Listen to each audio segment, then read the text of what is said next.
on record in State v. Davis, C-377-407. Anything we need to address before bringing in the jury? State? Not from the state. No, Your Honor. Defense? Okay, perfect. I think he's lining up the juries, so we'll bring them in as soon as they're ready.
The party stipulate to the presence of the jury. Yes, Your Honor. Yes, Your Honor. You may be seated. Welcome back, ladies and gentlemen. Always good to see you. You're still in the state's case in chief. State, who is your next witness going to be? Your Honor, it's going to be Malcolm Greenidge. I believe he's just cleared due. Okay. We'll bring Mr. Greenidge in as soon as he makes up the elevator.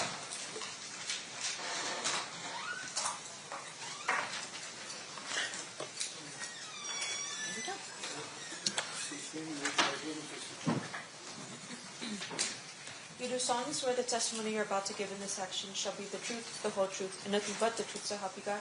Absolutely. You may be seated. May I please have you state and spell your first and last name for the record? First name Malcolm, M-A-L-C-O-L-M-G-R-E-E-N-I-D-G-E. That's my last name.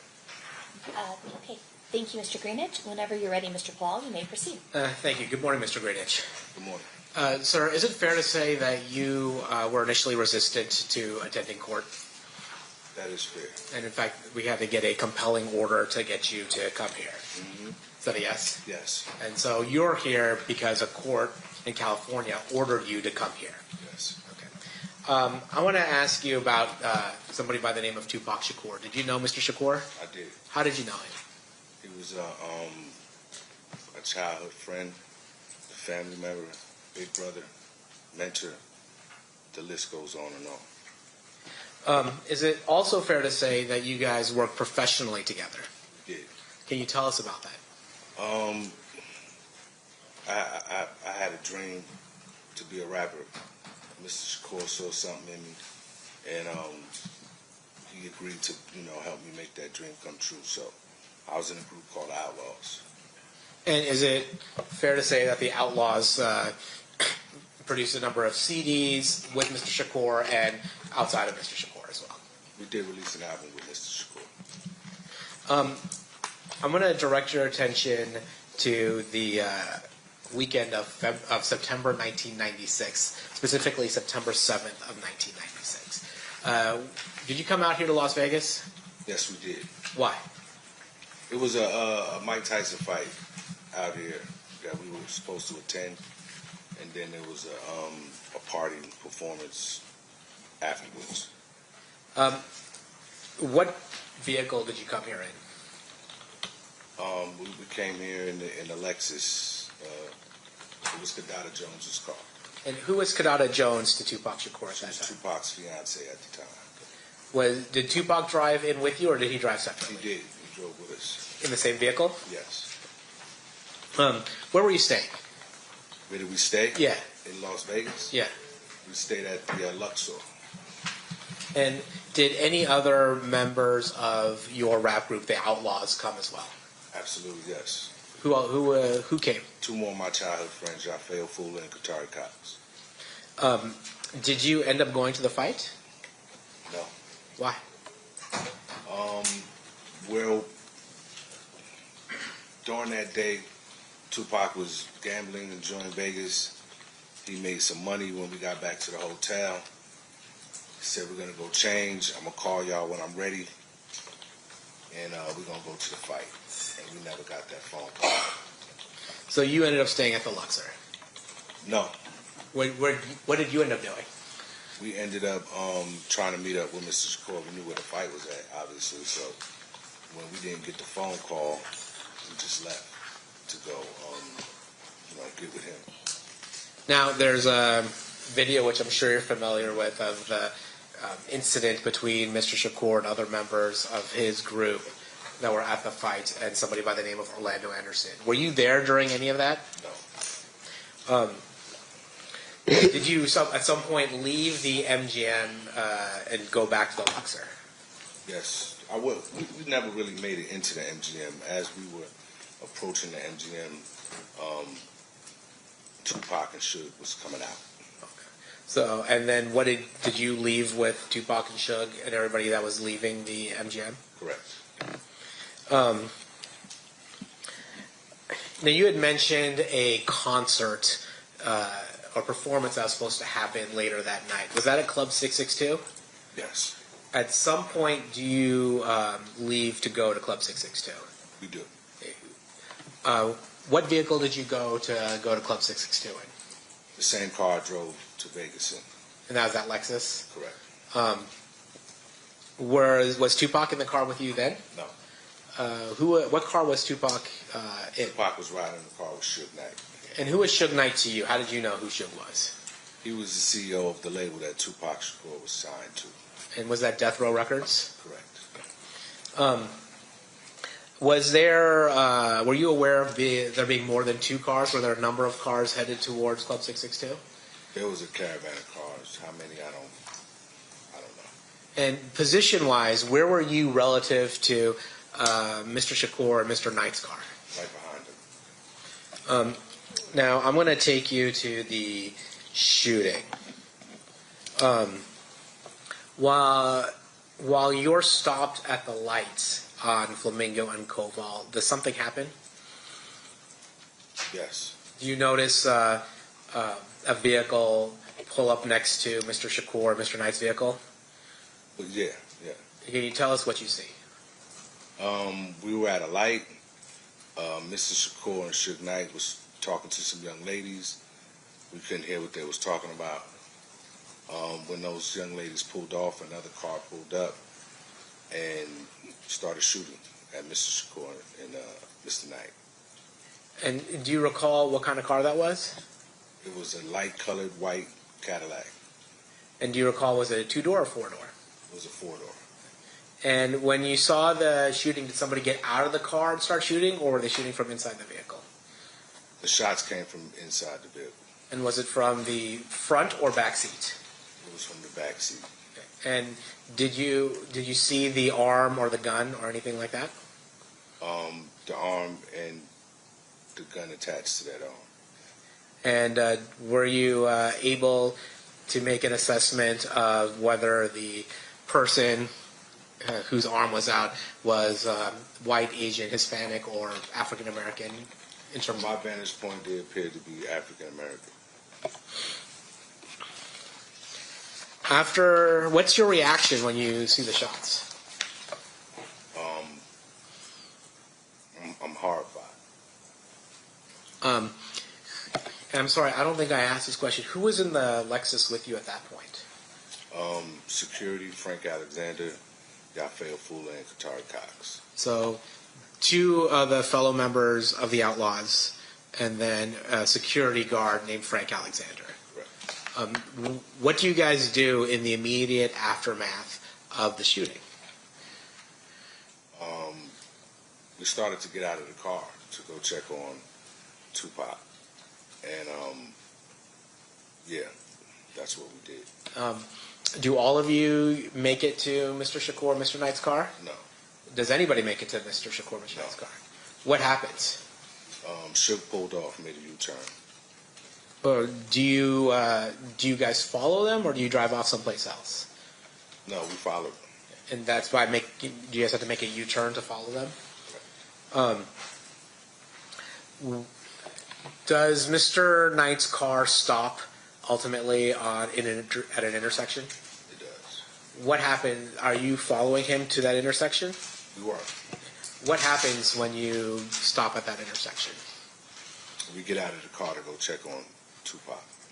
And are you able to make it to Tupac's vehicle? No. Why not?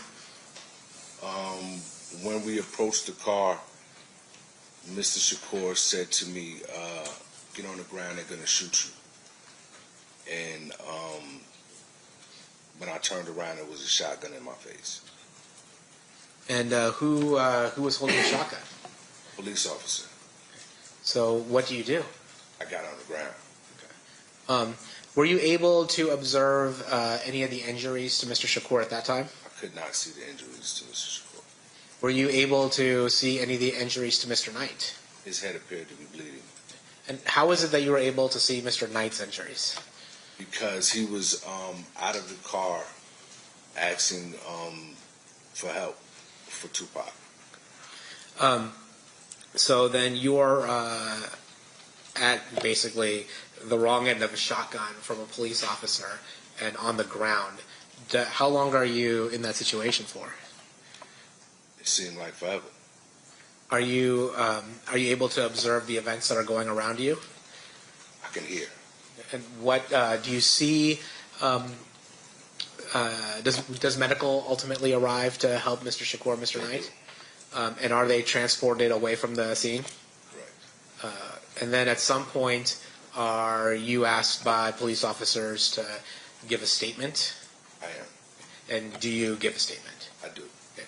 And do you, it's fair to say, or is it fair to say, that you weren't able to see the faces of the people in the Cadillac? That's correct.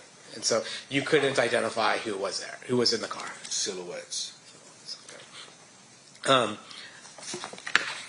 I'm going to, Your Honor, may I approach? You may. I'm going to show you what's been previously admitted as grand jury exhibit number 150. Do you recognize any of the folks in this picture? I recognize two of them. Okay, and there's a mouse there right next to you. Don't click on it, but if you can drag it to the people you recognize and tell us who they are. That's me. That's Katari Cox. And Katari Cox was one of the other artists who was part of your group. Correct. Unfortunately.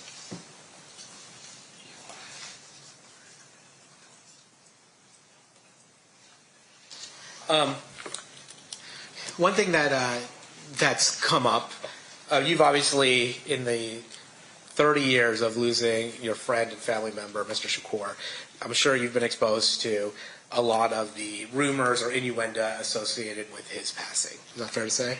I've heard it all. Okay. One of the things is that Mr. Shakur was upset with his situation at death row. Have you heard that?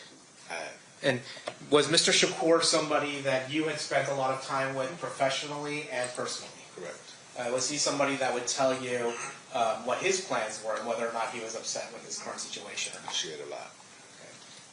Did he share with you what his plans were, professional plans were, proceeding from the release of the Machiavelli album? He wanted to get his label started, Machiavelli Records. He wanted to put out the Outlaws album that we was working on. It was supposed to be distributed by Death Row Records. And he was in talks with Quincy Jones to do some business with Quincy. So Mr. Shakur's plan was to imprint his own record company, but have it distributed by Death Row Records. That's what he told us. Seal pass witness. Cross-examination, Mr. Simt. Mr. Greenwich, thank you for being here today. Just with regards to the last thing the state had asked you, the work that Mr. Shakur was going to do with Quincy Jones, that involve Death Row Records? No. So it was work that he was going to do on his own, like maybe movies and a few other things with Quincy Jones? Mm-hmm. Is that a yes? Yes. Okay, and that's only just for the record. Now, in terms of the death row label, do you know whatever happened with that label? The business itself? I think it's still going to this day. And in terms of the label that's currently on it? Do I know who's currently on it? Yes, sir. I do. Yeah, at the time of when Tupac was killed, who was on the label at that particular point? It was a lot of artists. Well, give us the ones that you... Snoop Dogg, the Dog Pound, Lady of Rage, Tupac, MC Hammer. So, for instance, with Snoop Dogg, did he at some point, is he still currently on the label as far as you know? Is he currently on the label? Yes, sir. I'm not sure what label Snoop Dogg is on. Okay. And I'm sure MC Hammer hasn't made any albums lately, right? That I cannot say yes or no to it either. I don't pay that much attention. Now, so your testimony here today is that you drove into town with Tupac, Tupac's fiance, and somebody else in a Lexus. Is that a yes? That's correct. And that would have been, what day was that exactly? The day of the fight, the day before? That was the day of the fight. So, so you arrived into Las Vegas with the morning of Saturday? The fight's on Saturday? It was late afternoon. Okay. And the intention was that you all, including Mr. Shakur, would be staying at the Luxor. That's correct. Now, you're not at the fight, and at some point you're notified by somebody that you're going to get picked up by people to leave the Luxor. Is that how it worked? No. Okay, can you please explain that for me again, please? We just left the hotel once we knew Mr. Shakur had left. I see. And so you left the hotel, meaning you left in the Lexus? No. We Well, how left did on you- foot.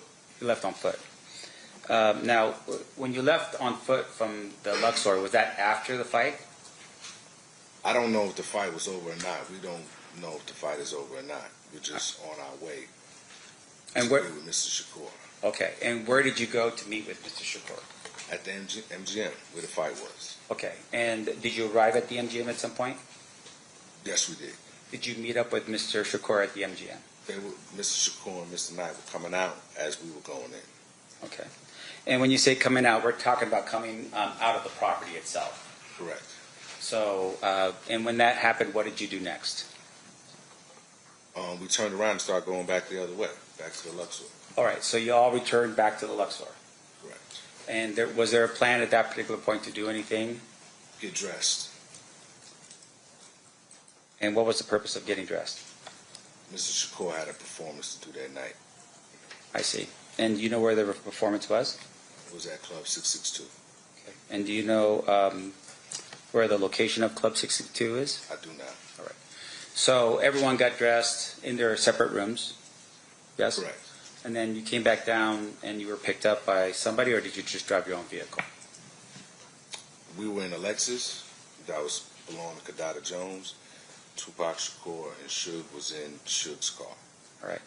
And you said there was a caravan of vehicles. I think the question was asked, do you know how many vehicles was in that caravan that came through the Luxor? I do not. All right. But in terms of where you were in relation to Suge's vehicle, how many vehicles back were you from Suge's vehicle? We were directly behind him. I see. And then when you leave the Luxor, where did you go next? We went to go head to Club 662. That was what I was told where we were going. Okay. But what did you eventually end up over at Suge's residence? Suge's Yeah. residence? Okay. So even though you said, okay, we're going to go to Club 62, ultimately, you actually went to Suge's residence first. Correct. All right. And do you know what the reason was for that? I don't. Detour? But, and fair to say, since you've been to his residence, it's a gated community? I don't remember how we got in. I don't remember if it was gated or not. Okay. And when, but you were there at Suge's residence, and at some point the caravan leaves Suge's residence and then starts heading towards 662. Correct. All right. Now, on the moment of the shooting, your testimony is you saw what you believe to be a white Was it a white Cadillac? Correct. Now, do you recall giving a statement to police officers that same morning or so that you thought it was either going to be a white or cream-colored Cadillac? You didn't know for sure? I don't remember what my statement was 30 years ago. So would a review of your statement help refresh your recollection as to what you told the detective that night? If you have that available.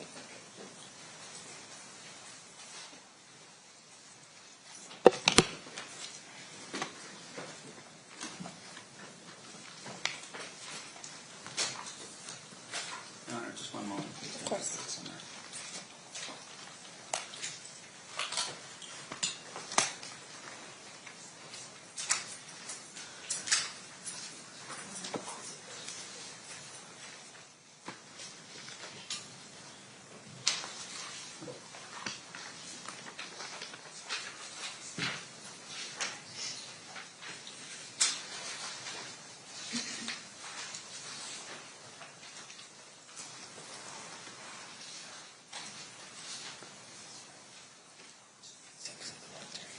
May I approach, Your Honor? You may. May I have leave to wander the courtroom freely? Sure. Thank you. Sir, I'm going to show you this statement here. Just read it to yourself, just in that page right there. I'm just telling you you're done.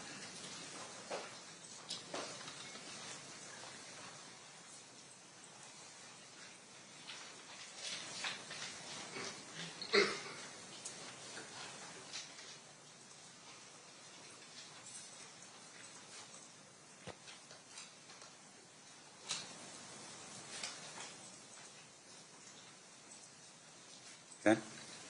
Does that help your refresh your recollections what you told police officers that night? Yeah, it's similar to what I just said earlier. Yeah. And that is, you said it was a light colored, when the question was asked, what color was it? White, I would say light. I'm not even going to say white. I'm going to say a light colored Cadillac. Correct. But once again, it's something that obviously in that sort of scenario would come off as either white or light colored, right? It's at night. Yeah. In addition to that, when you observed the driving conduct of Shug in the BMW, he made a U-turn and went back onto Las Vegas Boulevard. I don't know where he was going. That's where he ended up. Okay. And so at some point you all stopped because he stops. Right. And you get out of your vehicle to render aid to Tupac. No, it wasn't to render aid. It was to see how he was doing. Okay. And so when you approach Tupac, at that particular point, he warns you and says, and I'm sorry, I just want to make sure I wrote it down, get on the ground, they're going to shoot you. Mm-hmm. Is that a yes? Correct. And that would have been because right behind you were police officers with a shotgun. Correct. Now, you're kept at the scene for some time, and you see a picture of you sitting on the ground, right? Correct. Do you know how many other of the caravan vehicles were present at the time that you had stopped at the final location where Tupac was at? I do not. Was it the same amount as what you had in the beginning when everyone was going to Shug's residence? I could not tell you. I have no further questions, John. Okay, and Thank you you. redirect Mr. Pillell. Nothing for the state, Your Honor. Ladies and gentlemen of the jury, are there any questions for this witness? Please raise your hand if you have any. All right, seeing none, thank you so much. Oh, we do have one, sorry. Jumped the gun on that.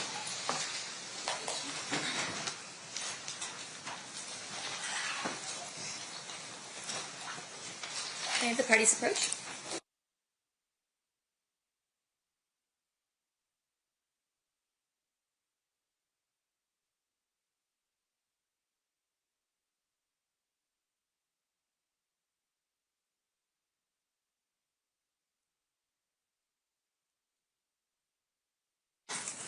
All right, Mr. Greenwich, I have a question from one of our jurors for you. Were shots ever fired from your crew toward the attackers? Not that I know of. Okay. Any follow-up based on that state? Nothing for the state. Defense. Your Honor, just for clarification, sir, when we say crew, I'm going to ask you just in general, any of the vehicles in the caravan, do you know if any of those vehicles shot at the vehicle that was the light-colored or white? I do not know. Okay, thank you. No further questions. Okay, now you're free to go. Thank you so much for being with us, Mr. Greenwich. All right. State, who's your next witness? Judge Scott.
solemnly swear the testimony you're about to give in this section shall be the truth, the whole truth, and nothing but the truth, so help you God? I do. You may be seated.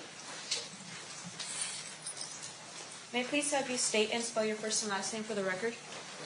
Jeffrey Scott, Jeffrey Scott. Thank you, Mr. Scott. Mr. DiGiacomo, whenever you're ready, you may proceed. Sir, how are you employed? I'm a senior crime scene analyst with the Las Vegas Metropolitan Police Department. What does that mean you do for a living? I respond to crime scenes and I document them using notes and photography, recover and impound evidence, and write reports based on the notes and the photographs. I direct your attention to July 17th of 2023. Did you respond to an address at 2204 Maple Shade Street in Henderson, Nevada? Yes, I did. And what was the purpose of you responding there? I was responding there to document a search warrant. What shift were you working? Swing shift. And so, were you the only CSA that worked that scene that night? I was the only one there when I arrived, but then I was relieved later on by members of the grave shift. And you've since looked at, have you since looked at all the photographs that were taken that night? Yes, I have. And some of them are yours and some of them are theirs, correct? Yes. We're going to approach.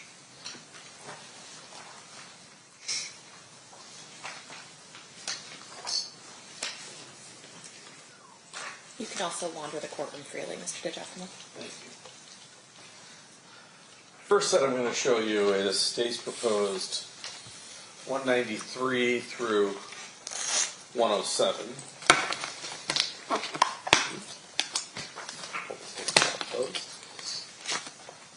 Just flip through those and see if you can determine are any of those your photographs, or at least do they fairly and accurately depict the location of the search warrant.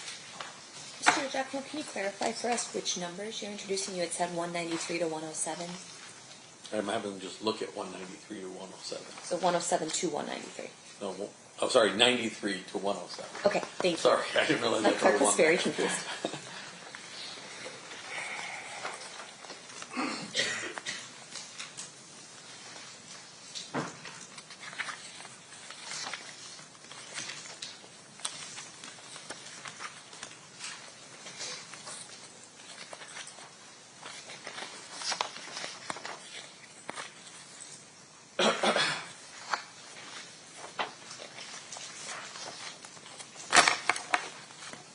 Most of these are clearly not mine, the photographs that I took, but a couple of them might be. It's hard to tell. Okay. Let me ask you this. Is that what the front of the residence looked like? Yes. And so it accurately reflects what the front of the residence looks like. Yes. Move to admit 93, Judge. Any objection, Mr. Sant? No, you're not. That'll be admitted. And then the only really other question that I have for you as that relates to 95, do you know if that's yours or the CSA that followed after you? That's hard to tell. Okay. I probably took a similar photograph. Okay. And same as 94. That one I'm pretty sure is not mine. Okay. So I'm just going to move to admit 93 and 95. Well, 93 is in. Move 95 in. Any objection to 95? No, Your Honor, and just for the record, I won't object to the admission of the photographs that were taken at that particular scene by either crime scene analyst, just to move the process along. So then the others will be admitted via stipulation. So that would be 94, and then 96 through 107? Correct. Okay, those will be admitted via stipulation. Thank you, Your Honor. No problem, thank you. Now, within that garage, showing you 155, there was a Dodge Caravan, Dodge Charger. Challenger. Challenger. Yes. And does that accurately reflect that Dodge Challenger? Yes. Showing you 156, does that accurately reflect an item of evidence that you collected out of that? Yes, it does. And then 157 through 159. Take a look at those. Is that the 3 sheets of paper that you collected out of that? Yes, they are. Okay. I'll move to admit, I know he doesn't object, but 155 through 159. Any objection to those? No objection. Okay, those will be admitted. I'm going to go through the photographs with someone else, but you did collect a single piece of evidence before you were relieved. Is that correct? Yes, I did. I'm showing you what's been previously marked as State's Proposed Exhibit number 138. Take a look at that.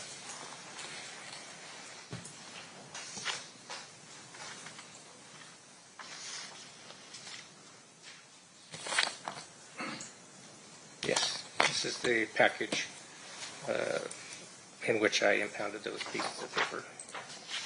And then we've had some discussions of packaging, so I'm not going to go through all that, but that's your seal on the back. Yes, it is. And with the exception of the slice that the defense, the clerk, and I put in this, it's in substantially the same or similar condition as when you impounded it.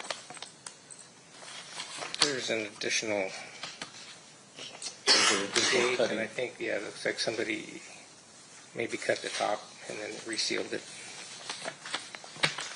And if I were to tell you that was on 4/23/26, does that look accurate to you? Yes, If you open this, you'd expect to find those 3 pieces of paper you photographed, right? I would. Showing you what's marked as 138A. Are those 3 pieces of paper? Yes. Move to admit 138 and 138A.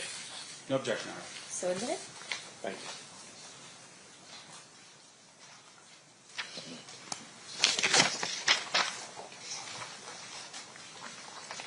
For the ladies and gentlemen of the jury, I'm going to show just those last set of pictures of the Dodge Charger in the garage. So let's start with 155. Can you tell me what we're looking at here?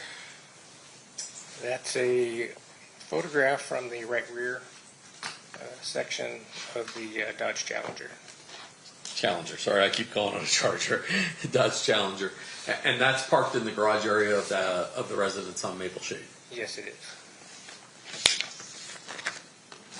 156. That's the location of those 3 pieces of paper you collected? Yes. And then 157. And I'll zoom in here. Is that the front page? Yes, it is. Without going too much into it, this appears to be a description of an episodic series. Yes. 158.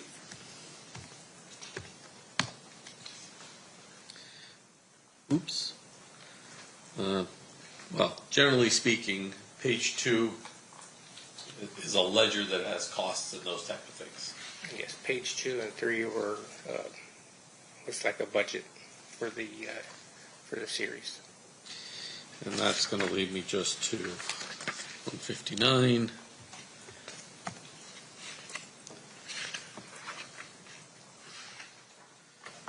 Appears the total budget was slightly under $1 million.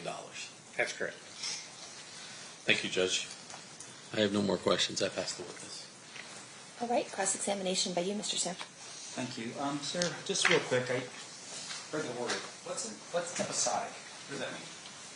Episodic? Yeah. To me, it means occurring occasionally or regularly. And that's what you saw on that first piece of paper, right? Yes. And your testimony here today really is that you located that piece of paper and you captured it as part of your experience and training as a crime scene analyst. The detectives executing the search warrant located it and then had me come photograph it, and then I impounded it.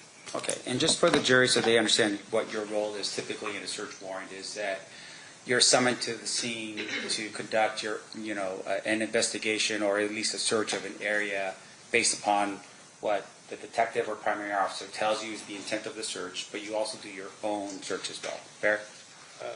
It depends on the type of call, how much direction that I'll be given, or I'll be doing it myself. And with regard to this particular situation and this specific search,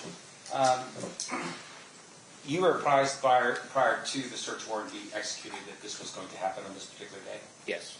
And so the meeting that typically takes place where you arrive on a scene where a crime had just been committed, where everyone sort of gathers around, they have a conversation of what they're trying to look for. That meeting took place before the knock on the door and the execution of the search warrant. Yes.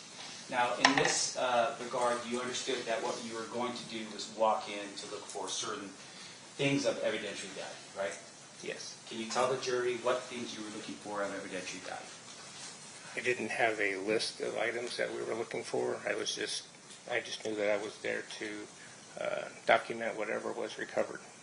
And the document that we just saw here, that was something that you did not locate one of the detectives did in this case. That's correct.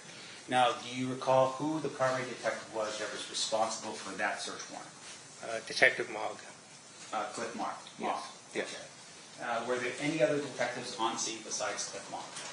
There were several, but I don't remember their names. Right. Now, with regards to what you do as a crime scene analyst, fair to say that you are operating under a search warrant. Yes. And a search warrant is a document that allows for law enforcement to go into someone's residence to look around. That's correct. And in this particular regard, though, as a crime scene analyst, you actually applies for a search warrant, right? I did not know. That would be something that would go through, in this case, the primary detective for this particular search. Yes. And that would have been Detective Mark. Yes. Now, in regards to what you were doing in this case, you searched what parts of the house, if you can recall? I photographed the entire house. I did not search. Again, I was there to document what the detectives found in their search. Okay, and in your training and experience, do you have a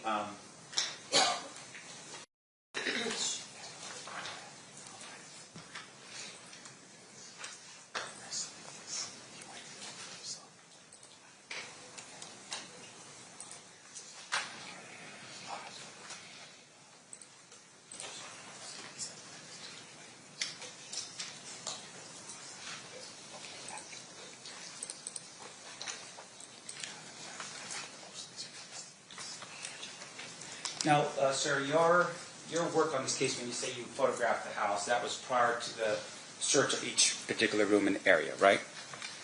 It was after the officers had cleared the residence, and then I came in and I took all my photographs. And then the detectives executed the search warrant and they searched, and then I did follow-up photographs based on what they found. You did follow photographs. Yes. Now, and once again, for the jury, since we weren't there, the photographs you take at the beginning is each room as you find it. Yes. And then the photographs that are taken after the search is each room as you find it as well? I didn't photograph the entire house again. I photographed the items that the detectives located, wanted me to photograph, and then some items I impounded and some items I did not. Gotcha. And in terms of your photography, was there another crime scene analyst that arrived on scene that took additional pictures outside of the ones that you did? Yes. Do you know who that was? There were 3 members from Graveyard. It was King, Fellabom, and she was thin at the time, but she's West now. Okay. And those are the crime scene analysts that would have taken pictures of how each room looked like after the search? I'm not sure what they did. Did you take any photographs of any bins of photographs found at the scene? I don't recall taking photographs of the contents of bins. Let me just show you here. Your Honor, may I approach? You may.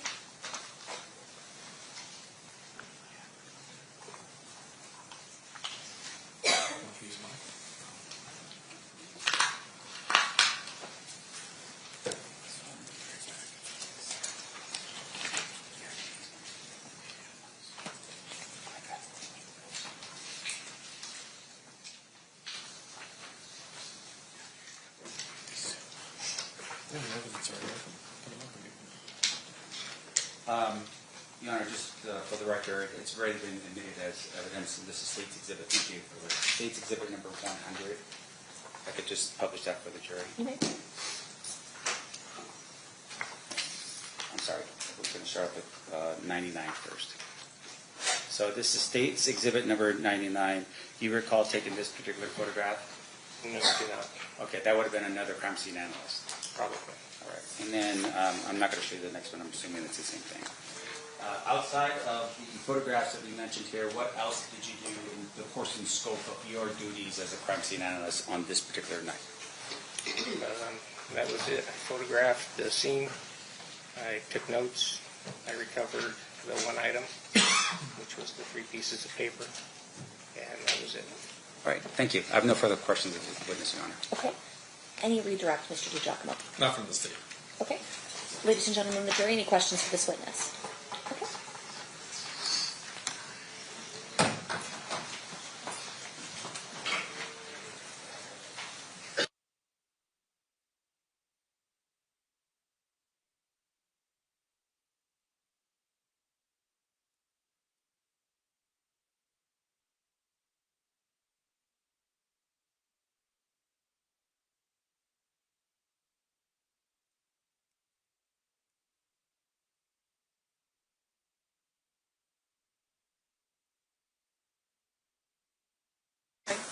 All right, Mr. Scott, question from one of our jurors. What piece of evidence were you expecting to find in a location that was different from 30 years ago? Why would you expect it to be intact 30 years later? Could you repeat that? I can. What piece of evidence were you expecting to find in a location that was different from 30 years ago? Why would you expect it to be intact 30 years later? Not sure I fully understand the question. I wasn't expecting to find anything. I was just there to respond and document and photograph what the detectives were interested in. Okay. And I don't really understand the second part of the question. Mr. DiGiacomo, any follow-up? No. Mr. Samt, any follow-up? No, Your Honor. Okay, thank you, Mr. Scott. You are free to go. Thank you. State, who's your next witness? Stevie Fellowon. Steve. Steve.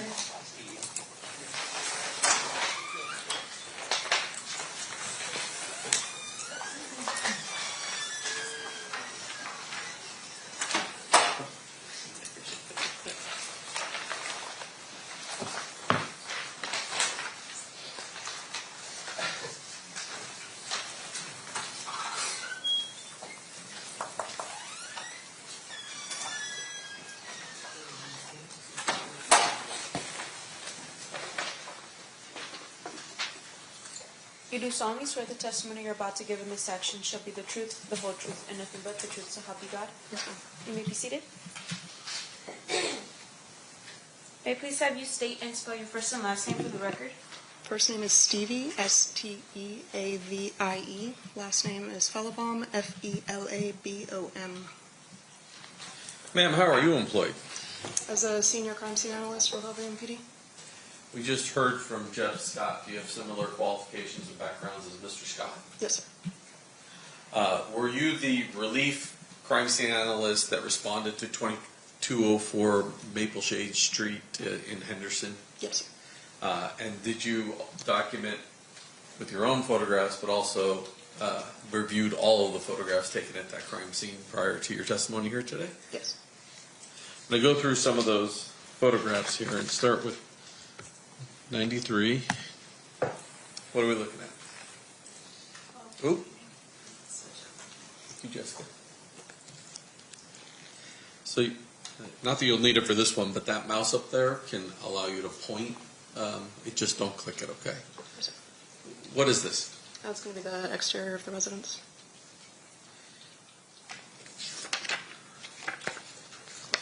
I guess we should go, I'll do 95 first. 95. What does this appear to be? The northeast master bedroom. And then 94 is a shot from the opposite direction. Yes. Sitting on top of that case over here,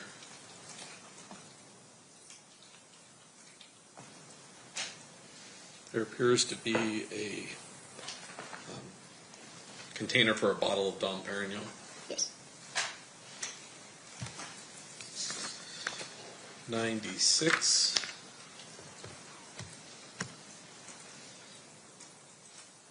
What are we looking at? That's going to be the dresser on the opposite side of the same bedroom. And at the bottom here, There were several books pulled out when I arrived. one of them is Compton Street Legend, one of them is Murder Rap, the last one is The Confused Mind of a Drug Dealer. Yes. Is that a yes? Yes. In addition, 097, was there a Vibe magazine? Yes. Did you wind up collecting the Compton Street Legend and the Vibe magazine? Yes, sir. Now in the garage, 098,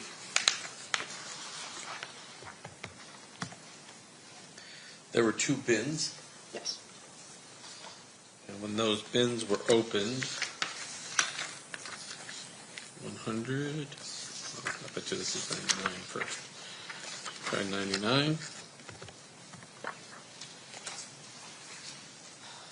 Looked like a number of personal effects that were kept in those. Yes, sir.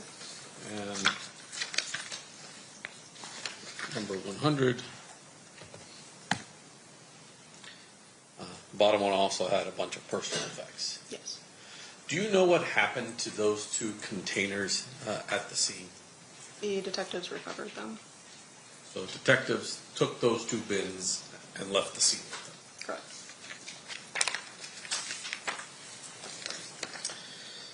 This is exhibit number 101.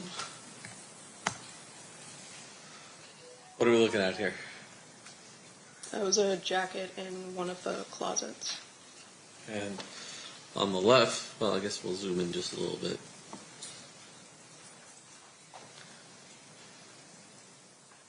Okay. On the left side, it looks like it says Reg 64 trays, and on the right side it says Keithy D. Yes. And then if we skip to 103,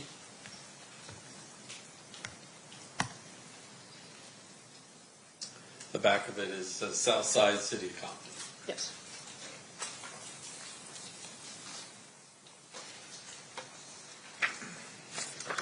After you collect an item, do you photograph it either at the scene or back at the lab? Yes. Showing you 104. What are we looking at? That's the photograph that I took of the Compton Street Legend book once I had recovered it and taken it back to the lab. And then 105. It's the back of the same book.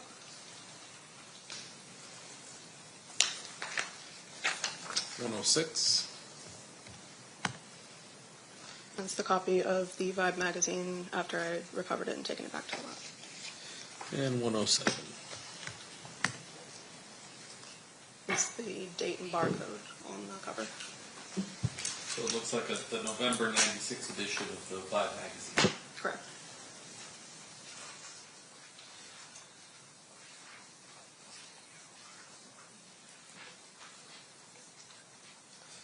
Oh, ma'am. Previously opened off these, but let me show you. State's proposed exhibit number 148. Is that your evidence package from that night? Yes. And among what else you recovered, would you expect to find both the book and the Vibe magazine inside there had it still been sealed? Yes. So let me start first with the Vibe magazine. This is State's proposed exhibit number 140. And which is, do you recognize the bag on the outside? Yes. And what is that? That's the identifying information that we put on interior packages to include the event number, my P number and initials, the date that it was recovered, and the item number. And then I'm going to show you now 140A, what is that? That looks like the Vibe magazine that I recovered. That's the actual Vibe magazine that you wound up recovering out of that house. If it came from that package, yes. Move to admit 140A. Any objection? No objection. So admitted. I'm going to show you the outside of this. This is, 139. Do you recognize that? Yes, same identifying information, listing it as my item number 2. And then, if we pull that item out, what would you expect to find? The Compton Street lettering book. Showing it to you, 139A. Does that appear to be the book? Yes. And I want to show you, you took pictures of the front and the back. Correct. The back has no picture on it, right? No photograph now. Okay, it just has some words. Yes. And then if you flip through this entire book, there's no interior pictures in this book. Does that seem accurate? Yes, sir.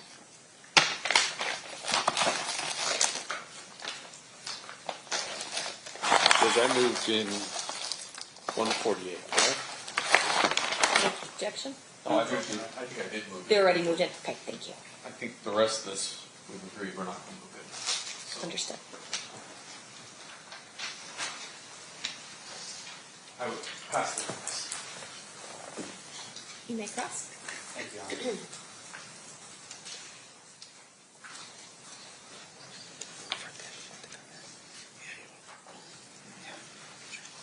I have no objection to all of them. Yeah. I don't have an objection.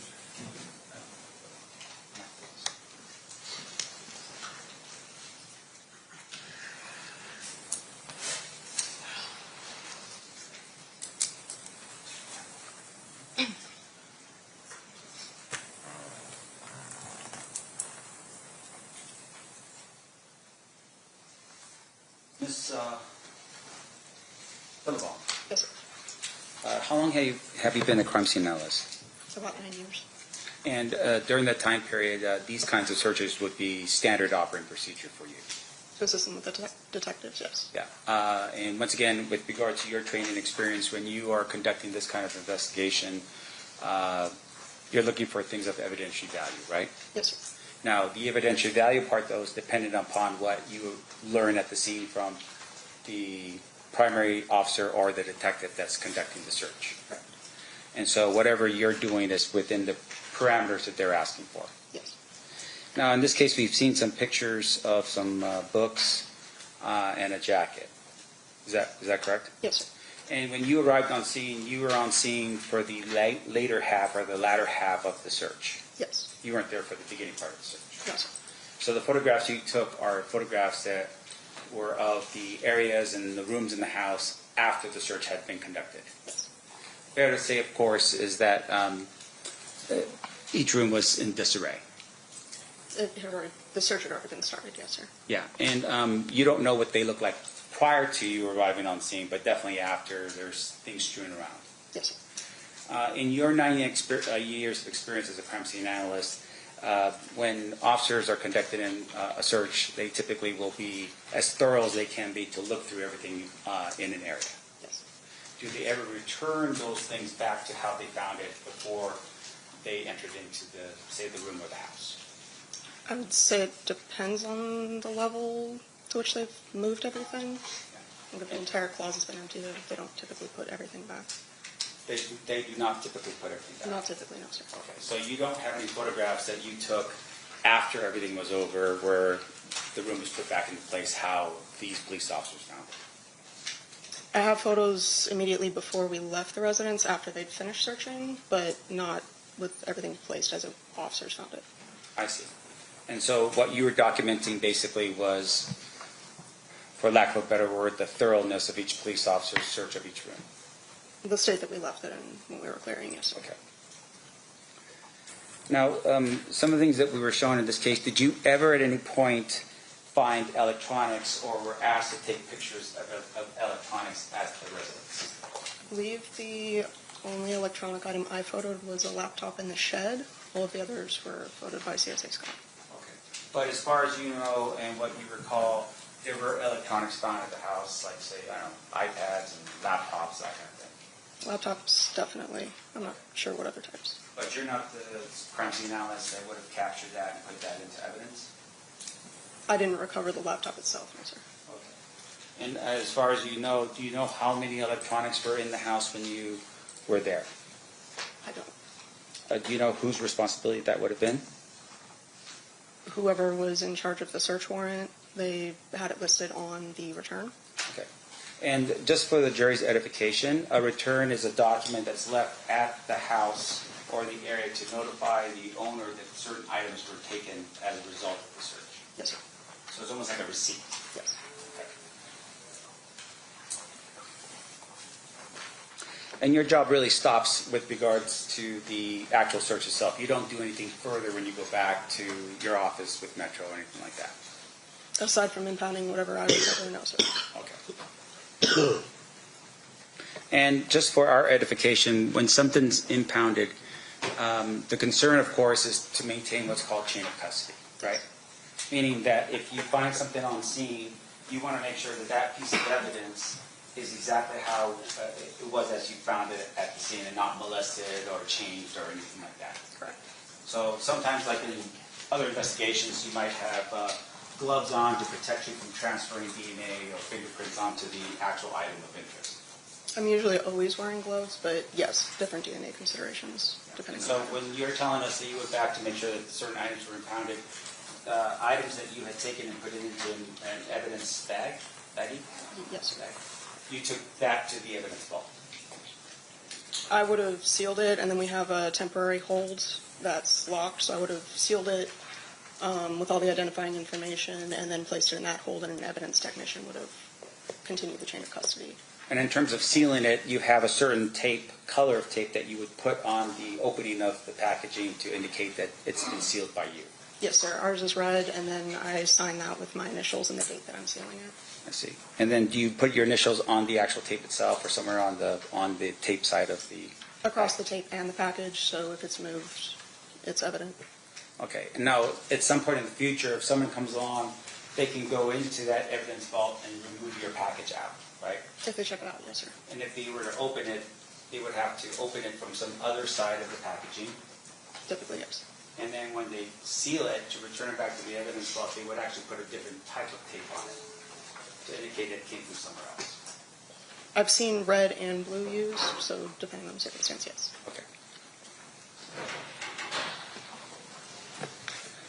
Now, the bins of photographs that we see in the pictures, and I think this is State's Exhibit number 199.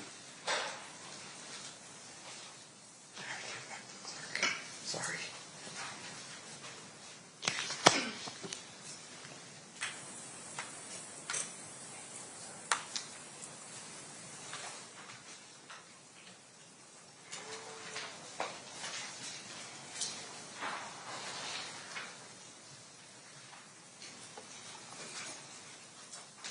Showing you what's been marked and admitted already as State's Exhibit number 100. This is one of the photographs you took. Yes. Did you rifle through or look through those photographs to see what was in them? I did not know. That would have been somebody else's responsibility. Yes, sir. You're just there to take the picture of what was in it. Yes, sir. Now, showing you what's been marked and admitted as State's Exhibit number 99. Is this the other bin that was in the garage that you took a picture of? Yes. Okay. And once again, these are bins that you are directed to by detectives to take pictures of. Yes. Okay. Showing you what's been marked and admitted as State's Exhibit number 98. Do you see over here on the top right, these are the two bins over here that we're talking about, right? Yes. Do you see this bin over here? Yes. Did you ever take a picture of what was inside that bin? I don't believe so. Okay. So the what we have in terms of evidence in this case would have been the State's Exhibit number 99 and 100, but not Exhibit number 98. I'm sorry, what's your question, sir? Meaning that we have the open bins for, this would be 99 and 100, but not for this particular bin over here. As far as items recovered, yes. Okay. Yes.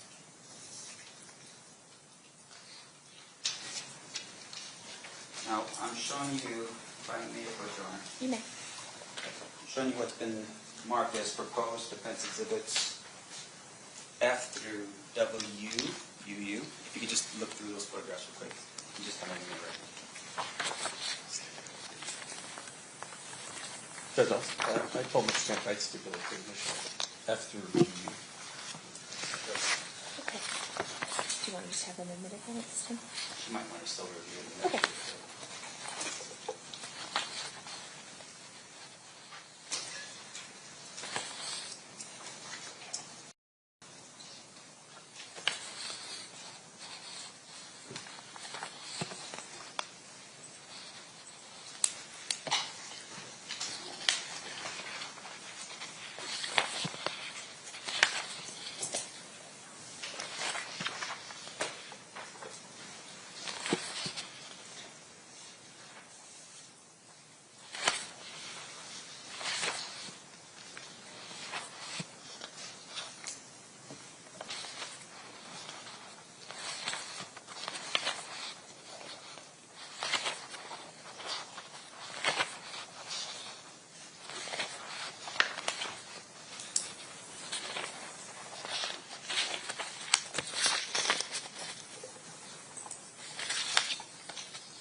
I believe these are a mixture of both mine and CSA Scott's photos Okay. from inside the residence, but they're consistent All right. with the residence. And just with regard to the record, this has been admitted by stipulation between the state and the defense, and that would be Defense Exhibit F through Defense Exhibit UU. They will now be admitted. It will now be admitted? Yeah. Thank you, Honor. All right, and just for our edification,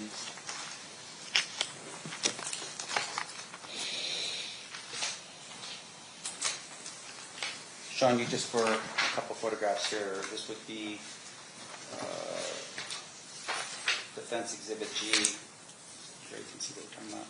This would have been a photograph taken after the search of the house. I believe so, yes. Defense Exhibit I, as in Isaac, is that another photograph taken after the search of the house? It appears so, yes. This is Defense Exhibit J, another photograph taken. Yes. Along with that, this is Defense Exhibit K, another photograph. Yes, sir. Defense Exhibit L, Yes. Defense Exhibit M. Yes. Okay. Your Honor, I have no further questions. Thank you very much. Okay. Anything further by the state? No. Ladies and gentlemen of the jury, any questions for this witness? Seeing no hands, Ms. Bellabum, you're free to go. Thank you so much for being with us today.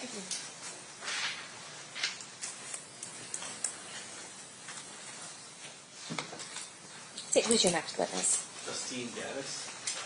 All right. Before this witness testifies, you may hear testimony regarding drug trafficking, conspiracy, a prior federal conviction, and gang affiliation. None of this is offered to show propensity to commit a crime, and you may not consider it for that purpose or any other purpose. It is only offered to establish credibility of statements made by defendant and motive and identity. All right, come on up.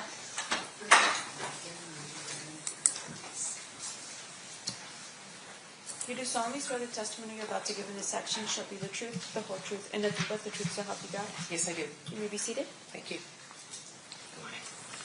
May I please have you state and spell your first and last name for the record? Justine, Justine, Gaddis, Gatus. Thank you. You may proceed, Mr. DeJohn. Ma'am, how are you employed? I'm a homicide detective with the Las Vegas Metropolitan Police Department. How long you been with Metro? Coming up on 20 years. I've been in homicide for over 8. And Can you describe how homicide is set up at the Las Vegas Metropolitan Police Department? So we have 4 teams that work active calls.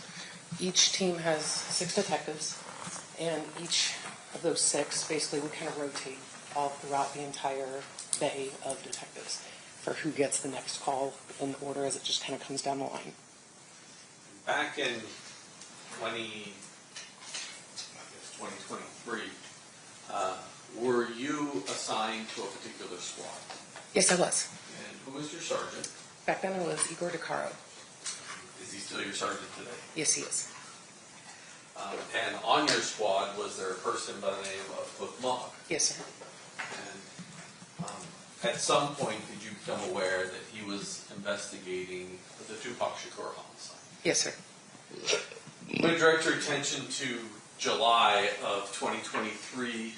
Were you present during the execution of the search warrant at the residence? Yes, I was.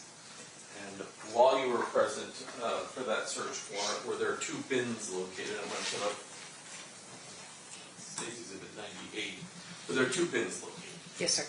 What happened to those 2 bins? Those bins were collected and transported to Metro headquarters and ultimately impounded. Or, I'm sorry, the bins themselves were ultimately released back. At Metro headquarters, those bins were searched, Yes. certain items were removed, Yes. and then those bins were returned. Correct. And then who impounded the items that were taken out of that bin? Detective Mogg. When did Detective Mogg officially retire from the Las Vegas Metropolitan Police Department? I want to say it was August. I know it was August of 23, but I think maybe August 12th of 2023. And sometime after August 12th of 23, in September of 23, did you become aware that this case was indicted by the Clark County Grand Jury? Yes, sir. Were you and Sergeant DeCaro assigned a role to assist now investigator Mogg if he needed a peace officer? Yes, sir. And I'm going to go through just some of those things. But on April 23rd of 2026, did you go to the evidence hall? Yes, I did. Who was with you at the evidence hall? You and Mr. Banu, Igor DeCaro, Mike Samph, his investigator, Aaron Stanton, and I'm sorry, I don't know your name, his female assistant partner. Maggie? Yes. Okay. Was Cliff Mogg there too? Yes, he was. And what was the purpose of us all going down to the vault? To review the evidence that has been impounded for this case. And were you the peace officer, you and Mr. DeCaro, the peace officers, or Sergeant DeCaro, sorry, the peace officers that were present for purposes of touching the evidence, opening the evidence, reviewing the evidence with the defense and the state? Yep, and then I resealed the evidence. That's correct. Show you what's been marked as state's proposed exhibit number 132. Is that the original impound from Detective Mogg that we wound up opening and going through everything in? Yes, sir.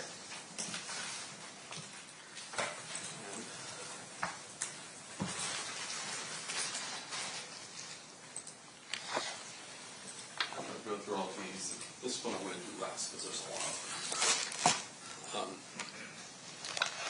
Showing you state's proposed exhibit number 135. Was that an item that was in this impound package? Yes, sir. Move to admit 135. Any objection? No objection. So admitted. Showing you what's been marked as state's proposed exhibit 136. Is that an item that was in there? Yes, sir. Now, state's proposed 134 is a package. It's a proposed package. Just want you to look through there. We're 134A, B, C, and D, all within that package. Yes, sir. Move to admit, I guess I should do 134 and A through D so we have the package to keep them in. Any objection? No objection. W 134A, B, C, and D. And one of those items, 134D, is a magazine about Biggie Smalls. Correct.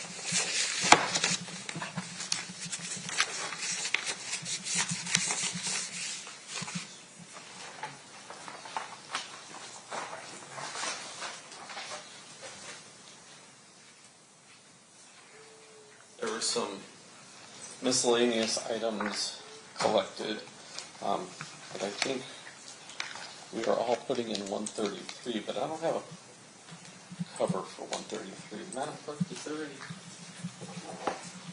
cover for 133, or do we just have them separate? Oh, the back. Perfect. Something to keep it in.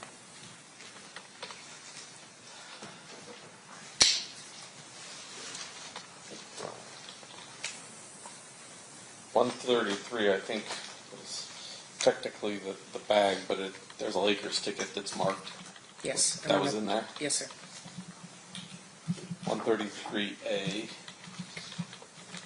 E, C, D, E, F, G, H, I, J, K, and L were all within this package. Yes, sir. Move to admit 133 and 133A through L. Any objection? No objection, Your Honor. So admitted. And then lastly, was there this Photo book, yeah. photo book 137, Yes. and then were there a number of items that were inside this photo book? Yes, sir. And the clerk and the defense and I have had these marked as 137A through, I think the last one is U. If you want to briefly flip through those. Okay.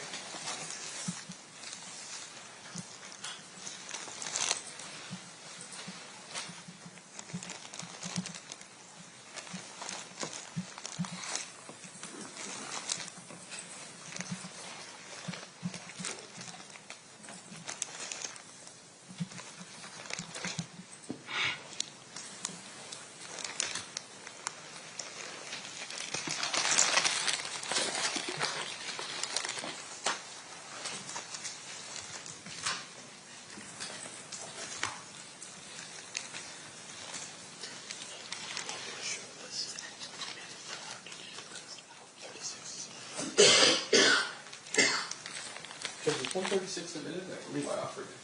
Chess? It's not. It is not. Oh. I think you acknowledged this was in there. Yes, sir. Move to admit 136. Any objection? No objection, Your Honor. So admitted. All of those were within this, call it scrapbook for lack of a better term. Yes, sir. So I want to go through some of these items, and if you put it on the overhead.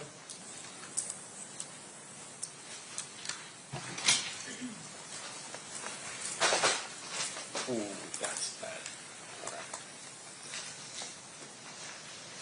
This item 136. Yes, Mike. Oh, actually, I think we should put them here because otherwise it's just going to slide.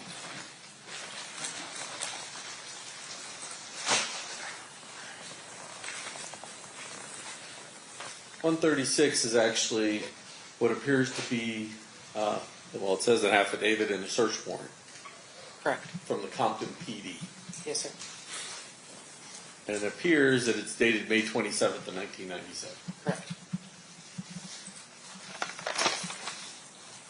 It appears that it's at 1524 South California Ave in Compton. Yes, sir.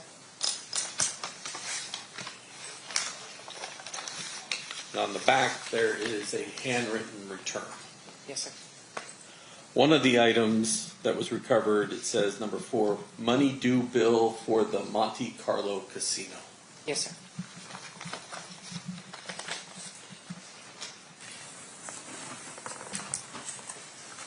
Let's go through the items that were in the scrapbook, and then I just messed up their entire order, so I guess it doesn't matter which order. Let me just show some of the newspaper articles. So, State's Exhibit number 137H. I'm sorry. You said 137? 137H, did we? I don't have that listed as of yet, just yet. Can I offer everything 137 and 137A through you? You listed it, but you didn't Yeah, have it's- for it to be admitted. It'll be admitted at this time. Thank you. Hey, No objection, Your Honor. okay, perfect, by stipulation. This appears to be an article about Mr. Shakur's death. Yes, sir.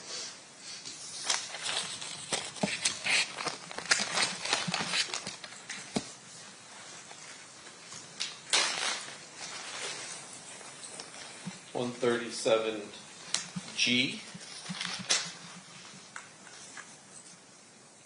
Another one about the death of Mr. Shakur, and this one's actually dated September 19th of 96. Yes, sir.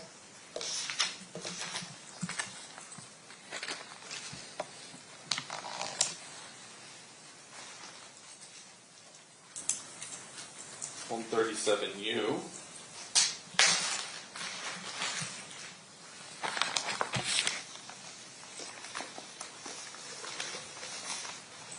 Is another article that was found in there talking about Mr. Knight being kept in jail. Yes, sir.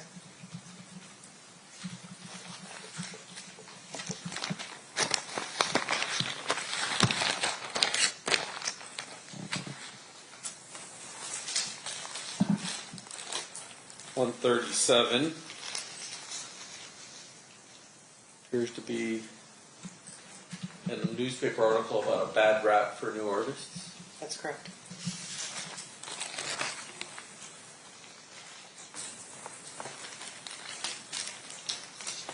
.137B, an article about Mr. Shakur being in a fight with the MGM. Yes, sir.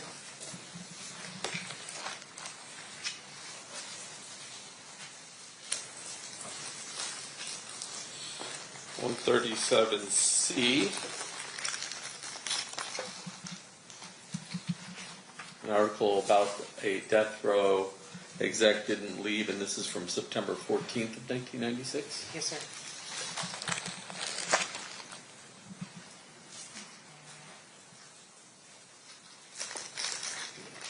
This one. This is 137D.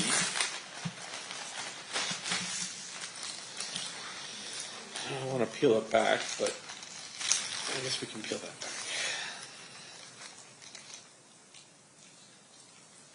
It appears to be the community mourns, and there's a picture of his death is going to send a strong message to the rap community. It looks like an article about death in the rap industry. Yes, sir.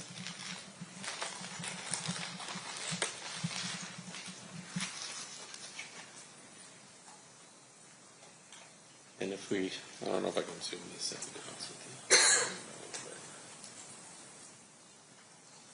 It appears to be discussing the death of Tupac Shakur. Correct.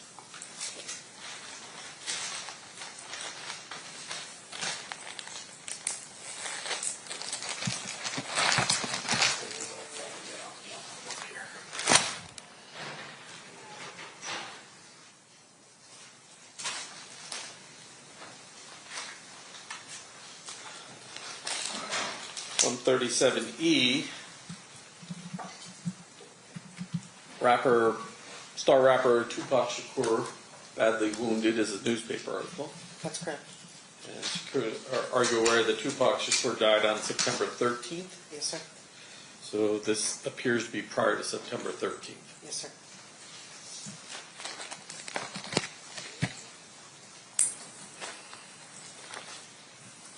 .137F.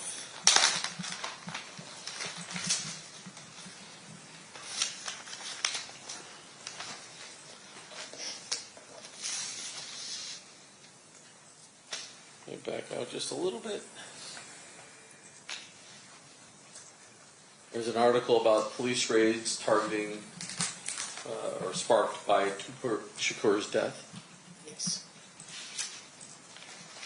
And this one actually has a handwritten date that says 9/3 of 96. 10/3/96. Oh, sorry, 10/3 of 96. Yes, sir.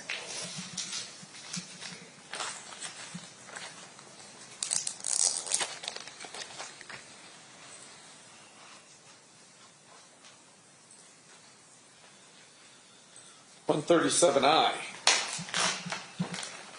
You can probably read it without me pulling it out.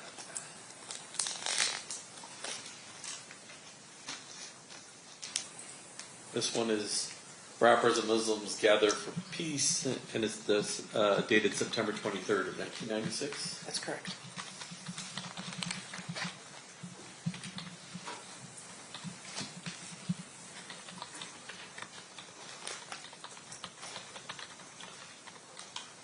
Oh, 137J. Here's an article titled Night, related to Suge Knight. Yes, sir.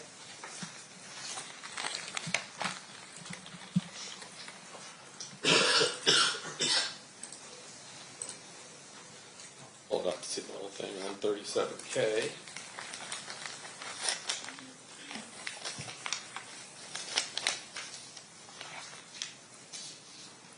It's an article entitled 22 Held in Shootings Possible Shakur Payback. Yes, sir. As well as another piece of article, Complex Life Comes to an End. That's correct. And it looks like it discusses the death of Mr. Shakur on the back. Yes, sir.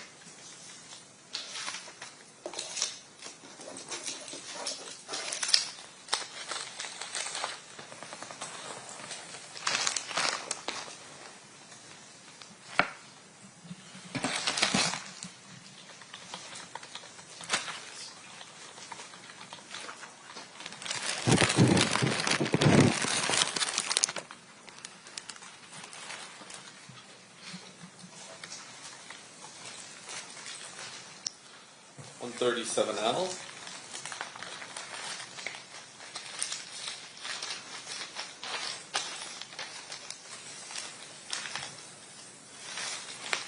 This appears to be an article about the death of Biggie Smalls. Yes, sir.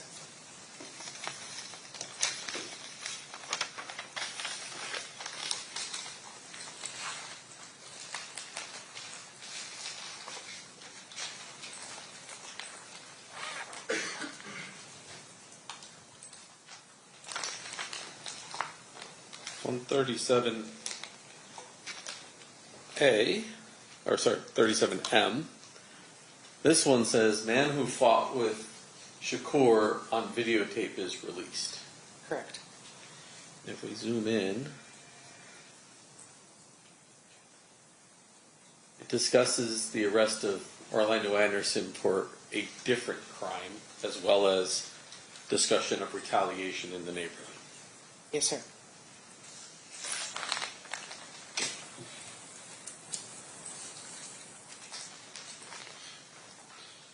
One 137N.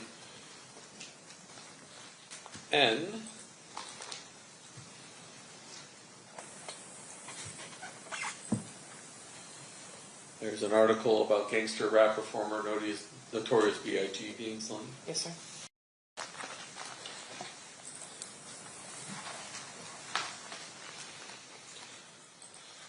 One 137O. An article about gang ties suspected in villains. Yes, sir.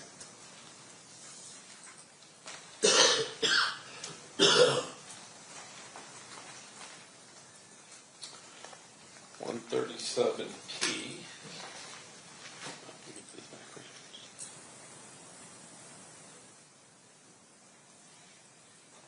An article from September 16th, 1996, obviously related to Tupac. Yes, sir.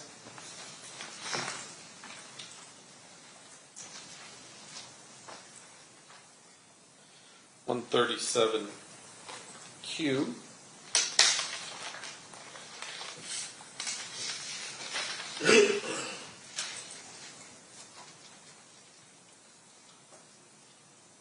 This is about a rap lawyer's contending detective lie.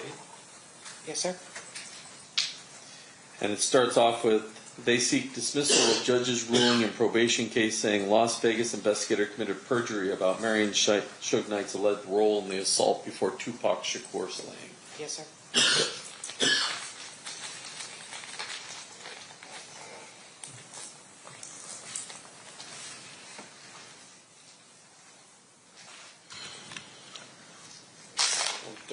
R.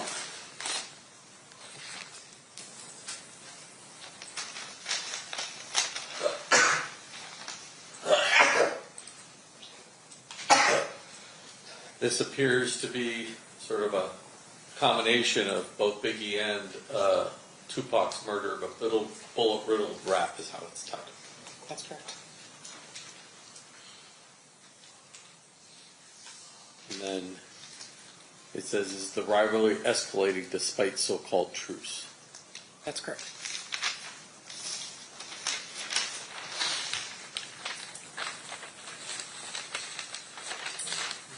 This was originally folded.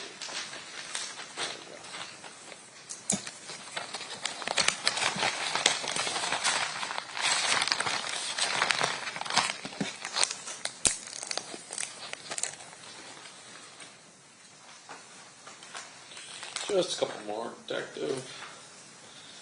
137S.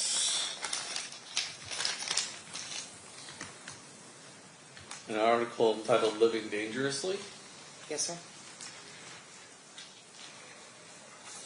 And it appears, if you look really close at the bottom, this is from People magazine in September 23rd of 1996. That's correct.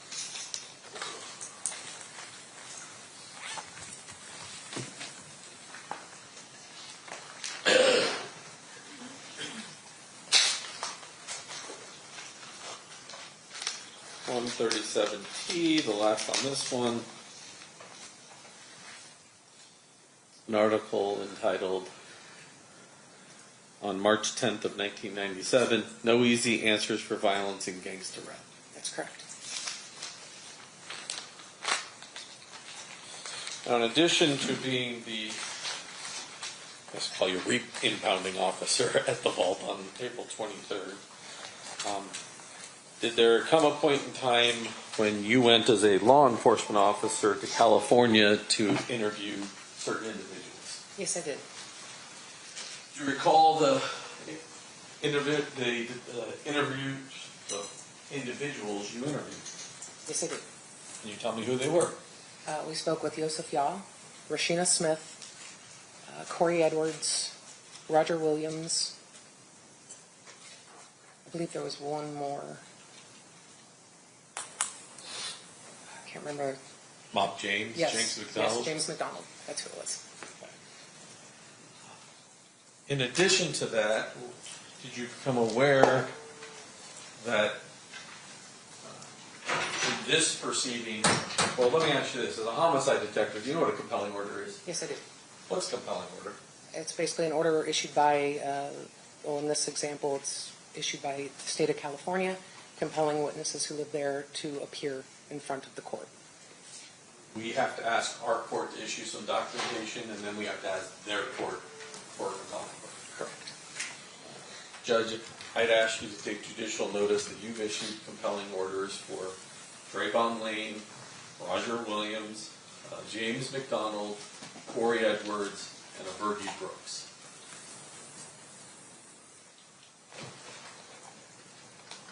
Let me make sure I have all those, actually. All right. There might be a sixth one, actually. Oh, Malcolm Greenwich would be the sixth one. All right.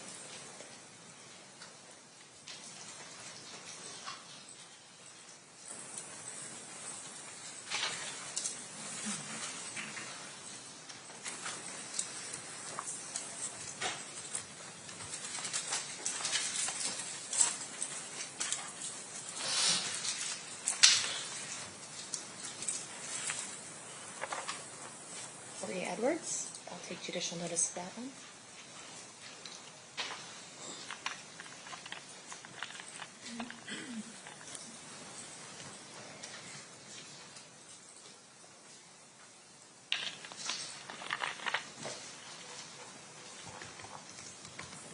Roger Williams. We'll take judicial notice of that one.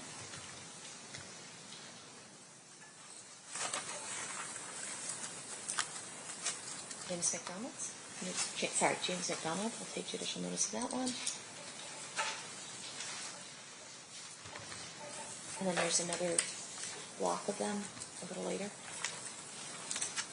Correct. I think Fergie Brooks and Trayvon Lane came a little later. Trayvon Brooks, I'll take judicial notice of that. Fergie Brooks. Sorry, Trayvon Lane, I'll take Trayvon judicial Lane. notice of that.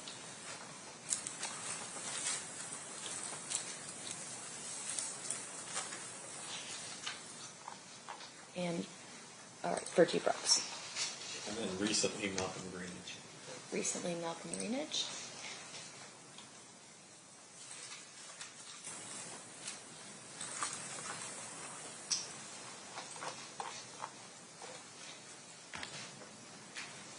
Michael Payne. What? Michael Payne. Malcolm Payne was a transporter. Okay.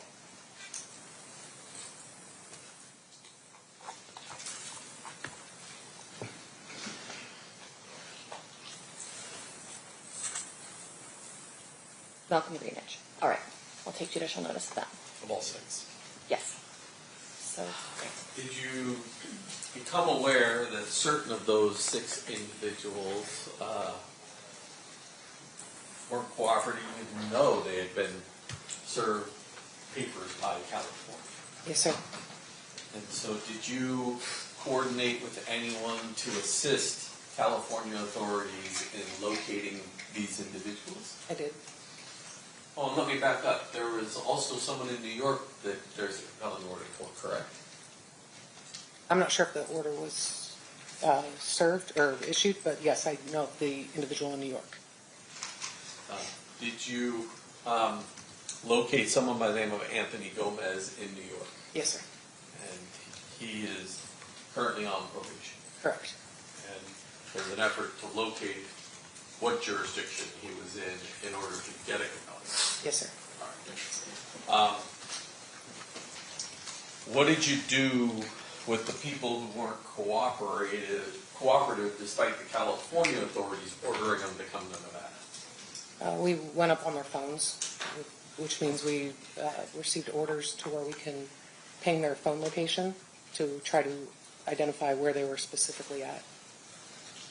And for those people, well, how many pens do you think you did? I think about 5. And do you remember which 5 you had to do pens on?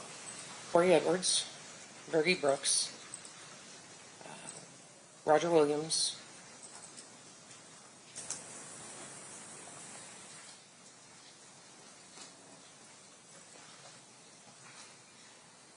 Was there Malcolm Greenwich on yes, Malcolm was, yes. And I can't remember the last one. I know we've already spoke about him, though. Well, no. How about Devontae Lee? Did you have to get one? Yes, Now, Devontae Lee was local, so we didn't need a compelling order. correct. Last Friday, did you coordinate with our local authorities as well as authorities in California in order to effectuate an arrest warrant in California for anyone? Yes, And who did you try to effectuate an arrest warrant on? Corey Edwards. And was he located at his residence? No, Was there any other person associated with Corey that was missing from his residence? yes, there was. And who is that? His mother. And is your understanding that she is 95 years old and an invalid? She's in poor health, yes. On Monday, was there an effort at another location in Compton to effectuate an arrest warrant for Mr. Edwards? Yes, there was. And was that successful? No, sir. Thank you, Detective. I'll pass the witness. Thank you. all right, cross-examination, Mr. Stamps.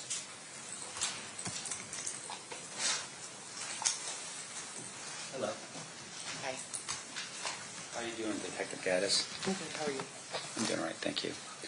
Thank you for appearing here today. Yes, sir. Now, your testimony is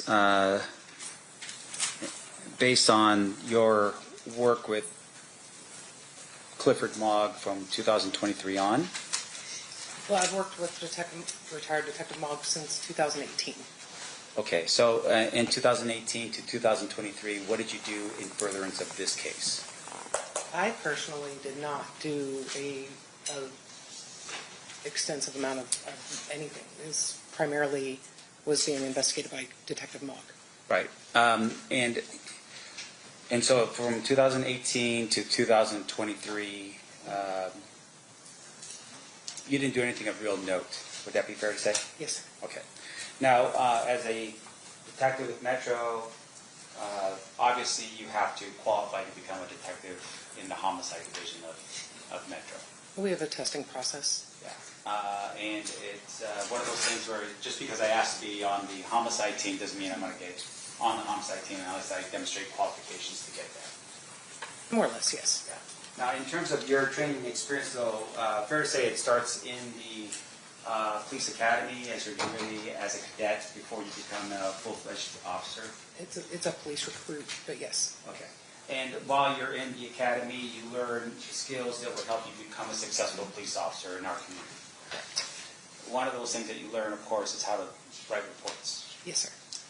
Officers' reports are a crucial tool that you would use in furtherance of your job as a police officer in Las Vegas. Yes, sir. With regards to police officers' reports, sometimes you don't have to write a report. I would assume, like, for instance, if you pull someone for a traffic ticket and on the citation you could write some notes or something along those lines, that wouldn't require you to do a police report. That's correct. Or officer's report. Yes. All right. But in terms of when you're conducting an investigation, fair to say that typically a officer's report would be written? Typically, yes. Yes. Now, can you explain to the jury why an officer's report would be important in the furtherance of an investigation? The officer's report primarily is for our own reflection to recall really all the steps that we took throughout the entirety of an investigation. So it's a document that we can refer back to without going to each and every document specifically. Now, fair to say, though, that the officer's report also helps in the event that, say, for instance, you get promoted to become a sergeant and someone else takes over your caseload because you're no longer the detective, right? Yes, sir. They would look at that officer's report to help them get up to speed as to what your investigation was at the time you get promoted to become a sergeant. Correct. Or lieutenant. Yeah. Or captain. I'll never see that, but yes. I'm just hopeful. Yeah. Be hopeful. But with regards to your officer's report, for instance, when you are about ready to move on in the next phase of your career, for instance, those officer reports typically are prepared and completed upon your departure to whatever it is you're going to do next. Most of the time, they try to get those done. Sometimes they're not. Sure. Now, in terms of sometimes or not, can you tell us when is there an exception to the rule of when you do your officer's report after, say, for instance, when you retire? Haven't retired yet. I don't know. Yeah, I'm sorry. But fair to say, of course, if that in the event of an actual complete departure from the department, meaning you move on in your life doing something else, that those officers' reports should be completed prior to you departing the department. I know the department would like them completed, but again, sometimes they're just not. Yeah. I've seen many cases where there's still open officers' reports with people who are no longer on. Sure. And so with regard to those open officers' reports, fair enough, they get created at some point in the future. How about like 1 year after they retire? I don't know. Is it? Are you asking like would they or could they? Well, have you ever seen an officer's report being filed a year after an officer retires from the department? Authored by the original investigator? No. A lot of times, like there'll be either one of the guys from Cold Case that will kind of pick up a case Right. and finish that up, and so then that will be completed after the originating officer retired. Okay. Well, what about 2 years after the main officer or detective in this case retires? Have you seen anyone actually, finish up his officer's report 2 years after he retires? And submit it still as an officer? No. 3 years? No. And it's fair to say that there's common sense reasons for that, right? You want to make sure that your report is accurate, right? Yes. Because accuracy is important in what you do as a police officer. Correct. You want to make sure that your report is written in such a way, like you said before, someone could take that report and continue on with the investigation, who is still a detective. Yes. Okay. And also that report, in essence, becomes sort of a documentation of all the effort that that detective puts into the file, right? Generally most of it, yes. Yeah. It might not have everything in it, but there's the vast majority typically goes in the officer's report. Sure. Now, in this particular case, as you're sitting here right now, you work for the Metropolitan Police Department. Yes, I do. You work for the District Attorney's Office? No, I didn't. And the reason why you don't work for them is because they're two separate agencies, right? They are. They have two different purposes, correct? Correct. Your job as a police officer with Metro is to investigate and determine facts, fair? Yes. Now, at some point in the future, the District Attorney's Office, their job is to determine if they want to prosecute a case and actually litigate it like in front of this jury, right? Yes. Yes. That's not your role. Your role is just to find the facts And present it to them, and yes. present it to the District Attorney's Office. Yes. Okay. Now, they do have investigators that work for them, Yes, sir. right? But fair to say those investigators are not doing what you're doing, right, which is looking for facts. Well, I object to looking for facts. And one calls for speculation. What's your response? I'm just asking for her experience as a detective as to how investigators fit into the overall picture of what we're talking about here. I don't believe it's speculation. Can you rephrase it? Because I Sure. forgot the original question. So with regards to your role and the experience you've had as a police officer, have you ever seen a Clark County District Attorney investigator be the primary person to put on an investigation? Like as the lead investigator, no. Yes, that's correct. So no, the answer is no. Correct. Not in my experience. And not in your experience. Now, in terms of what you're doing here, your testimony here was specifically about the search warrant and what happened when you located, whatever it is you located during the course of the search warrant, right? Yes, sir. So in the search warrant itself, did you apply for that search warrant? No, I did not. Now, typically, as a detective, when you're applying for a search warrant, you fill out an affidavit, Yes, sir. and at the end, you sign it, attesting it to be true and correct to the best of your ability. Yes, sir.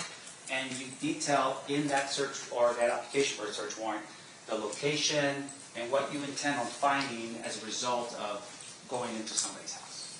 Yes. Okay. That would be the purview of whoever the lead detective is at that particular time. Yeah, or who was just writing the search warrant. There's a lot of times people write search warrants and they're not lead detectives, but yes, I agree with what you're saying for the most part. And in this case, Detective Mogg was the responsible detective to petition for that search warrant. Yes, he was. And he was the one who signed that affidavit. Yes, he was. Now, you were on scene as a detective to help him with that, with the execution of the search warrant. Correct. And it isn't just you and Detective Mogg. There's other people from Metro that's present as well. Yes, sir. Other detectives as well. Yes, sir. As well as the crime scene analysts that we have on scene. Yes. And they're all looking for information. Correct.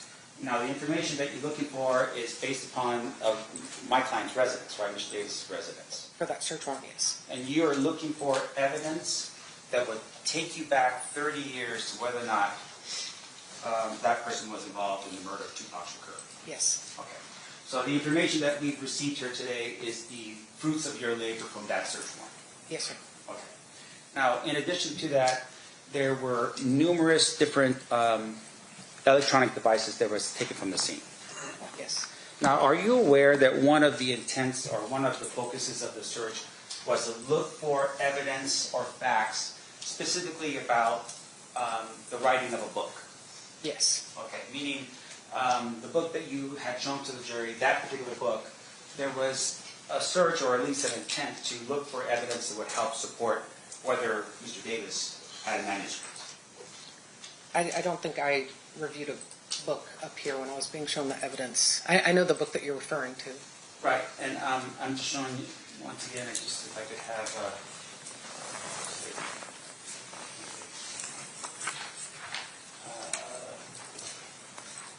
My version, I have it.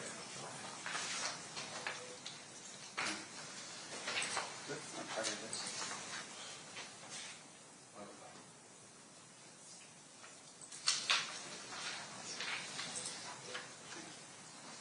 show you what's been marked and admitted as State's Exhibit 104, this document or this book right here. Yes. Okay. So this book was the one of the focuses of the search. Yes. And in the application for the search warrant, fair to say that as a detective, you would read the parameters in which Mr. or Detective Mogg at the time had requested in terms of the purpose of the search. He would have documented that in there, yes. Yeah. And for instance, would a review of the application and affidavit of search warrant help refresh the recollection as to what Detective Mogg had requested from a court to allow him to search for? I actually have not read the full document before. Oh. I can review it if you'd like. But at this point have not read the full document. Okay. So you're saying, though, that the person that could best tell this jury what he applied for would be Detective Mogg? Yes, sir. Okay, thank you. Now, in addition to that, looking at the State's Exhibit number 104, the name that's on top over here, did this name have any significance to you in participating in the search warrant in this case? Yes. What significance does this name have to you? We knew that was Duane Davis's nickname or street name. Is that correctly spelled? I don't know. Yeah, and then with regards to this person right here, do you know who this person was? Yes, I do know. Who is that person? Yosef Yal. Now, with regards to Yosef Yal, can you tell the jury a little bit about who he is? He was the to my understanding, he's the co-author of the book. Okay. Now, you had a chance at some point to speak with Mr. Yal. Yes, sir. And just for my recollection, do you recall when you spoke to him? On about Memorial Day of this year. So 2026? Yes, sir. Memorial Day. Do you recall when the grand jury occurred with regards to this case? In 2023. All right. And so explain a little bit to the jury what a grand jury is. It's a jury that have been assimilated here at the Clark County Regional Justice Center. They hear cases, then they determine if there is sufficient cause to issue an indictment on the accused. And typically that would be something, if you were the primary detective, you would have been involved in this particular one, but you were not. Right? That's correct. Okay. That would be something that Detective Mogg would be responsible for. Yes, sir. Okay. Now, in addition to that, with regards to Yusuf, we had read off a bunch of names the state had, and I want to make sure I'm clear here. Was his name read off as one of the names that they had issued some type of warrant or something for in this case? Not to my knowledge, no. Okay, so you interviewed Yusuf about May of this year. He's on the book cover, but you don't ask the court for a warrant for his arrest in California. No, I did not. Or some type of notice in California, hey, you need to show up to court. No, we did not. Okay. And did you ever at any point go down after your meeting with Yusuf to knock on his door again and say, hey, Yusuf, can you please come to Nevada based upon our interview or discussion? No, I did not. Now, in addition to that, when you went down to speak to Yusuf, at that particular time, you're with Clifford Mogg, right? That's correct. Now, at that particular point, Clifford Mogg is not a detective with Metro. Correct. He had been retired at that point how many years? 2.5, maybe? Okay. And so you accompanied him down to California to do that interview with Yusuf? With several people, yes. Okay. But you're going down as a police officer with the Metropolitan Police Department at that particular point? Yes. But not Clifford Mogg. He's not a police officer at that point? Correct, he was not. He is an investigator with the Clark County District Attorney's Office. Yes, sir. Now, based upon that particular interview, did you conduct that interview? No. Primarily Detective Mogg did, or Investigator Mogg did. Sure. And after that interview, did you draft an officer's report documenting what you learned in the course of that interview? No, I did not. That would be something that Detective Mogg or Mr. Mogg would have done?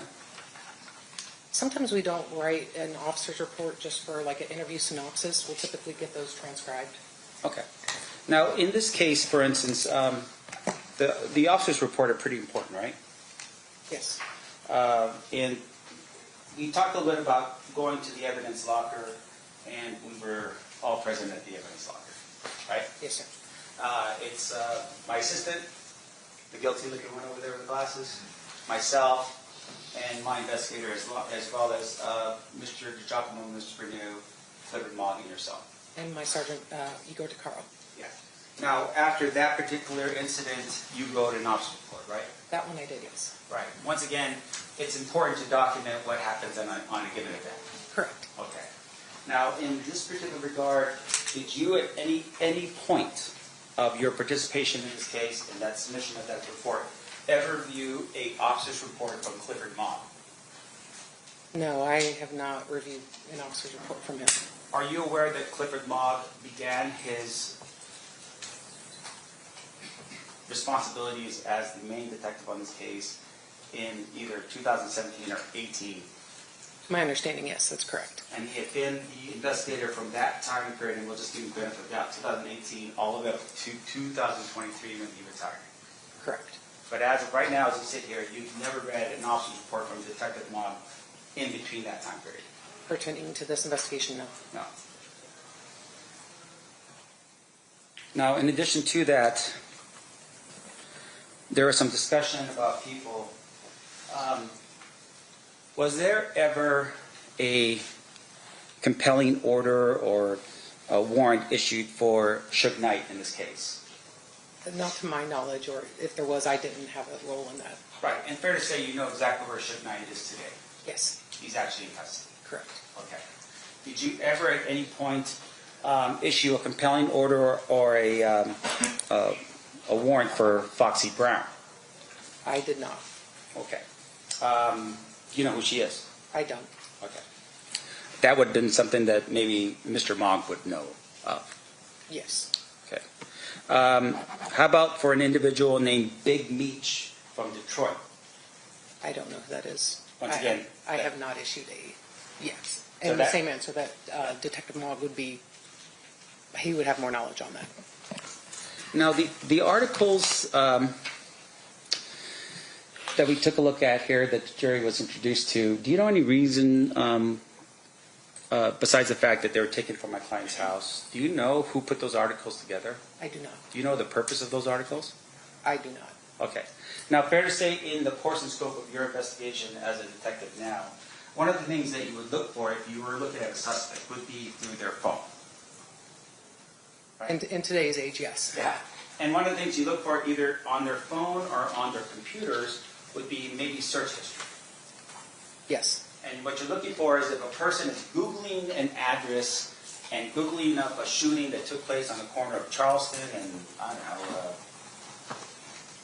Wallaby, and they're doing it over and over again, that would lend some issue as to why you're looking up the details of a shooting that, say, nobody knows, right? Yes. And that would help you determine whether that person has knowledge of a shooting that pretty much nobody else would know.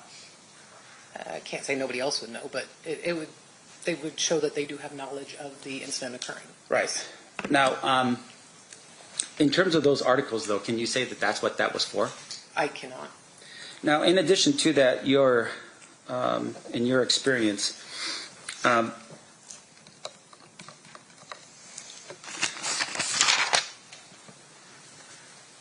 we had spoken a little bit about this folder here. I'm going to show you again for the jury. This is State's Exhibit 37. Oh, I'm sorry.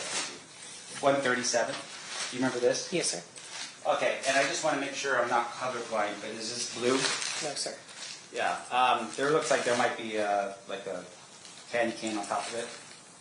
That's correct. And something else that's there. It looks like a little snowman or something like that. Do you know what the purpose of this folder was? No, other than it being just like a scrapbook type. But nothing else besides that?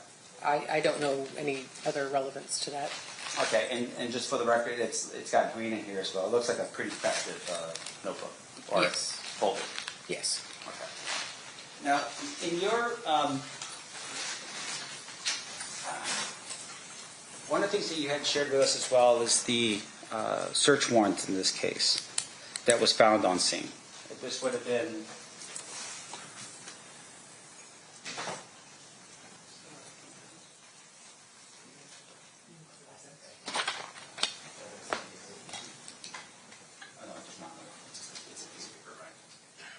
This would be State's Exhibit 136. You recall looking at this particular document here? Yes, I do. In terms of this document, this is a document that looks like this occurred back in May of 1997. Correct. And this obviously was in a different state. This is California. Yes, sir. And this was a search warrant of what looks like to be a house that would have been attributed to my client. I'm not sure who it is, who resided there then. I know the address is there, the California. Yeah, it would be the California address that's on the next page, right? Yes. I just don't want to push it again. But let's turn to the last page here. One of the things that was made mention by the state, and just pointing the jury to the receipt of property taken, that's like our property return. Yes. Or search warrant return. Okay. That's correct. And in it, it identifies various different things that was taken from that particular residence. Yes, sir. Now, one of the things that's in here, for instance, is this line number 4, money due bill for the Monte Carlo Casino. Do you see that? Yes, sir. Do you have that? No, I do not. Was there any copy of that in the house that you searched in 2023? Not that we found. And with regards to that particular description there, can you tell us, for instance, just by the description alone, when that money due bill was dated? I don't know from that description. We just know when the search warrant was issued, so I would assume previous to that Right. issue date. Right, but we don't know an exact date. Correct. And the other things that are on here, for instance, the 9 miscellaneous photographs, all these things are things that another detective wrote down in the course and scope of their investigation. Yes. Okay. Now, in addition to that, when you were in Mr. Davis's home, you had identified, or there were various different electronic devices that were seized. Yes. Okay. Now, with regard to those electronic devices, there were quite a few. Yes. Those electronic devices, and I just want to make sure I'm clear here, you had taken a Dell Inspiron 1764 laptop computer. Yes, sir. Did you ever at any point cause that computer to be reviewed for information that would help you lead to whether or not Mr. Davis wrote that book or helped write that book? I did not. Okay. And just for the jury's edification, let's make sure we're clear. When you're reviewing an electronic device like that, you are looking for files, search history, things that would help you see whether or not Mr. Davis used that particular machine to help write the book, for instance, in this case. In theory, yes, somebody will do that. Right. And you also took from the residence a Toshiba laptop computer. Yes. Did you find any information that would help you know or learn whether or not Mr. Davis actually wrote Compton Street Legend or anything like that? I did not write a search warrant to get into the digital items, so I've never reviewed anything from the electronics. Okay, so I just want to make sure I'm clear. That would have been Clifford Mog's job, not your job. Yes. Because at the time he was the detective responsible for this investigation. Correct. Now but I just want to make sure we're clear for the jury. The other items that were seized at that point that you were at least part of the seizure would have been a Toshiba satellite laptop computer. So that's 3 computers.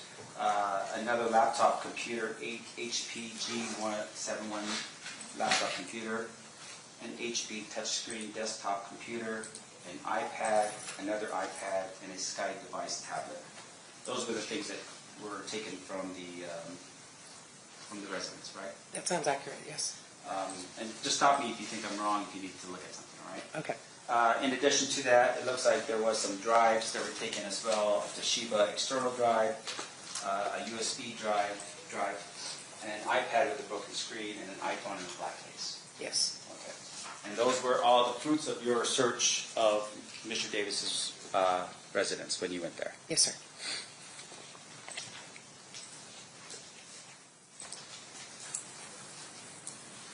And once again, whatever was found inside of those objects would be something that would be Detective Mog's responsibility to tell this jury, not you. Yeah. Yes, sir.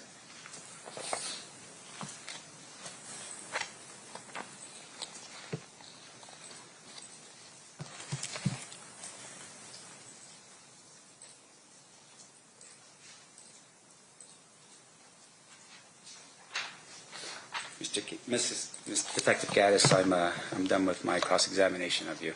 Okay. I appreciate your answers today. Thank you.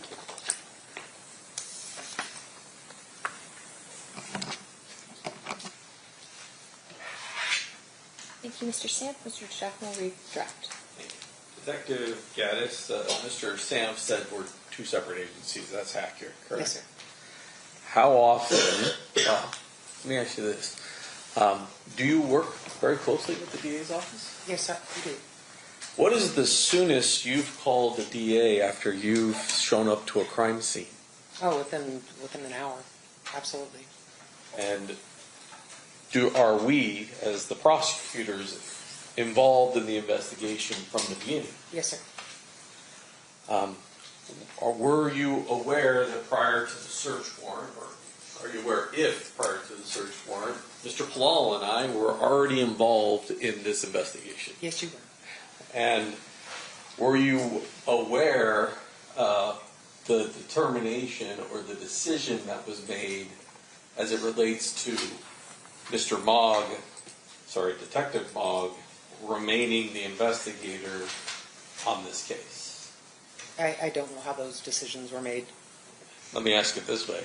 Are you aware that that decision was made the day he retires? Yes, yes. Okay.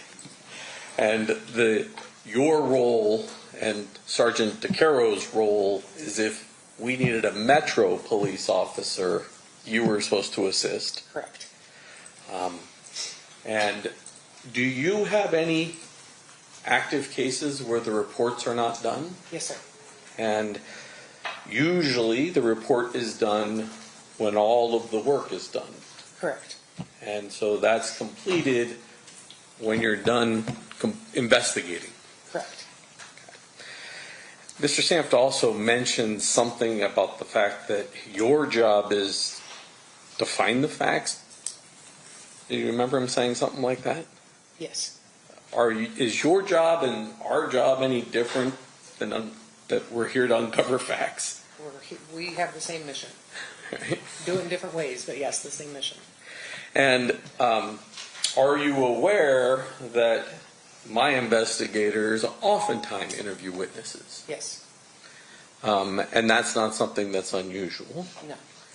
Is there anything that you feel was improper with the idea of Detective Mogg becoming my contract investigator on this particular case? Objection, Your Honor, is the opinion. I'm not quite clear what the relevance of that question is. Well, his entire cross was, hey, this is really odd, this is really unusual, there's something wrong here by Detective Mogg becoming Mr. Mogg and continuing the investigation. So I'm asking her, in her experience, is there anything inappropriate about that? I don't know how her experience is relevant. Yep. He opened the door by asking her those questions. Overruled. I would say Detective Mogg would have been the best fit to do it because he had the most intelligence and knowledge of the investigation. Thank you. I have nothing further. Anything further, Mr. Samp? Yes, Your Honor. Okay. Since we're walking through this door, so with regards to Detective Mogg in this case, He was the best fit for this investigation? He had the most knowledge of it, yes. He had So the most continue. knowledge of it because he did not write an officer's report. Fair? Objection assumes a fact, not an evidence. Can you approach?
All right, it's overruled. You may ask your question. And I just forgot the question, so let me back it up real quick here. So you're telling us, though, that he was the best for the job? Yes. Okay. And that at the time of his retirement, 2023, he was the best for the job?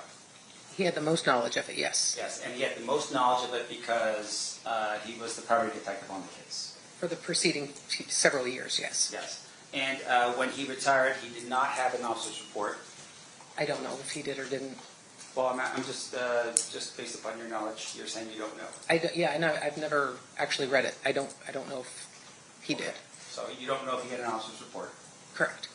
And you say he was the best for the case, even though technically there were other detectives on your unit that could have taken over that case?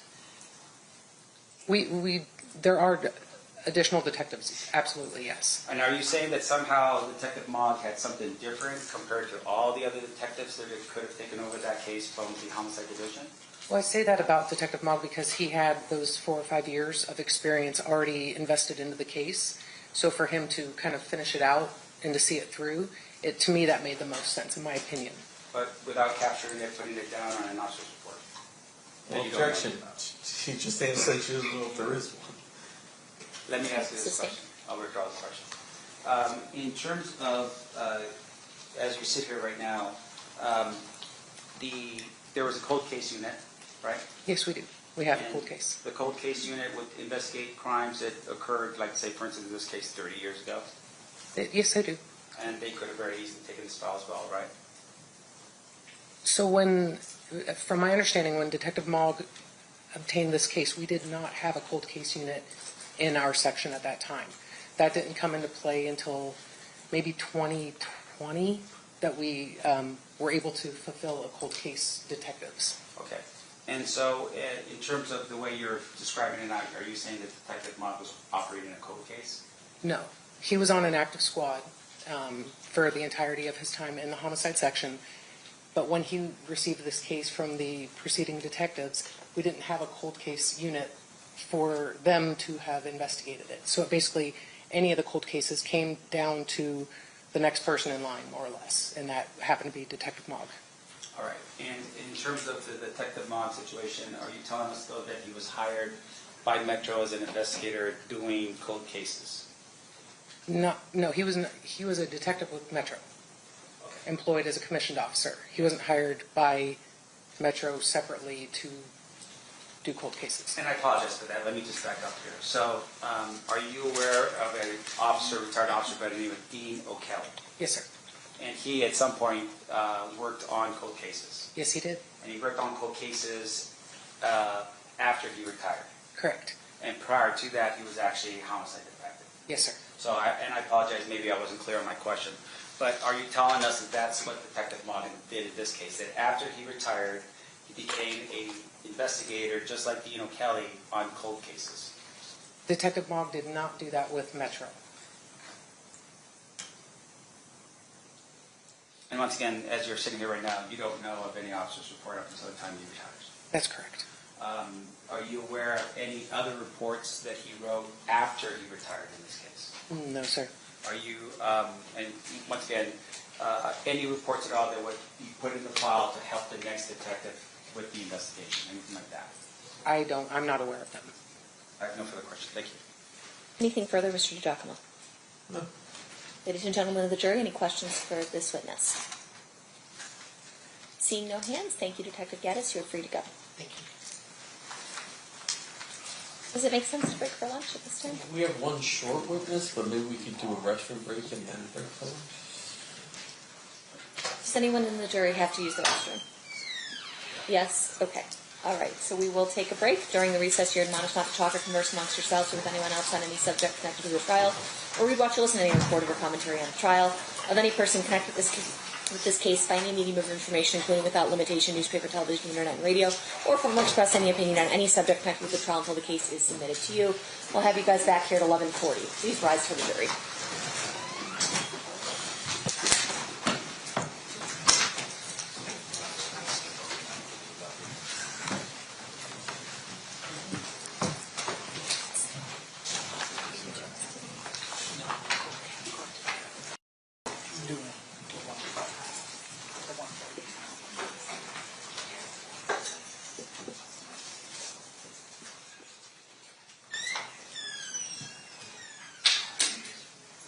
For the record, the jury has exited the room. We'll be in recess.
record. Back on record in C377407. Over the break, one of our jurors let Marshal Spies know that it was juror 5, Sydney Stratton, let the marshal know that she knows Mr. Scott, who was the CSA who testified. I don't know any more information about that. I was just going to have her come out and ask her some questions about that relationship, see if it would affect her ability to be fair and impartial, and then if you guys have any questions about it, just I'll give you that opportunity as well. Yes, Ryan. Okay, can we get Ms. Stratton in? Randy? No? You. Okay.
For the record, Ms. Stratton has exited the room. You may be seated. Anything else we need to discuss on that issue? Not from the state. No, yeah. Anything we need to discuss outside the presence? Not from the state. No, yeah. All right, we'll get the jurors lined up. And who is the witness that we're going to do next? Mark Hatt. Mark Hatt. Yeah, he's a firearms person. Okay. So he should be short.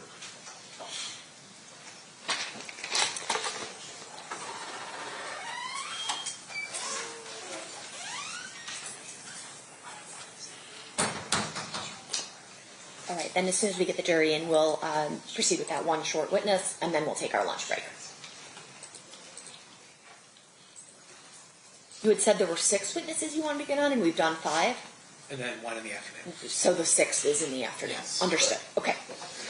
We believe you should take most, if not all, of that. Okay, no worries. Anything else? I mean, who knows? They talk all day. You wrote a book. You wrote a book.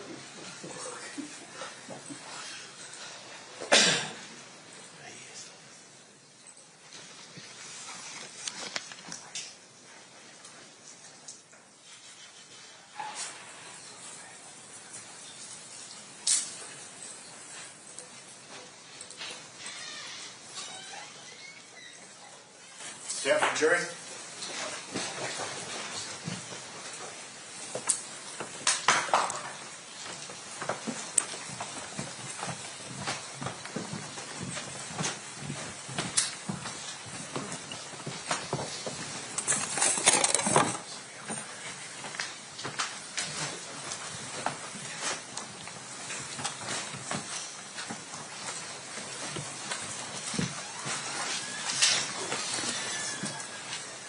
So the parties stipulate to the balance of the jury.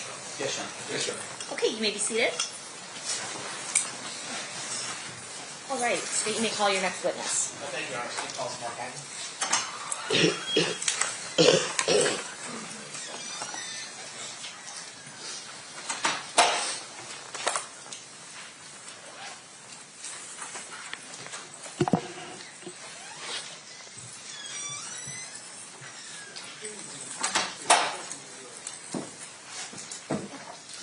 You solemnly swear or affirm the testimony you're about to give in this action shall be the truth, the whole truth, nothing but the truth, so help you God. I do. You may have a seat. Thank you. Sir, if you please state your full name and then spell it for the record. Mark Hatton, M-A-R-K-H-A-T-T-E-N.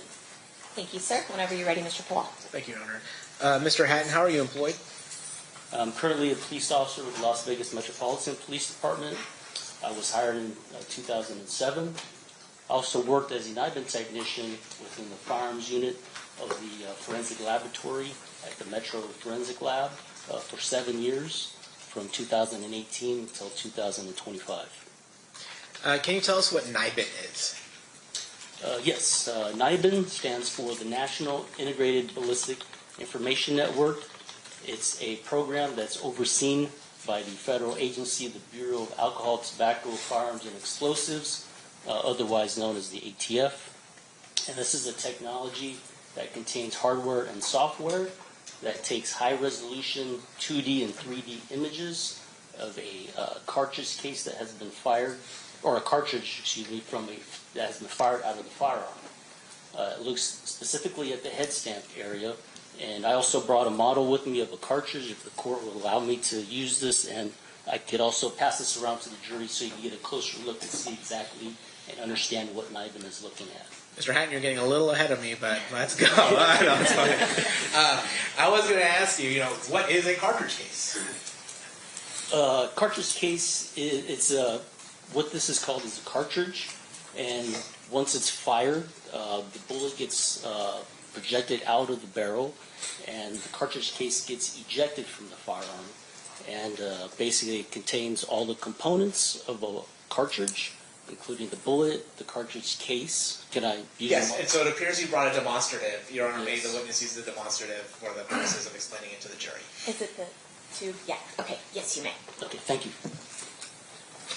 Yeah, so during the firing process, when somebody pulls the trigger, this bullet will project out of the barrel, and this is the cartridge case. This is the head stamp area. It can be stamped with the manufacturer of the ammunition as well as the caliber, and this is the what NIBIN looks at, specifically the primer area, which contains a small explosive that ignites the gunpowder within the cartridge case. And then on the back of the cartridge, you had mentioned that, or the cartridge case, you had mentioned that the strike that causes the explosion to expunge the bullet, is that strike unique or something that you look at in determining whether or not a cartridge has been fired from the same gun? Yes, it's unique because during the manufacturing process of the firearm, it has tooling marks and it's hardened steel. This metal is soft So this comes out at very high velocity, so when that slams into the firearm, it imparts its unique markings from that tooling process directly onto the cartridge case. Now, I'm going to direct your attention to case number 960907-2063, where you asked to do some work on that case. Yes, I was. And is it fair to say that, and the jury's already heard this and they've been received in evidence, that 7 cartridge cases with a head stamp of 140 SNW were recovered from that scene? That's correct. And then initially, when this case first occurred in 1996, they were run through the database that existed in 1996. Is that fair to say? Not in 1996, it was in 2003, because NIBIN was not created. It was a program called DrugFire, and NIBIN actually was implemented in 1997, but of course it takes time to build up the database, so it really wasn't the database wasn't built up until about the early 2000s. So that's when they actually initially entered this cartridge case into the NIBIN system. So in 1996, it was DrugFire, and then in 2003, it was re-entered into NIBIN. Is that fair to say? I don't have any knowledge if this was entered into DrugFire. So we'll focus on 2003, the NIBIN entry. Did the cartridges used in this particular cartridge cases collected in this case match any other cartridge cases that were entered into NIBIN back in 2003? They did not. Did they match any other firearm that was recovered by 2003? They did not. Now, in 2023, were you asked to re-enter these cartridge cases or re-examine them within the NIBIN system? Yes, I was. And that request, I think, was made by Mark DiGiacomo. Yes, it was. And had technology changed between 2003 and 2023? Yes, so that 20-year period, the cameras and the resolution has definitely improved over that 20-year time frame. And is it also fair to say that probably in the intervening 20 years, more cartridge cases and more firearms have been entered into the NIBIN system? Yes, it's the gold standard of that type of ballistics. So everybody uses it now, and yes, there's millions of images in the database. And did you actually conduct the? Did you actually look into NIBIN to see whether or not this cartridge case matched any other cartridge case that was entered into NIBIN? Yes, I entered it into NIBIN myself, and we did a nationwide search, and it looked throughout the entire country, and then the NIBIN results had no associations other to the original entry from 2003. So what you learned from NIBIN is when you entered the cartridge in 2003, it matched the cartridge you entered in 2023. That's correct. But nationwide, it did not match any other cartridge case that had been previously entered into NIBIN. No, it did not. Anything? Sorry, cross-examination, Mr. Smith. Sir, did you actually look at the actual cartridge casings themselves? Yes, I looked all 7 side by side, and I screened them and then grouped them into one grouping, which represents one firearm. All right. And as far as you recall or understand, that the cartridge casings were located at one scene, not multiple scenes. I didn't look into the case notes. That's to try to keep our distance. We don't do any investigative work at the lab, so we don't want to bias our mind to what was. So I did not review any of the crime scene photos, any of the diagrams. I do not know. All I know is I have 7 cartridge cases. How do they group, and which ones to enter? Okay. And so out of the 7, all of them look like they were fired from the same firearm. Yes, they had similar visual characteristics, and I entered one, which I assigned as lab item 1. I see. So no one of them was different, like indicating maybe another gun was used. All of them were from the same gun. That's correct. Right. No further questions. Thank you. Thank you. Anything further, State? No, Your Honor. Any questions from our jurors? Seeing none, thank you, Mr. Hatton. You're free to go. All right. Thank you, Your Honor. Excuse me. That was our short witness before the lunch break? Yes, sir. Okay, sounds good. So at this time, we're going to take our lunch break. During this recess, you are admonished not to talk or converse amongst yourselves or with anyone else on any subject connected to the trial, or read, watch, or listen to any report of or commentary on the trial of any person connected with this case by any medium of information, including without limitation, newspaper, television, internet, and radio, or form or express any opinion on any subject connected with the trial until the case is submitted to you. We'll have you guys back here at 1 p.m. for further testimony. Please rise for the jury.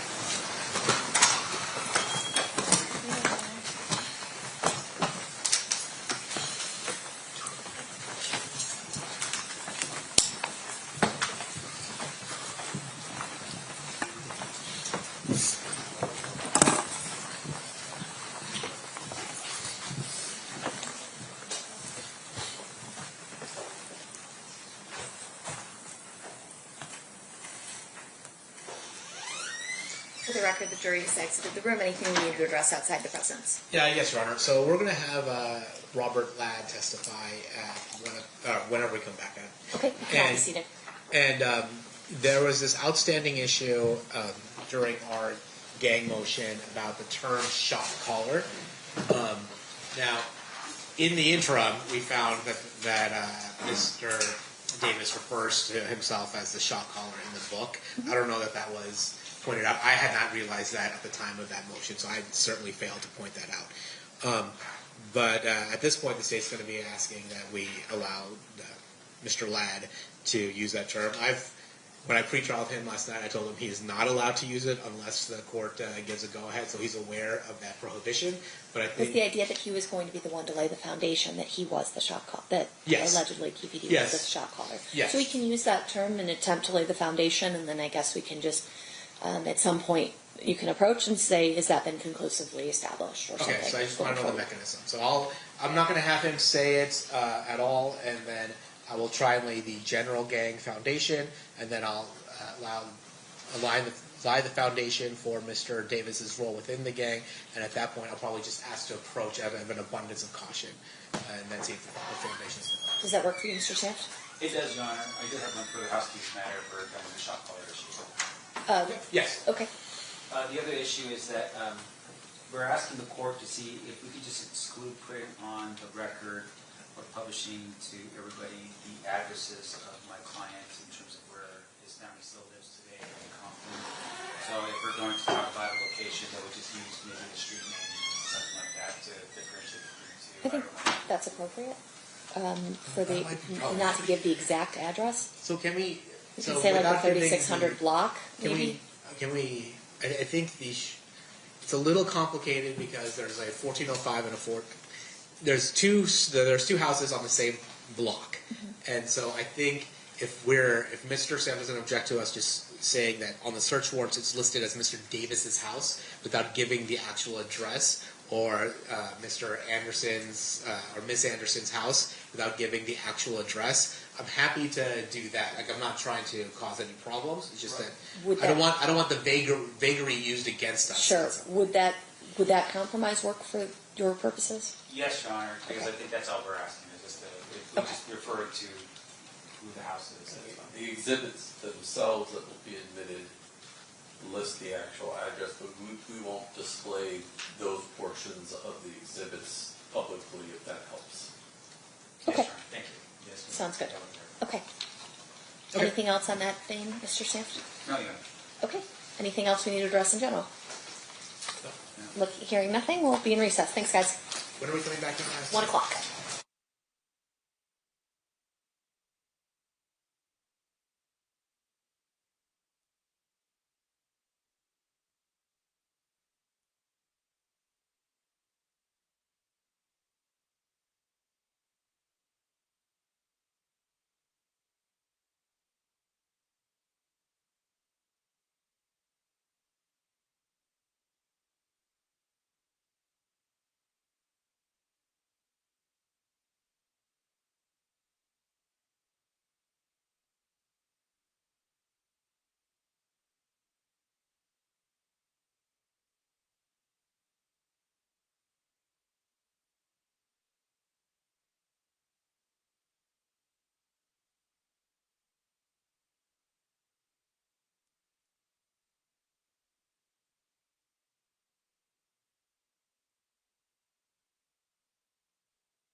Record. We're on record in State versus Davis, C-377-407. Anything that we need to address outside the presence of the jurors? Not from the state. Okay. And we have Mr. Ladd Yes. ready to go? Yes. Okay, we don't have to delay for him? Perfect. All right, we'll get the jurors lined up and we'll bring them in. They are lined up? Okay, perfect. And just so I'm aware, 1 o'clock tomorrow is the plan? Yes. 1 o'clock tomorrow. I think this is our last witness for today. I don't know how long it's going to take, but Okay. So once I have them recess after this witness, we'll tell them to come back at 1 p.m. tomorrow. Correct. Okay, perfect. Sounds good. And are we still starting noon on Thursday? That's the idea. If you guys are ready at that time, so you guys can talk about it and let me know. Yes, ma'am. Okay, perfect.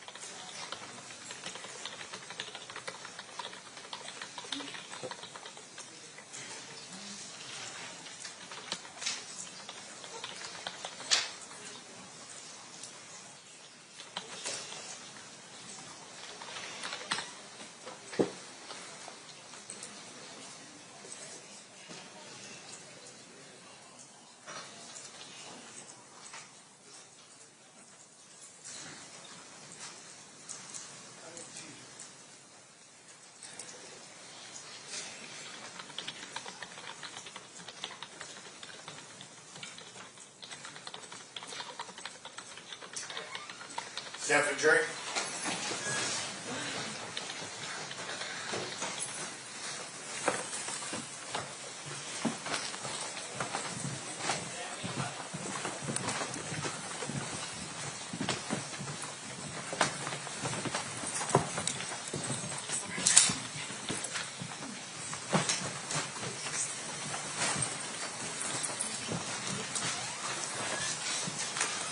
So the party stipulates to the presence of the jury.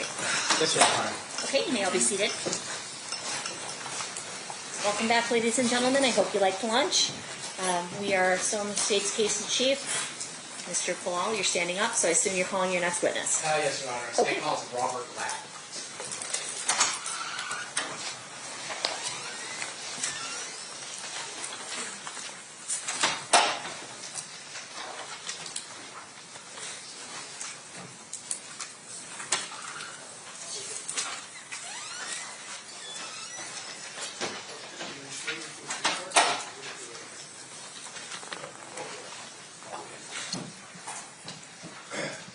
You do solemnly swear the testimony you're about to give in this action shall be the truth, the whole truth, and nothing but the truth, so help you God? I did. You may be seated. May I please have you state and spell your first and last name for the record? Robert Ladd, Robert Ladd. You may proceed, Mr. Palal. Thank you, Your Honor. Good afternoon, Mr. Ladd. How you doing, sir? Sir, can you tell us a little bit about your employment? Yes, I'm retired now, but I was a police officer for 32 years. Where did you start your career? I started in 1983 when I was hired by the city of Compton. And what was your initial position with the city of Compton? A patrol officer. And then did you change positions at some point? Yes, when I was a patrol officer for several years. And that really was my beginning introduction into the world of the Crips and Bloods, because most of the radio calls that we got in Compton revolved around gang activity.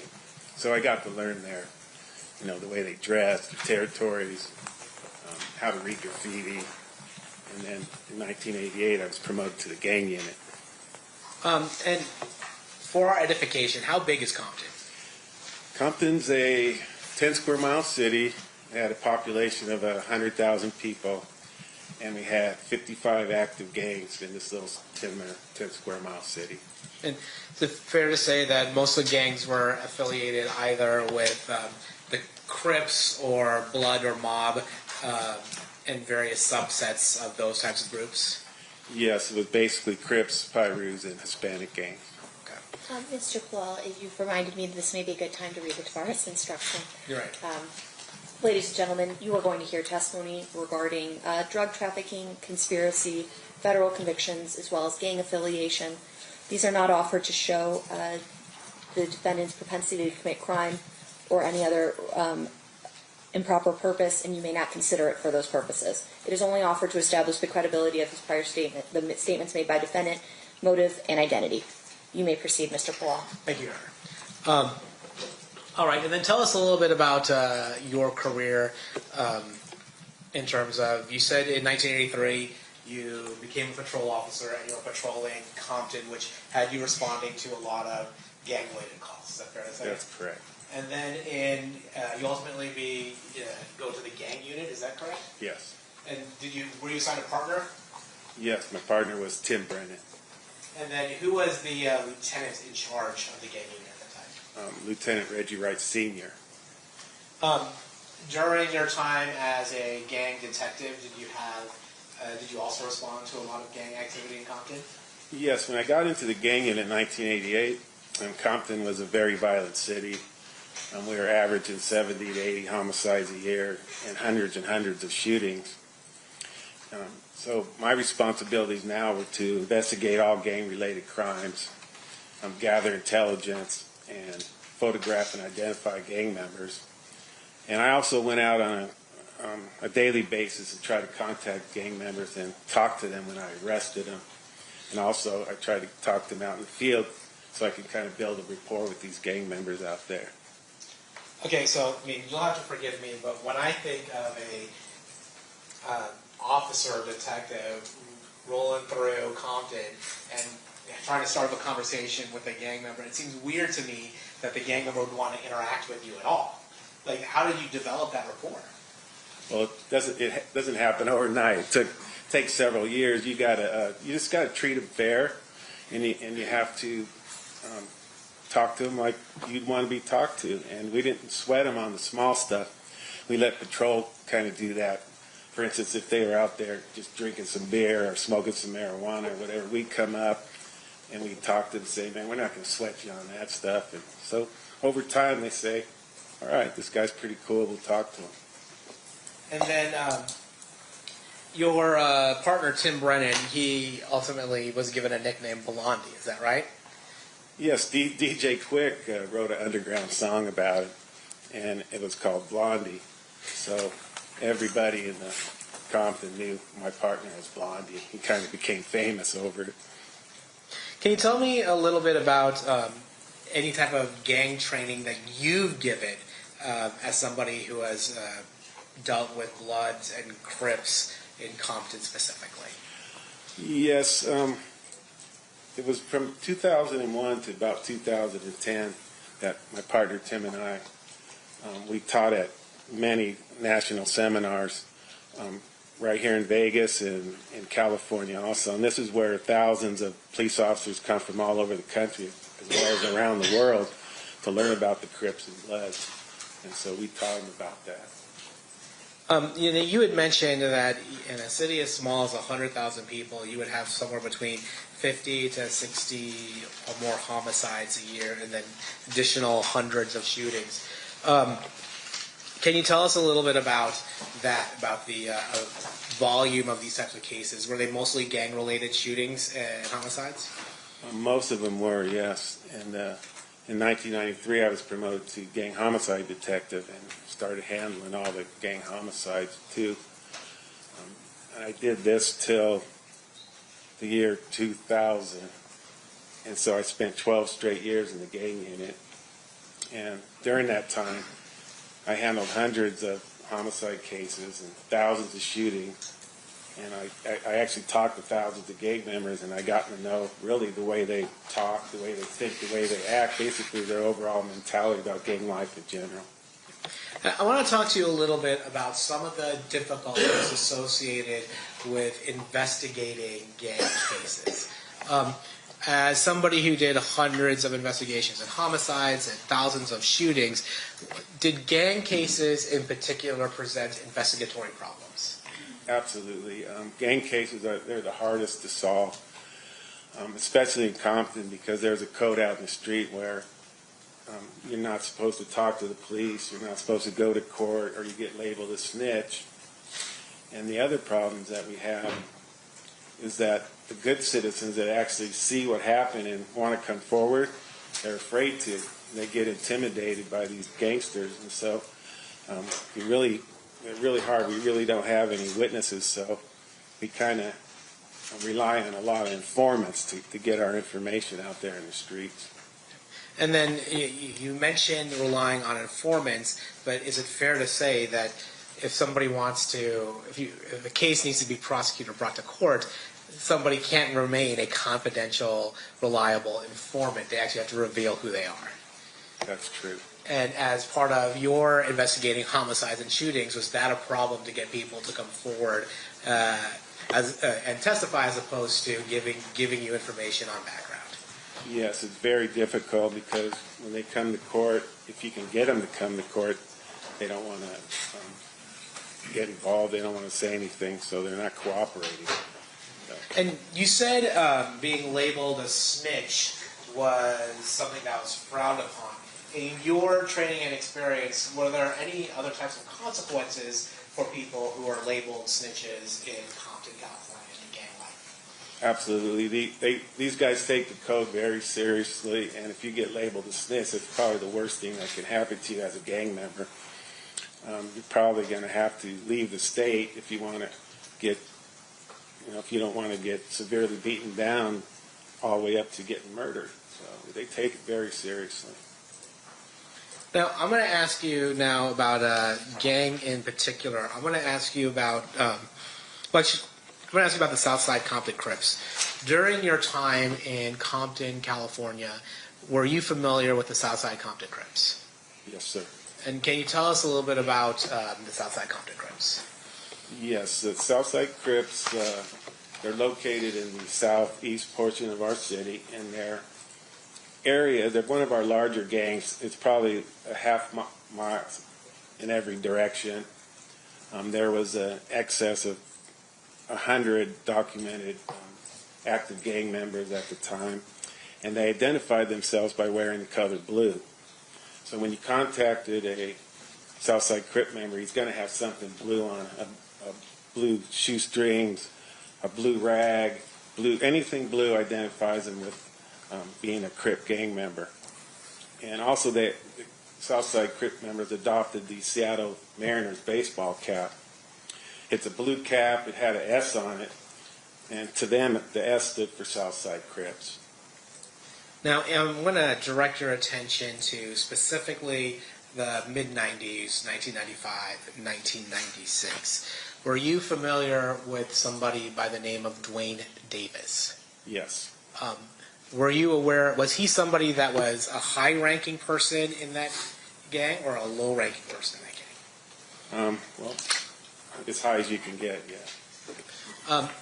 Now, what are the different levels of gangsters in Southside, or just general gangs? Are there different levels? Yes, there's definitely a hierarchy within the black gangs in Compton.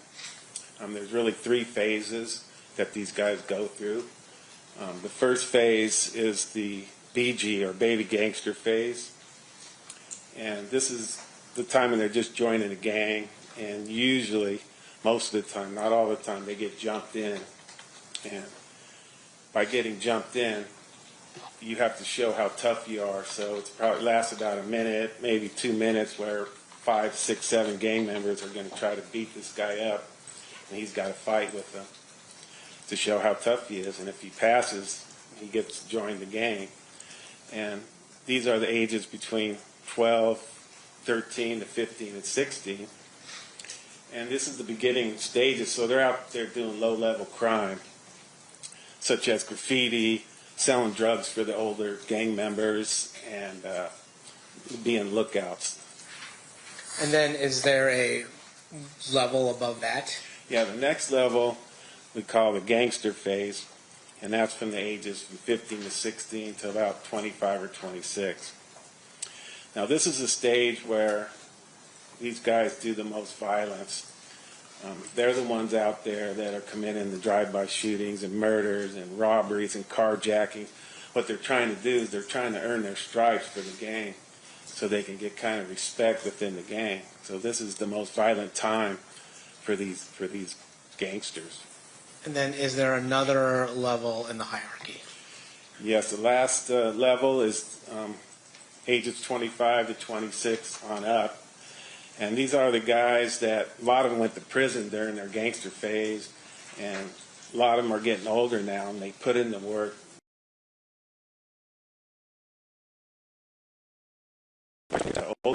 And these guys become the leaders or shot callers of the gang, and they tell the younger officers what to do.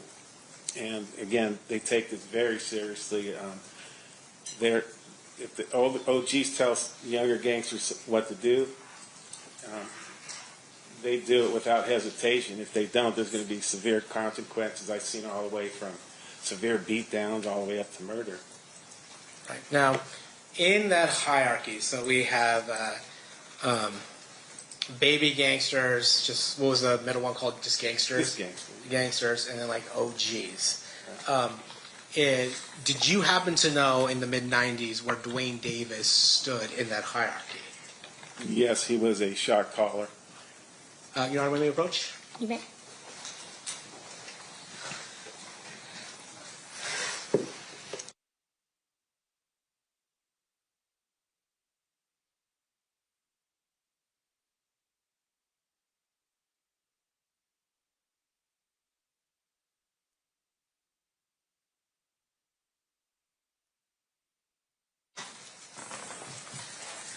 All right, so you're saying that Mr. Davis was a shot caller within the Southside Compton Crips. Absolutely, yes. And what does that mean? Well, he could tell the younger gangsters what to do, and if they don't listen, like I just said, there's going to be severe consequences. The younger gang members are supposed to do what they're told without hesitation. Now, were you aware of whether or not Mr. Davis was a narcotics trafficker? Yes, he was definitely a high-level narcotics dealer. Compton, we're a small city, and we didn't have the manpower or the resources to go after a major narcotics dealer like Mr. Davis. But during my time in the gang unit, we were approached by two different agencies, the FBI task force, really, the DEA and FBI task force, and they would come to us because they wanted information on Mr. Davis's fellow gang members who he hung around with. And basically they would tell us that he's trafficking narcotics across the United States all the way to the East Coast. Now, I want to talk a little bit more about Mr. Davis. Would you see him sometimes in Compton? Yes, many, many times I've seen Mr. Davis. And can you, do you see him in the courtroom today? Yes, I do. Can you please point him out and identify an article of clothing he's wearing? Yeah, he's a male black sitting at the end of the table wearing, it's either gray or black suit. Your Honor, may the record reflect the identification of the defendant in this case? It will. All right, and how would Mr. Davis dress in normal, like, gangster attire, like you were talking about before, or would he dress differently?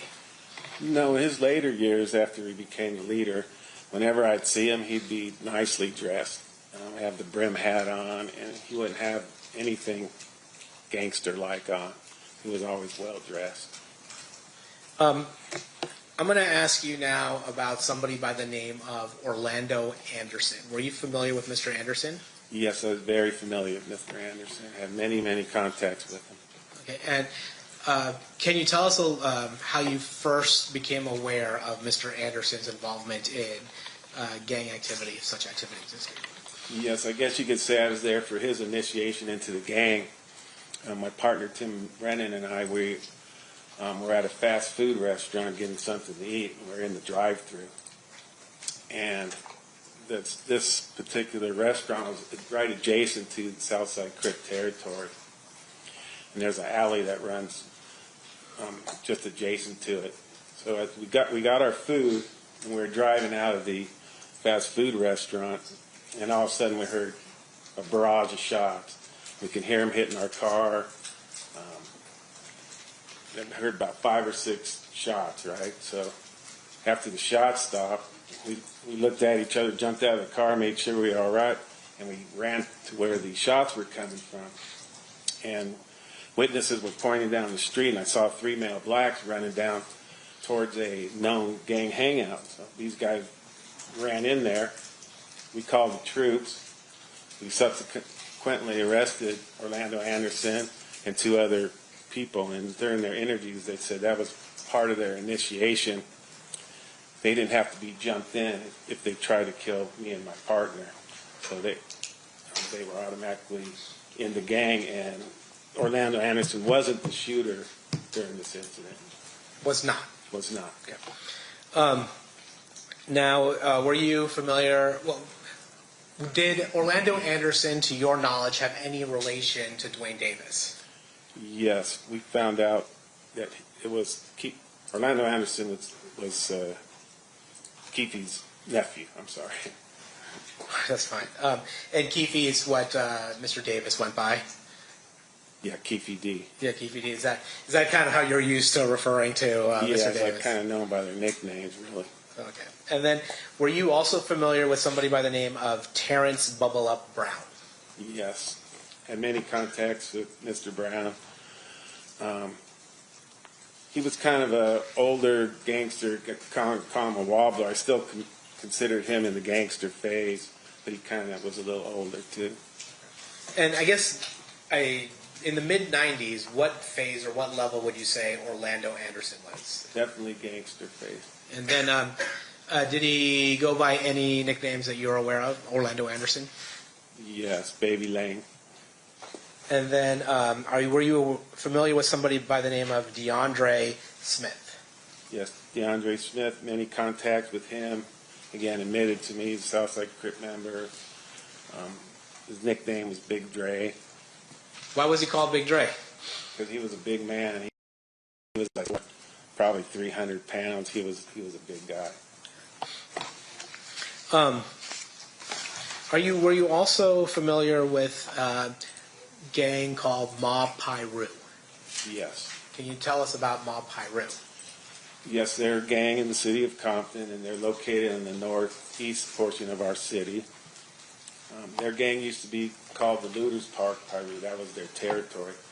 In about 1975 or 76, a group of kids over there wanted to start their own gang and have their own territory, so they started at Mob Piru, which stands for Members of Bloods. Now, their area is probably a quarter mile in each direction, and there's probably 45 to 50 active gang members in this gang.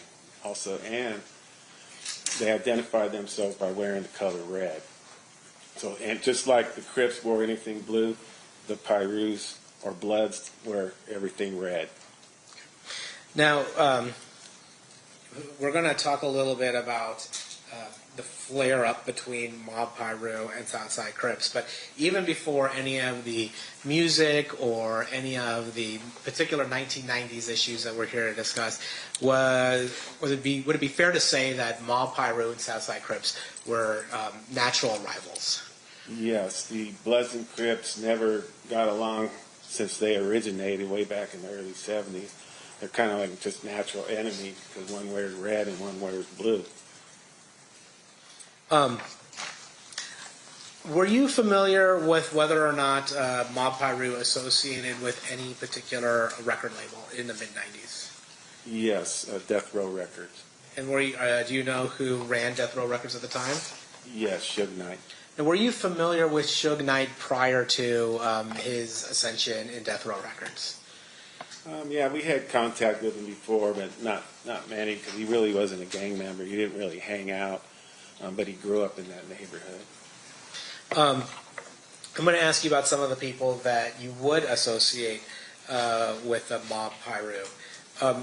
Earlier, I think now it's last week, we met with somebody named James McDonald. Are you familiar with James McDonald? Yes, very. Do you recall what his nickname was? Yes, Mob James. Now, would you go to the McDonald house in Mob Piru territory? Yes, Mob James's house was kind of like the main hangout for the Mob Piru, Looters Park Piru. He had two younger brothers, Buntry and Timmy Rue. So this was the main hangout for the Mob Pirus, and we would go there. If you wanted to find a Mob Piru, that's the first place you'd look. So we had many run-ins at this Mob James house. And were you familiar with somebody by the name of Trayvon Lane? Yes. And States Exhibit 60. Do you recognize the person depicted in States Exhibit 60? Yes, that's Trayvon Lane. His nickname's Trey, and he's a member of the Mob Piru. Are you familiar with somebody by the name of Roger Williams? Yes, I am. His nickname is Neckbone, and he's also a member of the Mob Piru. No, actually, I think I skipped something with Trayvon Lane. You had talked about the 3 levels of being a gangster. What level would you say Trayvon Lane was in the mid-90s? Gangster. Okay, so like the middle, most violent level. Yes. And then with in the mid-90s, what level was Roger Williams? Definitely gangster. In the mid-90s, what level was Mob James McDonald? I would consider him an OG. And then in, you'd mentioned Buntry. Is that Alton McDonald? Yes, it is. And in the mid-90s, what level would you describe him? Gangster. And then are you, now in that neighborhood, same neighborhood, there was a person that lived there or grew up there named Reggie Wright Jr. Is that fair to say? Yes. Were you familiar with Reggie Wright Jr.? Very, yes. And when you say very, how are you familiar with Reggie Wright Jr.? Well, he used to work at the Compton Police Department. He was a jailer, and then he went to be a full-time police officer, I think, in around 1988. He was only there for like 5 years because he got injured and had to retire. Now, I'm going to ask you something, I guess, culturally about gang life. How important is one's reputation in the gang world? Very. It's these guys live for respect. That's how they live their lives. And then, if somebody felt as though they were disrespected, what would you expect them to do? They have to retaliate. If a gang member is disrespected, they have to retaliate, or they're considered a punk out in the streets. And if you get considered a punk out in the streets, you kind of lose your respect and credibility. And what's the consequence of losing your respect and credibility in the streets? Well, I mean, you're going to be nothing in that gang, really. And then, we talked about the hundreds of murders that you've investigated and the thousands of shootings you've investigated. Was retaliation, in your experience, ever a motive for those shootings or murders? Yes. I've investigated like 1,000 crimes, and I would say 90% of them are because of disrespect. And so when you get disrespected as a gang member, you can expect some sort of retaliation. Now, you had heard gathering intelligence about this Lakewood Mall incident. Is that fair to say? Yes. But you weren't there, were you? No. And just so we're all clear, Lakewood Mall, is that in Compton? No, it's several miles out of Compton. And so that wouldn't be something for you to investigate? No. But as a gang expert and a gang investigator, what to you is the significance of somebody trying to rip off a gang member's chain? Well, it's definitely disrespect, especially the chain that they were trying to take at the Lakewood Mall.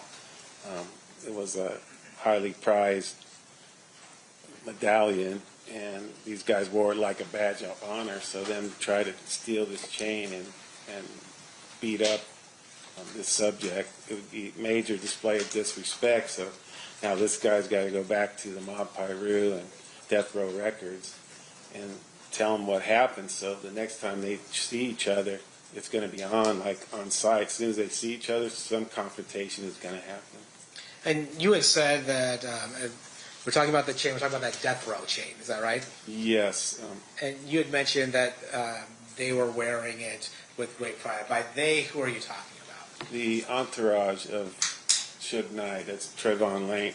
Well, back in '95, Suge Knight gave these out as Christmas presents to his entourage, like just, Trayvon, Neckbone, Buntree. They gave one to Reggie Wright Jr. So not too many people had him at this time. So it was a prized possession to these guys. Now, I'm going to take you forward to September 7th of 1996. You're aware you become aware of a shooting that occurs out here in Las Vegas, September 7th, 1996. Is that correct? Yes, sir. How do you become aware of the shooting that occurred here on September 7th, 1996? Well, I was at home, and I get a call from my boss, who's Reggie Wright Sr., and he tells me that, hey, Suge Knight and Tupac were just shot. Tupac's in critical condition, and get ready because it's coming back to Compton. He told me that they thought the Southside Crips were responsible for the shooting. And so when he's telling you this, do you now have to have a response to this, or why is he telling you specifically to get ready? Because when you disrespect and shoot the biggest rap mogul on the planet and the biggest rap star on the planet, and he surrounds himself with the Mob Piru, then there's going to be some sort of retaliation. And all these guys were from Compton. So when they got back to Compton, we expected a war. And was there a war? There definitely was a war. Can you tell us about that? So in the immediate aftermath of the Tupac Shakur shooting, did you notice an uptick in violence in Compton? Yes, 2 days after Tupac was shot was our first shooting. One of the OGs was at a store on Alondra Boulevard in Compton, and he was shot in the back several times, and a 10-year-old little girl got caught in the crossfire, and she was hit, and she was in critical condition. And the guy that was shot was a Southside Crip member, and again, he was a shot caller for the Southside Crips. His name was Darnell Brim.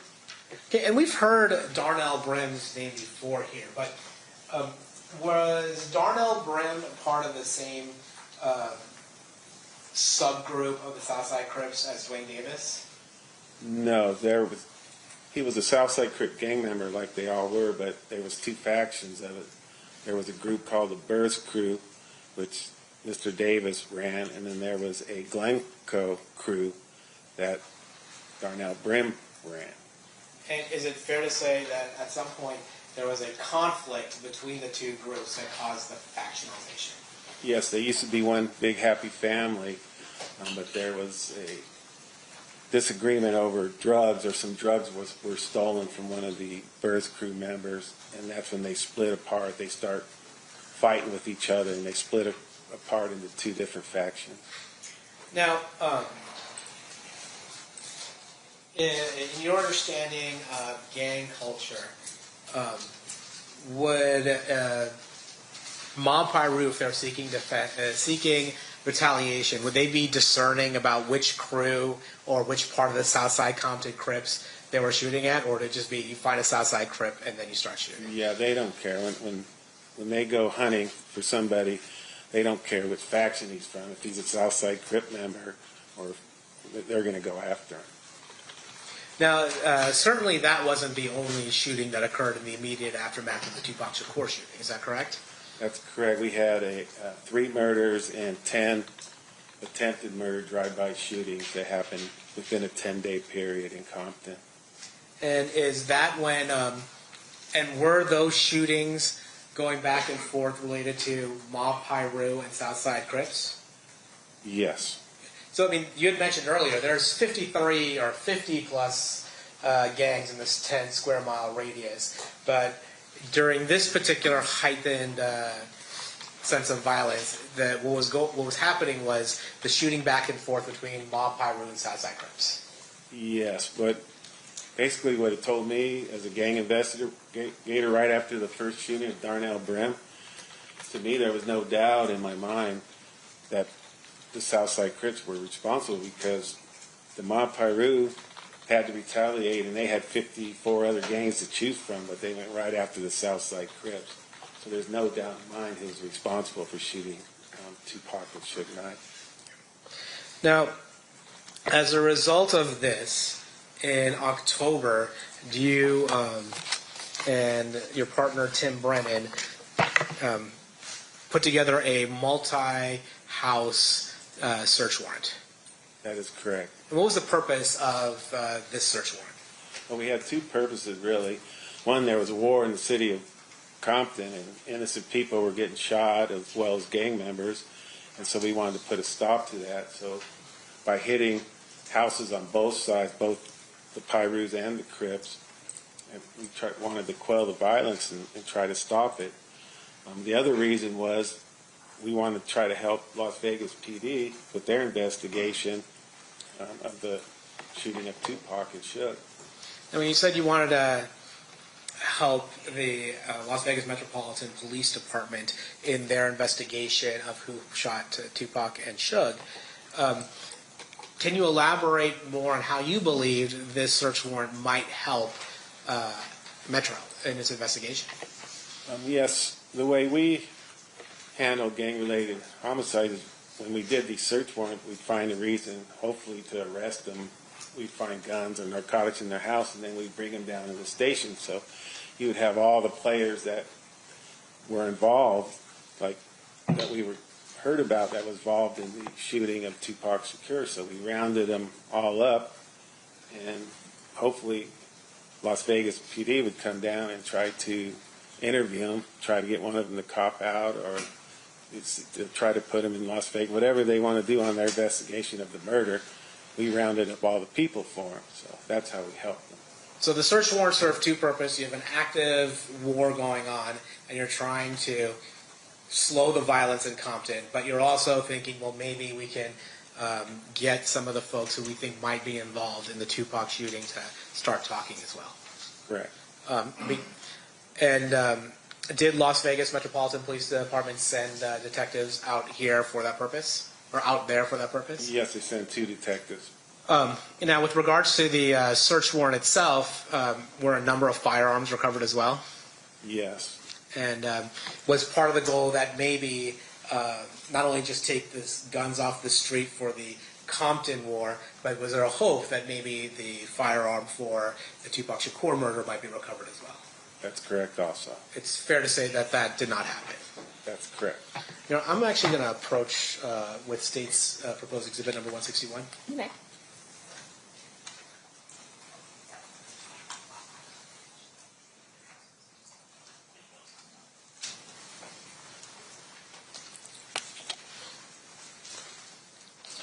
I'm showing you what's proposed State's exhibit number 161. I got to get my glasses on. No problem.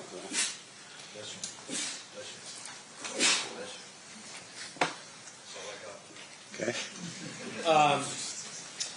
Do you recognize what State's proposed exhibit 161 is? Yes, it's a search warrant. And can you open it up and look at it? Do you recognize the search warrant? Yes, I do.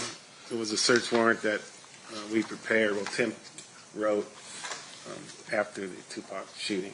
And was it? Did you assist him in the investigation that led up to the search warrant? Yes. And did you assist him in giving him the information in order to get the probable cause?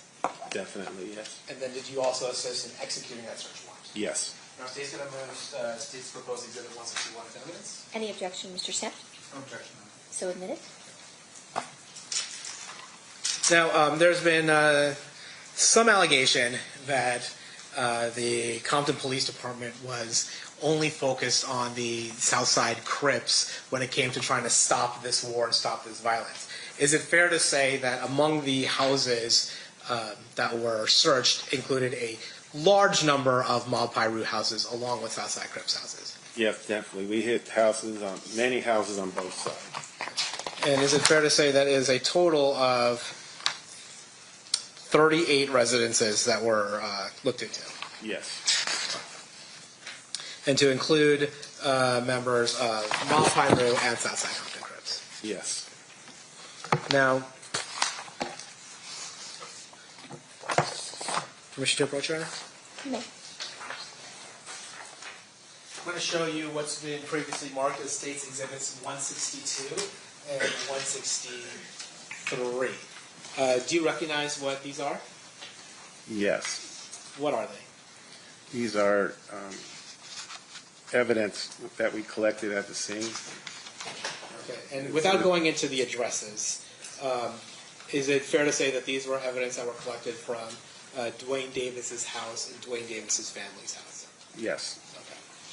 Now I'm going to move States Exhibits 162 and 163 to evidence. Any objection? No objection. So admitted.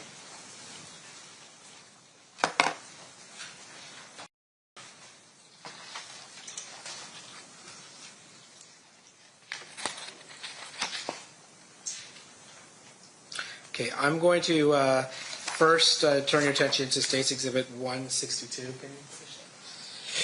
Yeah, you just want me to avoid the address, though, right? Sorry. We have to avoid the address, so maybe take it off. Jessica, maybe take it off me while it comes up, so we can avoid the address itself.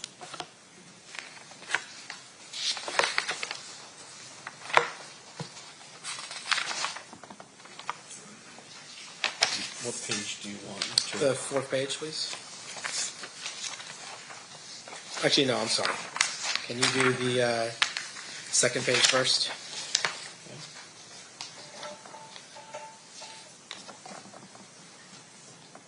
Okay. Yes. Okay, so this is the first address we're going to talk about here. And again, we're not going to go into what the actual address is, but do you recognize the people that are listed that were located at the address?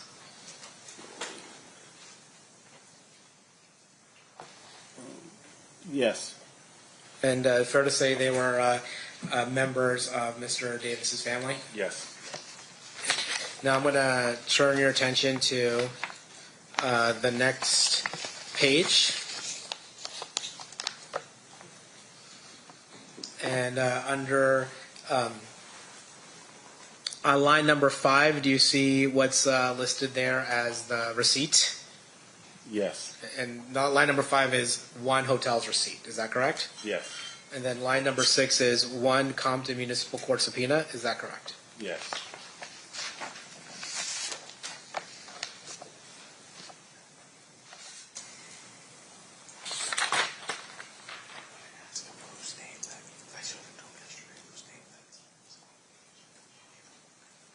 Then I'm going to show you States Exhibits 163, if we can take it off us for a second.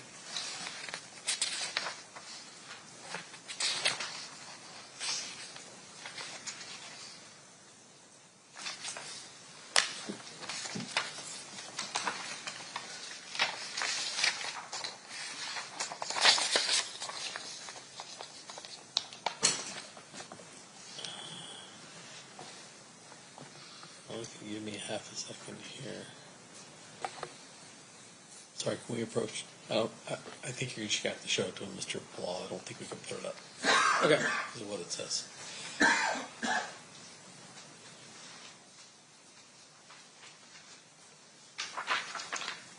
So I'm showing you page 3 of States Exhibit 163. Can you tell us what this document actually is? Yeah, it's a receipt for property taken. And then it actually mentions who is taking some of the property here, doesn't it? Yes. And who's that? Myself. Okay. And then one is a letter from the Excalibur Casino, is that correct? Yes. And then the other is an envelope addressed to Orlando Anderson, is that correct? Yes. And then the third is miscellaneous bills addressed to Orlando Anderson as well, is that correct? Yes.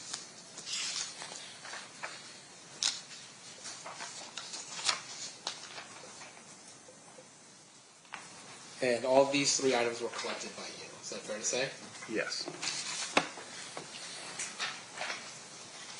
So from Mr. Davis's home, and well, we'll start with 163. We have from Mr. Anderson's home, we have a receipt from the Excalibur. Is that correct? Yes. And then and is part of the reason why you're collecting that receipt is because it's relevant to the investigation as to who shot Mr. Shakur?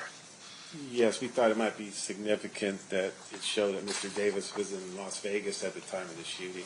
Well, I guess in this one it's Mr. Anderson, correct? Yeah. And then from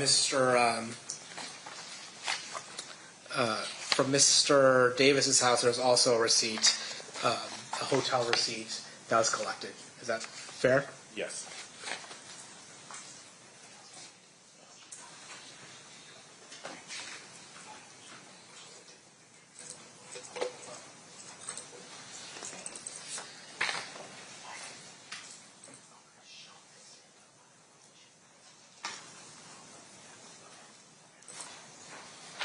Yeah, I'm going to approach. I'm going to show you states 160.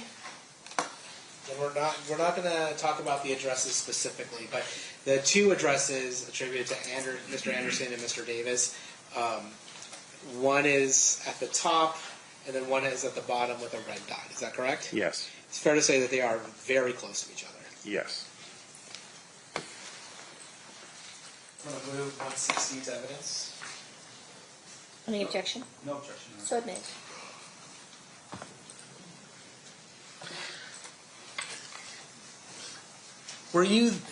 So Mr. Anderson, was he one of the people that was caught up during the search warrants, this 38 house search warrant?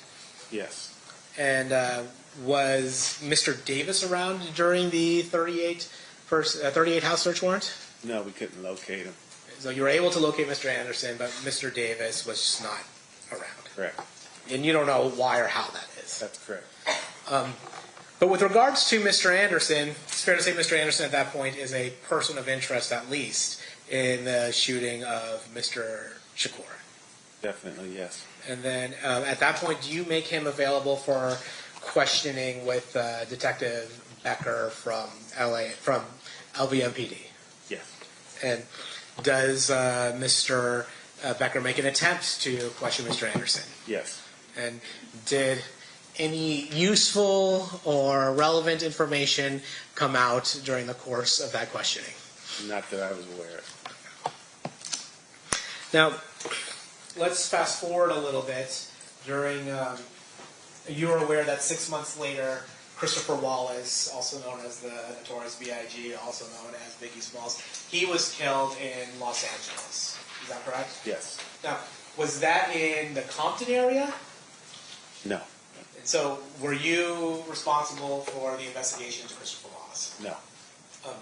But did you end up assisting the LAPD in trying to execute search warrants in an attempt to gather information on the murder of Christopher Wallace? Yes. And why were you the person, or you and Mr. Brennan the person that LAPD would ask for assistance? Because we knew who all the players were, and we told them at the time that they had a little internal feud going with each other, and we were getting ready to do search warrants on them. So you were getting ready to... They were having an internal feud. Is it fair to say that the 1997 search warrant served a dual purpose in a similar way that the 1996 search warrant served?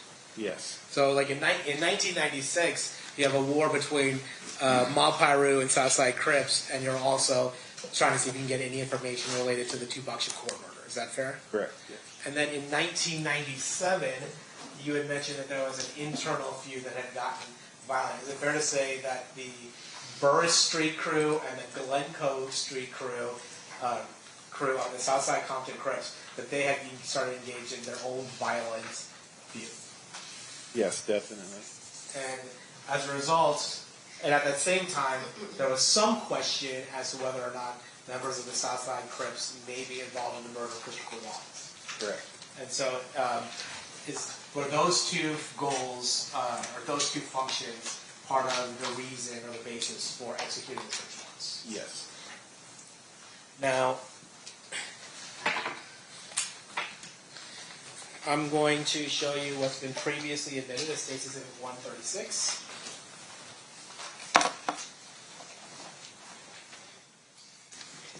Do you recognize State's Exhibit 136? Yes, this is a search warrant we did on. And we're not going to talk about addresses by agreement, but it's a search you did on a different house from the houses that you did in 1996. Is that correct? Yes. And this is a different residence that was associated with Mr. Davis. Is that fair? Yes.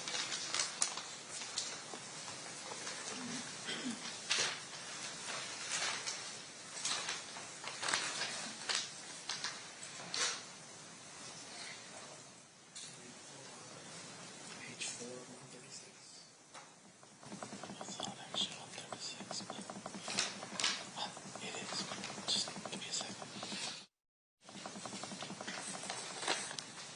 The court's indulgence, Your Honor. We're just pulling that up. Sure.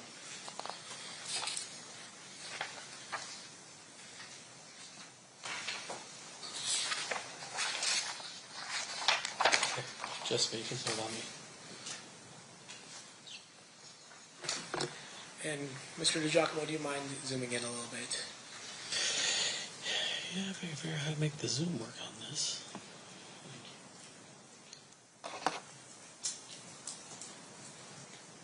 That didn't work. Let's see if the Zoom tool's not working.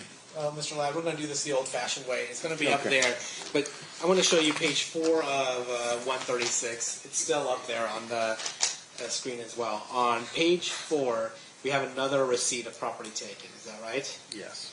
And on line 4, what do we have? Let's see. A money due bill for the Monte Carlo Casino. Now, in relation to this search warrant as well as the other search warrant, really you can only take property that would be related to the investigation, correct? Correct. So, like, if I couldn't take just any random property just because I have a search warrant, can I? No. You have to take things that are related to the actual search warrant. Correct.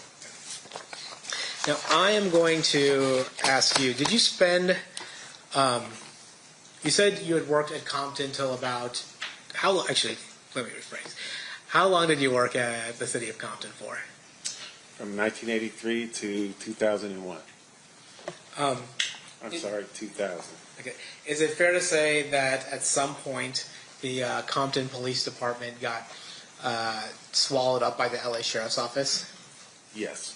And did you stay with?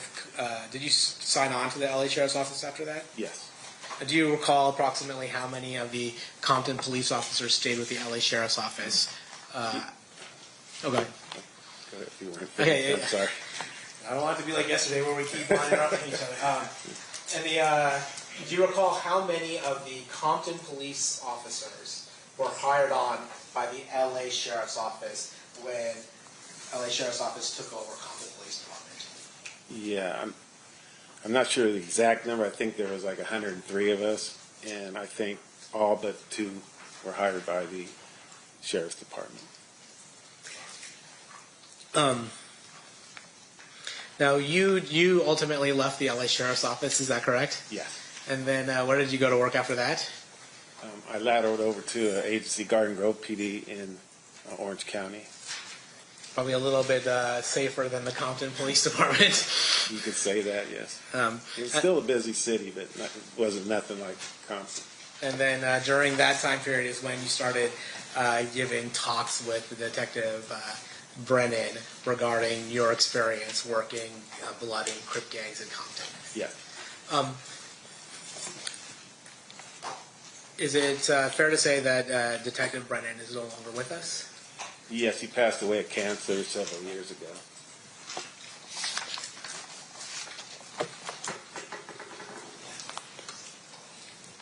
Oh, yeah.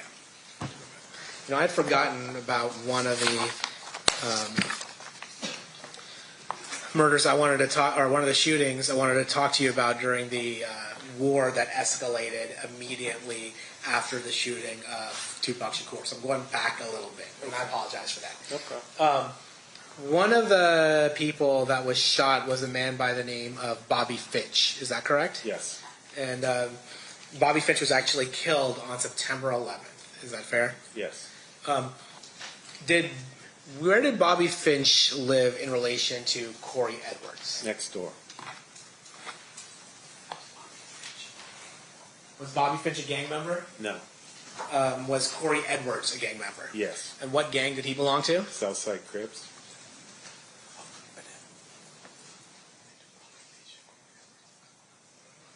And do Bobby Finch and Corey Edwards look alike?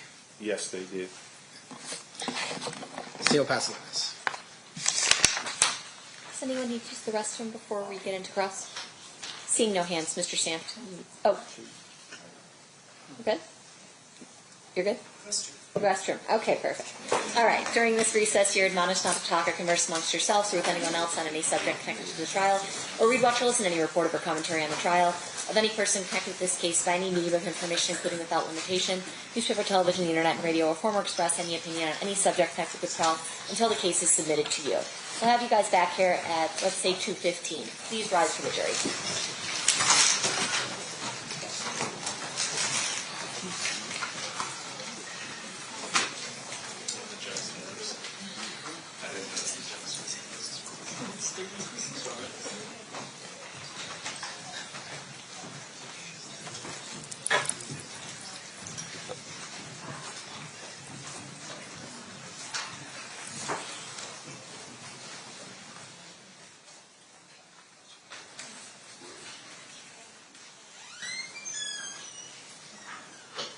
For the record, the jury has exited the room. We'll be in recess.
Back on record in State versus Davis, C-377407. Anything we need to address outside the presence before we bring the jury in?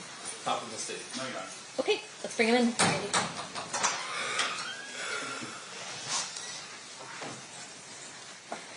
Not ready yet? I guess we should stand since they're coming in.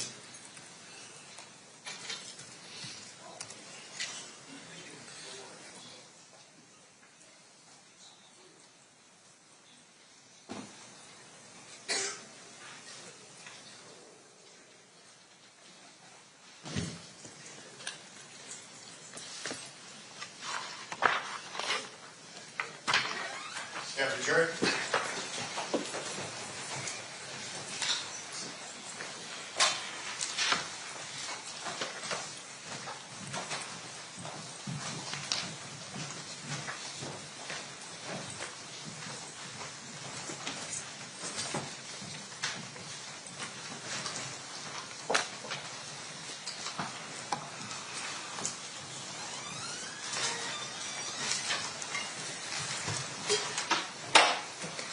Did the parties stipulate to the presence of the jury? Yes, Your Honor. Yes, Your Honor. You may be seated.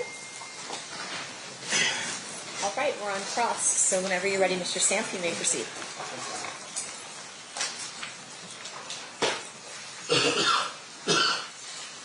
Mr. Ladd, welcome to Las Vegas.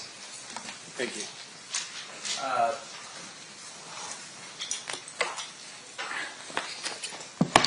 Now, during your time in Compton, seems like it was a pretty colorful time where you were there.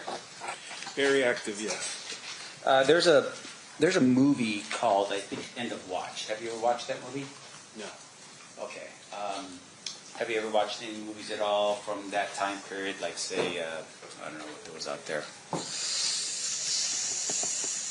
Any of the LAPD movies during that time period? Have you ever watched any of those? You have to be more specific. I know. Sorry. And I'm trying to figure out there's another one out there besides End of Watch. But you share basically your experience working as a Compton police officer to the time you started working as a detective for gangs in a book that you wrote. Yes. And that book is called and entitled Once Upon a Time in Compton, right? Yes. Okay. Now, you do write this book in addition to Timothy Brennan, your partner. Yes.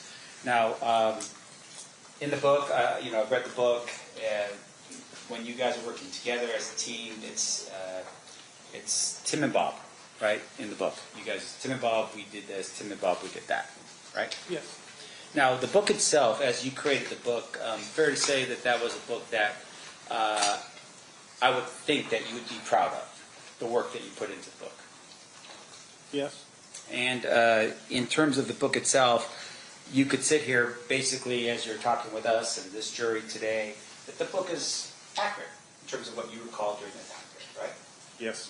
And you would have taken great pains to make sure that that book was accurate before it was published. Yes. Meaning, for instance, if you read something in the book that wasn't accurate and it wasn't published yet, you would make a note to either tell Tim or this other lady, I think her name is Lolita, that, hey, this isn't quite right, I don't remember that, and there would be some discussion, maybe changing or something, right? Yes. Okay. And in order for you to write the book, and I think you published this book in 2017? Correct. That was, and you started working for Compton in what year? 1983. So, and you start off in the book from 1983 on in terms of your experience working as a police officer in Compton, as well as Tim's experience working as a police officer in Compton, right? Yes.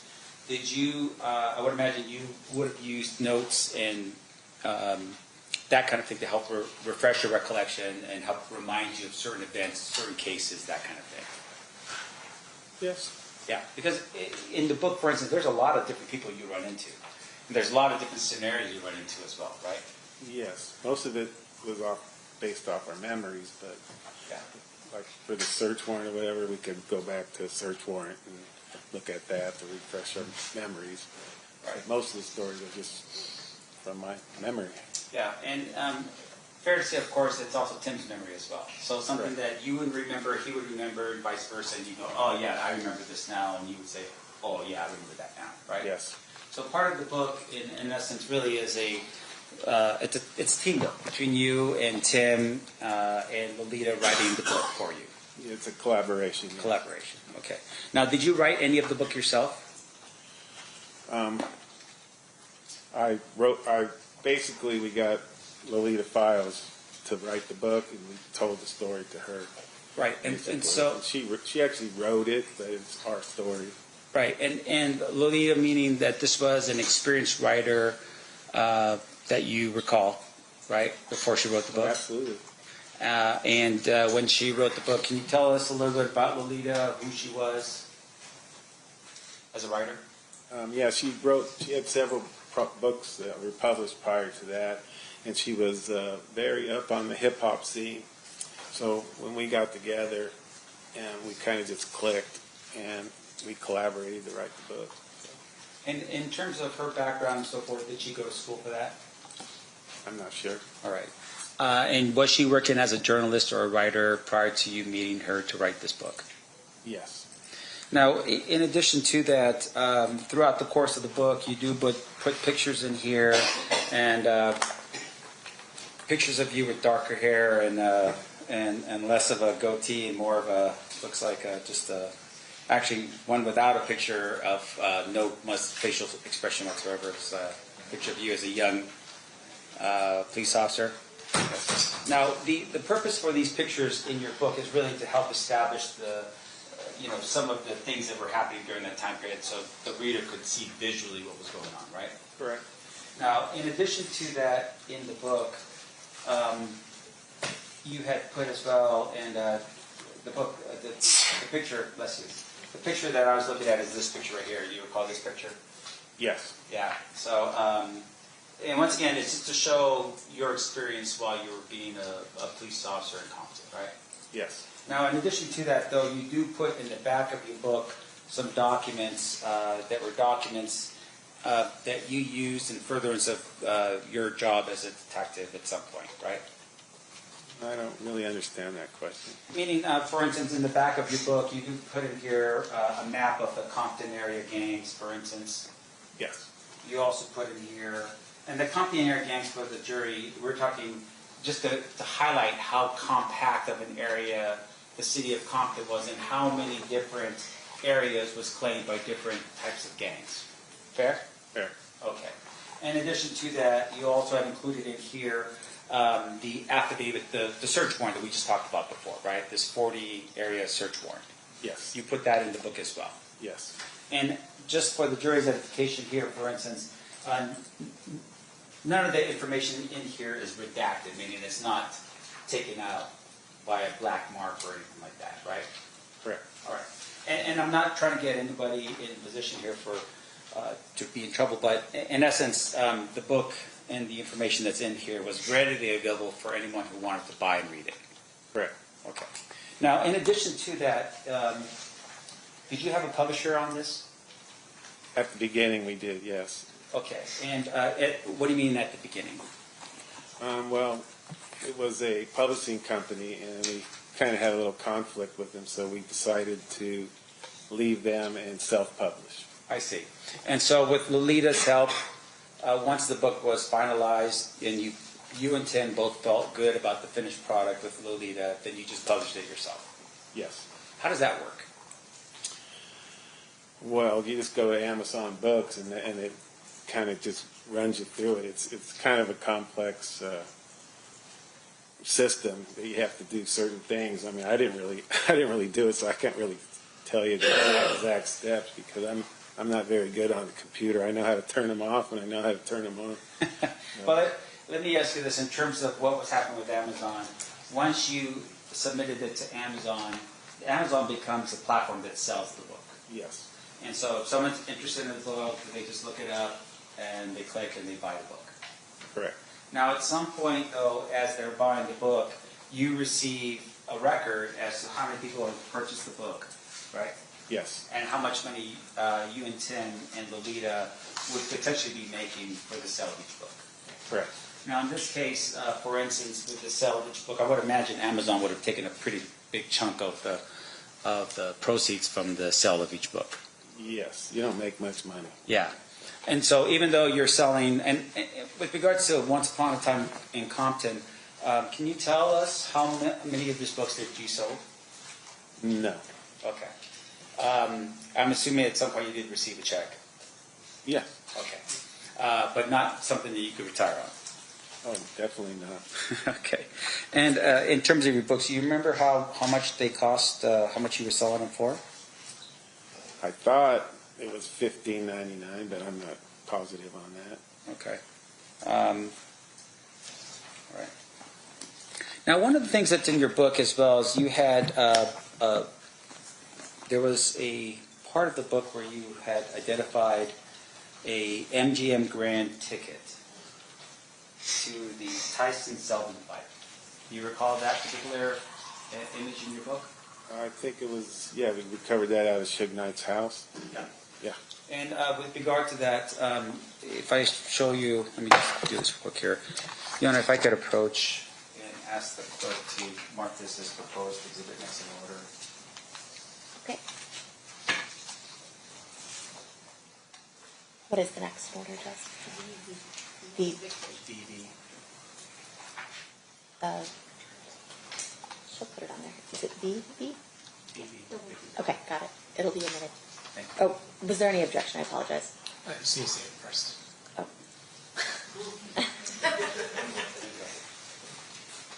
No objection. So admitted. May I put you on? You may. Do you recall this particular image in your book, so showing you what's been marked as BB?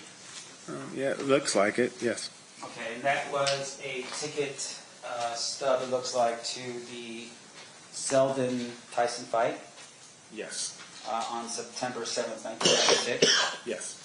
And that ticket stub was located in Suge Knight's house. Yes. Okay.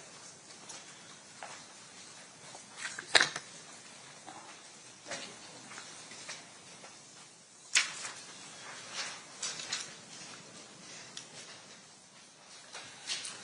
Publishing for the jury here so they can see.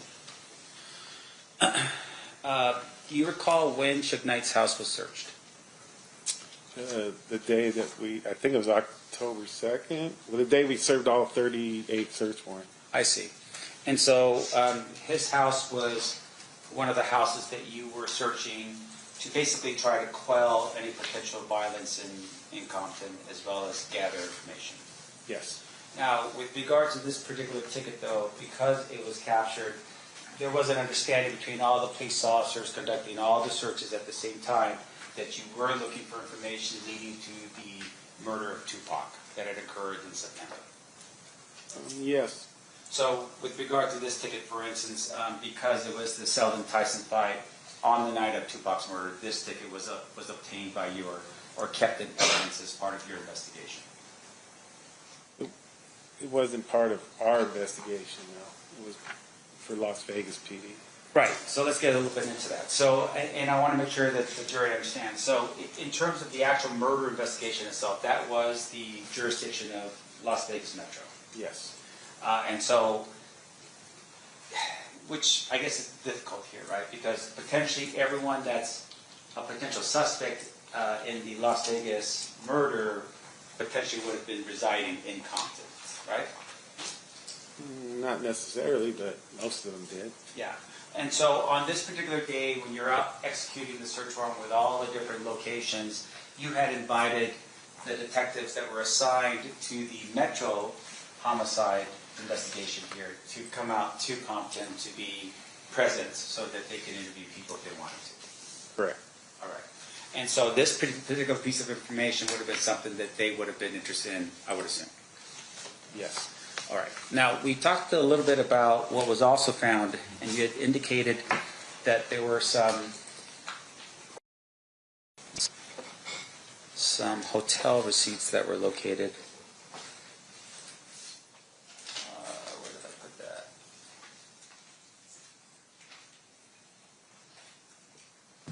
Oh.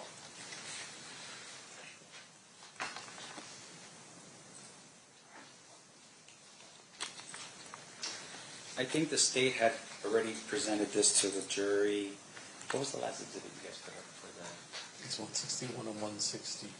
It's just, that's the entire return for all locations. Yeah. The two are up there. Okay. Sir, what you were showing earlier in terms of the affidavits in this case, thank you. Fair to say that the size of the affidavits that were shown to you, and once again, this is for the state, or for the jury's edification, State's Exhibit 161. This particular affidavit was actually a lot bigger, right? What do you mean by that? Well, meaning, for instance, that you were targeting some 38 houses, which means that each house had its own paperwork attached to it, which would have made this document a lot bigger than what this document is right now. Oh, for sure. Yeah. And then with regards to the document, we're targeting or focusing on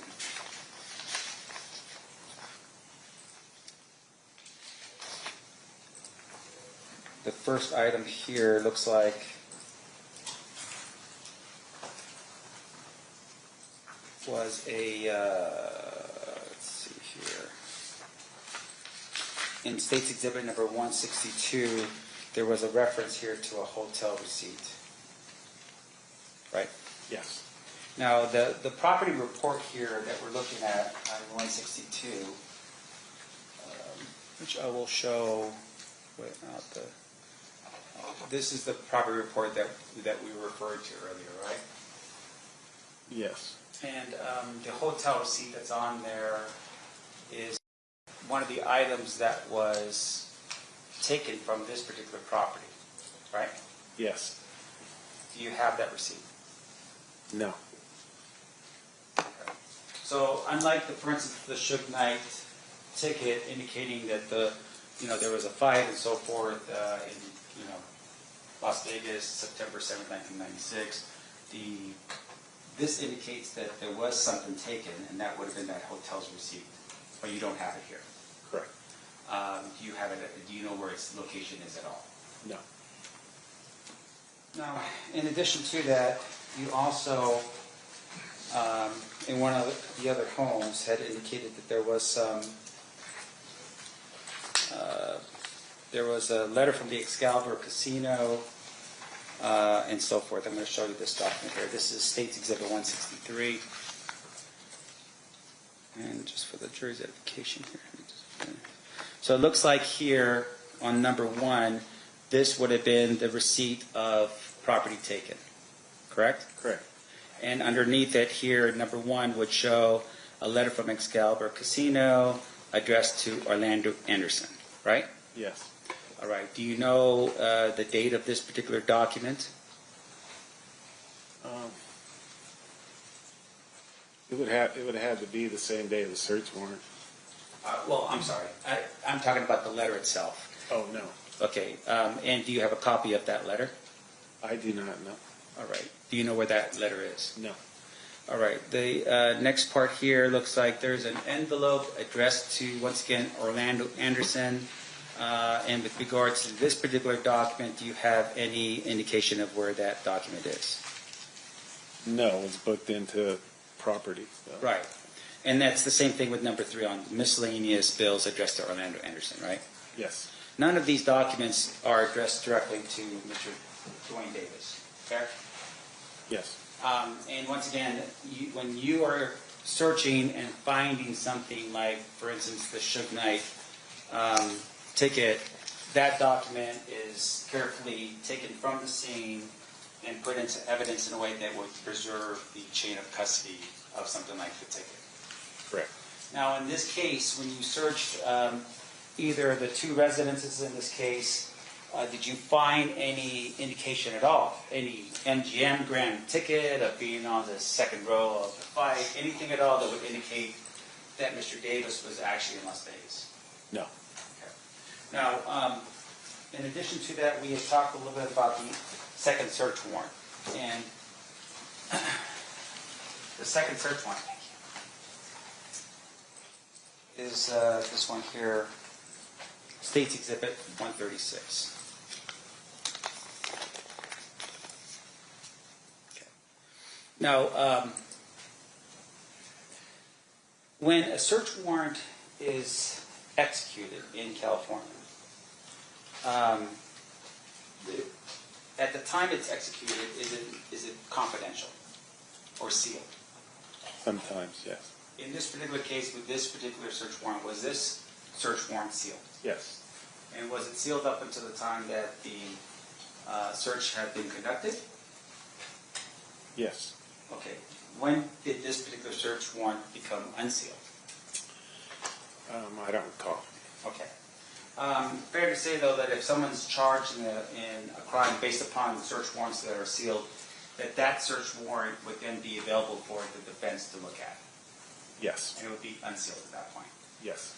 And that would be the same, of course, with the search warrant that occurred at the beginning of October the year before, right? Correct. So in this case, with this particular search warrant here, this is dated as of May 27th, 1997.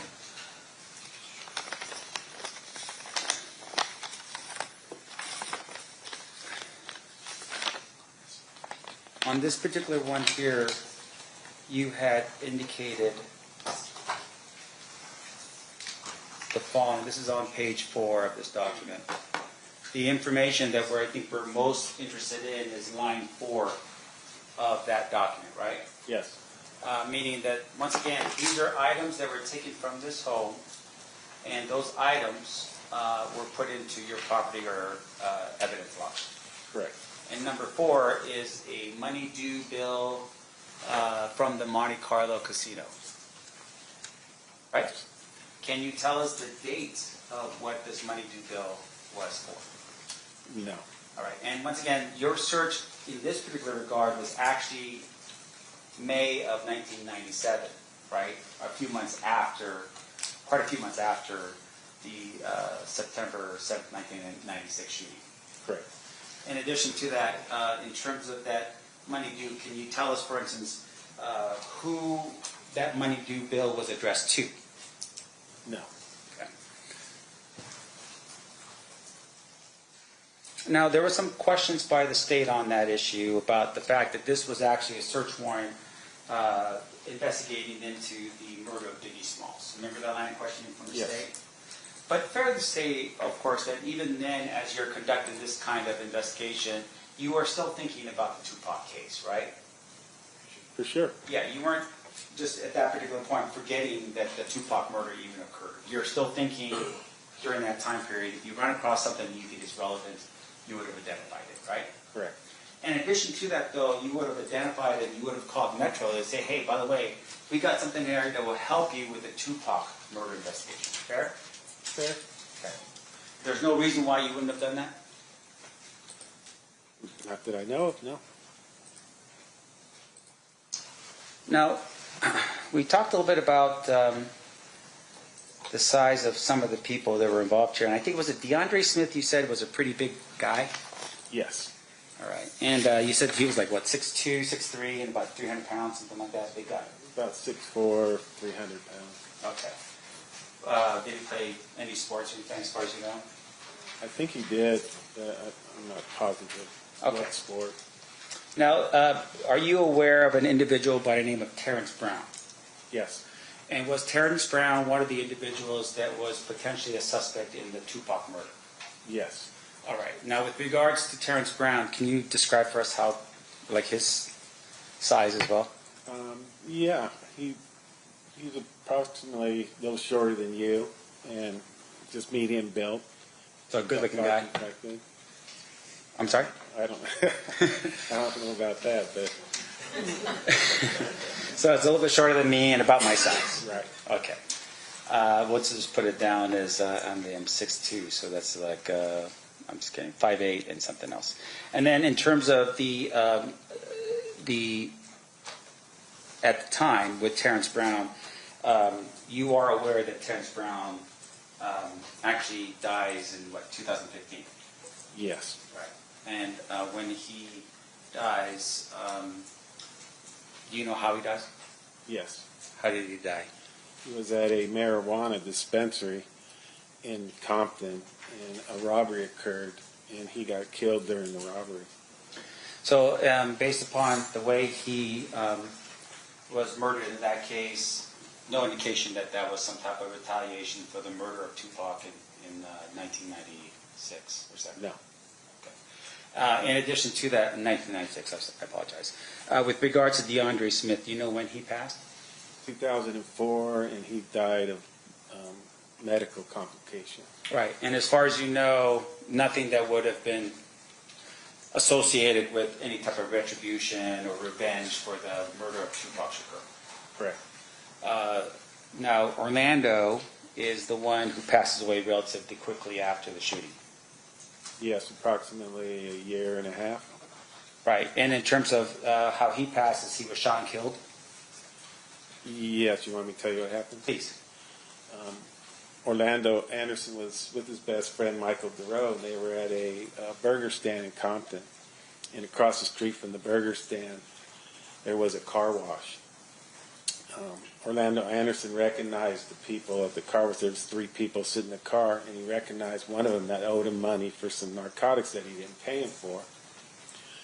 So Orlando Anderson took it upon himself, and he initiated the confrontation. He drove up to the car and he exited with a gun. However, one of the persons in the other car, they had a gun too, so they had a shootout at the car wash. And then when the smoke cleared, Orlando Anderson was killed during the shootout, as well as 2 other people in the other car were killed. And in terms of the 2 other people in the other vehicle, were they both Crips? Yes. So it wasn't a blood on Crip sort of shootout? No. It was just over money and drugs? Yes.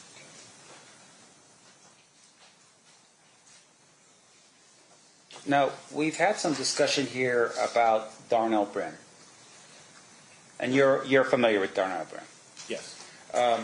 And the way I'm understanding this is that within the Southside Crips, you had 2 different factions. Correct. You had the Glencoe faction with Darnell Brin. Yes. And then you had the Burr Street faction. Correct. Now, in terms of the 2 different factions that we have here, the Burr Street faction was a faction that was dealing with the drugs, mostly? I'm sorry, can you repeat that? In terms of the Burr Street faction, that they deal in drugs? That was one of the things that they were involved in, yes. Yeah. And in terms of the other faction, we talked a little bit about Darnell Brin. He was a shot caller. Correct. And he was a violent person. He had the potential of being a violent person, yes. Well, you recall in your book describing him as a very violent person? I don't recall that, but if it's in there, it's what I said. Okay. And once again, it would have been something that if it wasn't true in your book, you would have corrected it. Yeah, I'm not saying he wasn't a violent person. Yeah. He definitely has the potential to be a violent person. And isn't it fair to say, though, like even in your book, that you describe him as being someone that was implicated in some attempt murders, that kind of thing as well? Absolutely. Darnell Brin. Yes. Now, Darnell Brin is shot in the back how many days after the shooting of Tupac Shakur? 2. And with regards to the shooting in the back, do you know who shot him in the back? No. Okay. We were told it was Pyrus, though. Right. And would that fall more into the idea of what you're saying about retaliation in this case? Yes. Now, there are other people that potentially were considered, I think including the initial investigation here, as being part of the Tupac murder. Do you recall a person by the name of Noel Spank Johnson? Yes. All right. And he is also a Southside Crip member, part of the Glencoe crew. Correct. All right. Do you recall a person by the name of Jerry Monk Bond? Yes. All right. Once again, part of the Glencoe crew. Correct. And then also Orlando Anderson. Correct. Okay. So those individuals at some point were considered to be potentially involved in the murder of Tupac Shakur, correct? Yes. Okay. Now, in addition to that, when you had conducted the searches on Mr. Davis's home and the locations that we're at, did you ever find money? Not that I'm aware of, no. No vast sums of money for somebody making 20% of $4 million a month? No. How about expensive clothes, like stuff that was worth, suits worth $6,000, anything like that? I don't recall the clothing that was inside. Yeah, but in terms of, just information about the individual's living conditions, for instance, did you find any expensive cars that he owned or anything like that, besides the lowriders and stuff that people put a lot of work into? Well, them are expensive cars to me, so Yeah. yes, we did. And when you say lowriders, are we talking about lowriders here or BMWs? Monte Carlos, hydraulics, all that kind of stuff. Sure. And in terms of the Monte Carlos and the hydraulics, Mr. Davis was actually part of what they call a lowrider club in Compton? I wasn't aware of that. Okay. You're not aware of, let me ask this next question. But in terms of the vehicles we're talking about, they were not for, Mercedes-Benz, BMW, nothing like that. They were just modified cars. Correct. Now, in addition to that,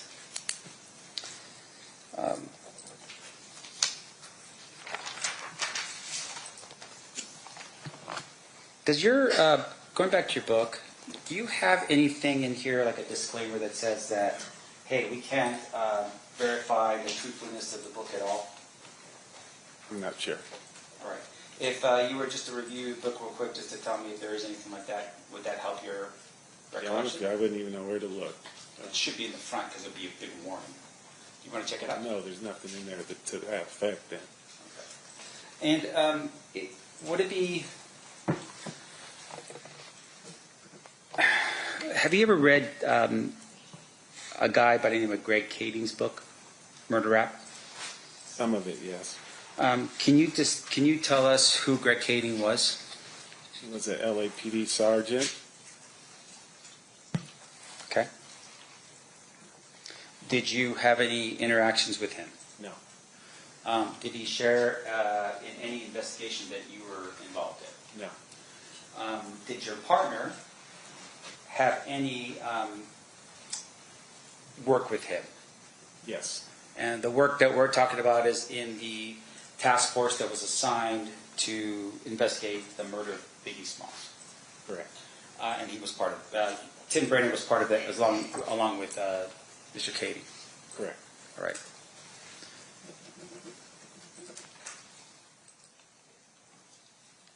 Now, we had shared a little bit about the swallowing up of Compton PD by the LA Sheriff's Department. You call it swallowing up. I call it absorbed or whatever. Right. Why was that? Well, it would take, I could tell you in a couple of minutes, but it's really a 6-month long thing that happened, but I can explain it to you if you want. Well, I mean, obviously there's a lot of moving parts, right? Yes. The absorption or dismantling of a police department is a very unusual thing, right? Yes. And so in order for that to happen, if I can just cut right to the chase with you, was there corruption going on within the department that caused the absorption of the department back to the sheriff's department? No. Okay, then what was it that caused it? It was the mayor, Omar Bradley, at the time, was being investigated by the FBI. He found out that he was being investigated by the FBI, and he blamed our chief. Right? So what he did is he put our chief and a captain off on administrative leave, and he made some allegations of missing narcotics. Okay? Now, these guys were two 30-year veterans with prestigious careers. Our department elected to do a vote of no confidence against the mayor. And this really pissed the mayor off. And he went to the city council, and they voted to bring in the sheriffs. And they never asked the citizens if that's what they wanted. He just did that upon himself. Now, there was a long investigation regarding the stolen narcotics, and our two captain and chief were exonerated. There's a 60-page report on it, and it was resulted in one Hispanic narcotic officer was taken to narcotics, and he was dealt with. So the bottom line is, we lost our police department, 112-year-old police department. Omar Bradley ends up getting arrested and convicted, so everybody lost here. Yeah. And as a result of that, I think you told us earlier, you didn't stay in the city of Compton anymore. You got reassigned to another city? No, I stayed in the city of Compton for a year, and then I elected to go to another agency. I see. All right. And then while you were there, the other thing that you did, and you shared with us a bit about the fact that you were very well versed in the gang culture in Compton, right? Right. And in terms of the well versed, meaning that you can identify and see patterns of behavior that would indicate to you maybe gang activity, for instance, right? Yes. And that would also include how a person dressed. We talked a little about that. I apologize. Like, for instance, even like the way a person dresses in blue, right? That would help you determine maybe potentially that that person's associated with a type of gang. Yes. Like in this case, no. No? All right. But with regards to the way it's set up, though, is that, did you at any point ever determine that Tupac Shakur was a member of the gang? No. Why not? Because he wasn't. And when you say that, I mean, obviously he's associated with the mob, with the death row label. Correct. And he was also, at that particular point, hanging around with Suge Knight. Correct. And Suge Knight was an identified Mob Piru or an associate of the Mob Piru. Correct. As well as other people who were Mob Piru, like Mob James, for instance, that was in that association. Yes. His entourage were all Mob Piru gang members. Okay. But you're telling us right now that Tupac was not a gang member? No. Just because he was hanging around these people did not make him a gang member? Correct. Now, fair to say, of course, that even in the Death Row record label, there were actually Crips that were assigned, that were part of that label as well, right? Yes. That would have been Snoop Dogg? Correct. That would have been Dr. Dre? I'm not sure about Dr. Dre. No. How about, who's the other one that I'm thinking of? Is it Eazy? He wasn't associated with that record label, I think. I don't think he was. You tell me, because I'm just, I'm trying to figure it out. But fair to say, though, that within business, it wasn't about a color as much as it was about money, right? You're making money, and so you're not isolating one segment of the population from the other in terms of your product. Correct. Okay. Now, with regards to Mob James at that particular point, you had told us that you believed he was an OG at the time. Did Mob James have any indication for violence? I never investigated him for any violence because he was in jail when I was, most of the time that I was in patrol and in the gang unit. And I don't know exactly when he got out, but when he got out, he was already older. He didn't really hang out with the younger gangsters. I see. And with regard to this retaliation thing we talked about, you said there was some concern that once the shots were fired and Tupac was hit, that there was concern that there was going to be some type of gang war back in Compton, right? Yes. Now, you shared with us a little bit how this worked. You were asleep in bed, and you get a call early morning from Reggie Wright Sr. I don't recall if I was asleep in bed, but I was at home. Okay. And can you tell us what time that you received the call from Reggie Wright Sr.? I don't recall. It was a long time ago. Okay. But would it have been still that evening or that night? Yes. Not the next morning or anything like that? And the reason why he would have called you is because he was your direct boss? Yes. Okay. Now, in addition to that, you had also mentioned that there was this retaliation. The shootings that occur after, you have, is it Mr. Brim's was the first shot fired between the Mob Piru and the Southside Crips? Was he the first one shot? Darnell? Yeah. Yes. And then after Darnell, who was the next person shot? I believe it was the next day at 713 North Bradfield. I believe 2 people were shot, and that's in Piru territory. You know if they were Piru? They were. They were. And do you know who shot them? No. Right. Now, with regards to the Darnell Brim, do you know who shot him? No. Now, in terms of the 2 Piru that were shot the morning after Mr. Brim, do you know how the order was given out for these people to be shot? No. So, no phone records, for instance, from Mr. Davis indicating that he wanted these people shot or anything like that? Correct. Now, after the 2 Piru were shot, what happened next? I believe later on, another person was shot at Pine and Bradfield in Mob Piru territory. And was that person a Crip or a Blood? The person that was shot was Piru affiliated, yes. Okay, so 2 Pirus are shot that day, and then later on that day, another Piru affiliate was shot. Yes. All right, and do you know if that was an order that was given out by anybody to shoot that Piru? No. Okay, and then the next Piru after, or the next person shot after that was who? I don't recall the name. I believe it was the 80 something South Ward Street. And Was that's that in Crip territory?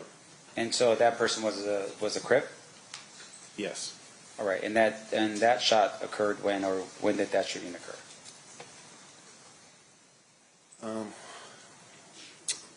I don't recall. All right. And as far as you know, this is happening over the course of maybe, there was 10 days. I think that was how it was framed. It was like it's a 10-day war in Compton. Yes. But fair to say it may have been a little bit longer, like maybe 13 days, right? No. Okay, let's say this. So if we go with 10 days in this, any proof at all that we can show this jury that Mr. Davis ordered any of the shootings to occur in this case? No. Now, in addition to that, the idea here behind the shootings, we go back to the Lakewood Mall incident, right? Sure. Is the Lakewood Mall incident, in your mind, the sort of the definitive act in which the war is now declared between the Mob Piru and the Southside Crips?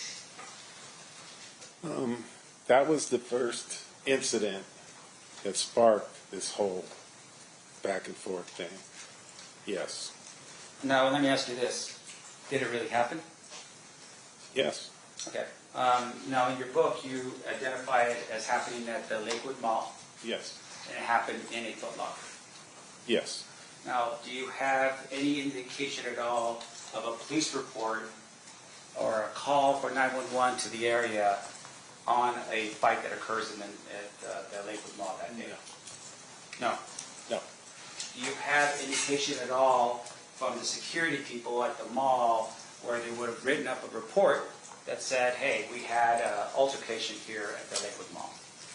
I don't think a report was generated by the security officers, no. Okay.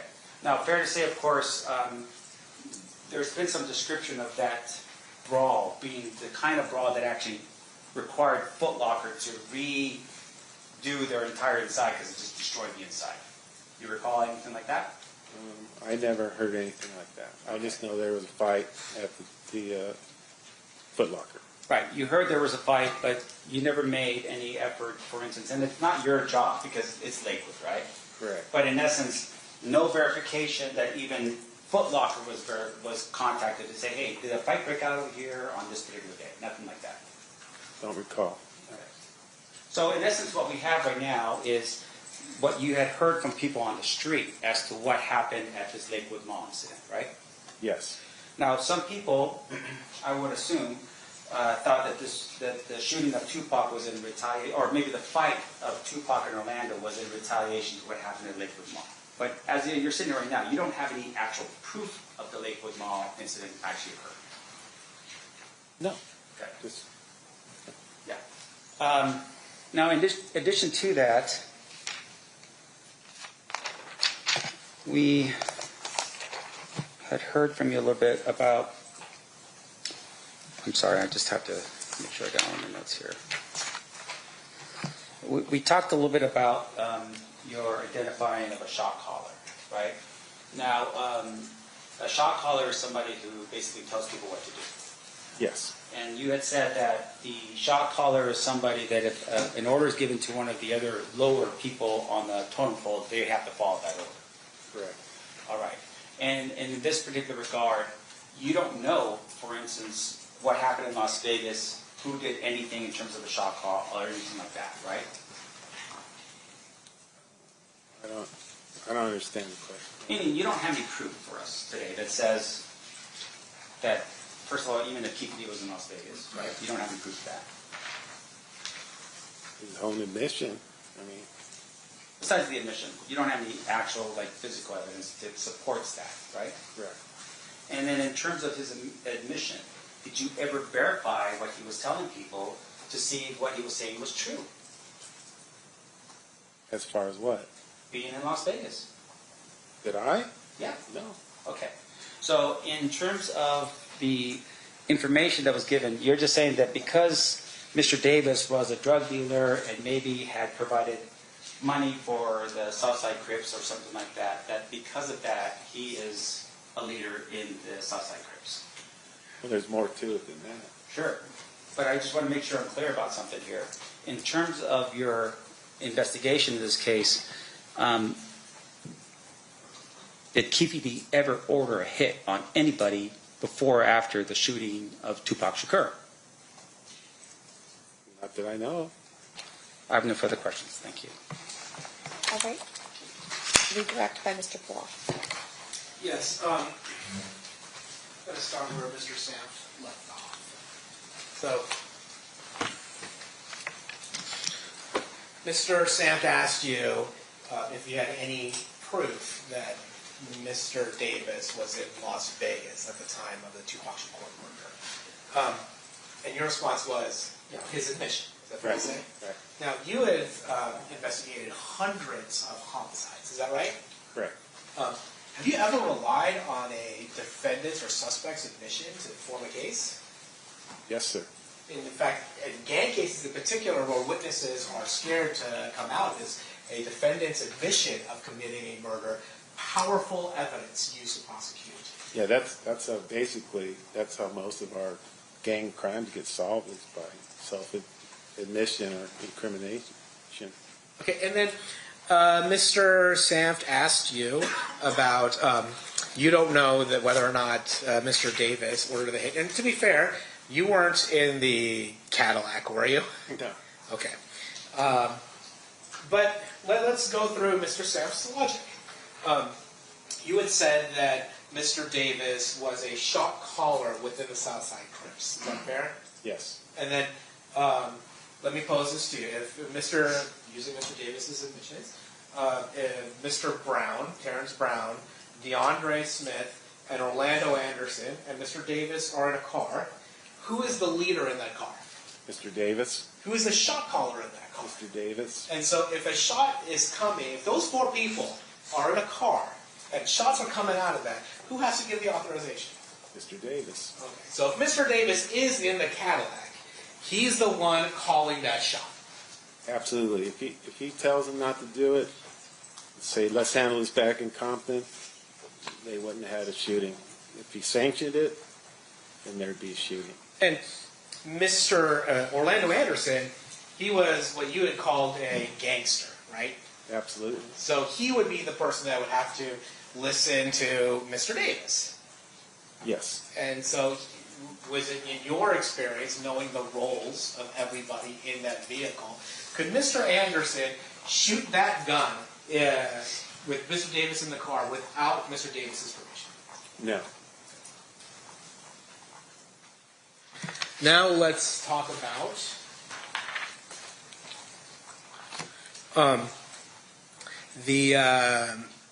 your book. When was your book published? 2017. Okay, so that would be well after Mr. Davis's proffer statement, correct? Correct. be well after his 2009 statement to the Las Vegas Metropolitan Police Department. Correct. And it might be contemporaneous, we don't know, to the time of his statement to the Death Row Chronicles.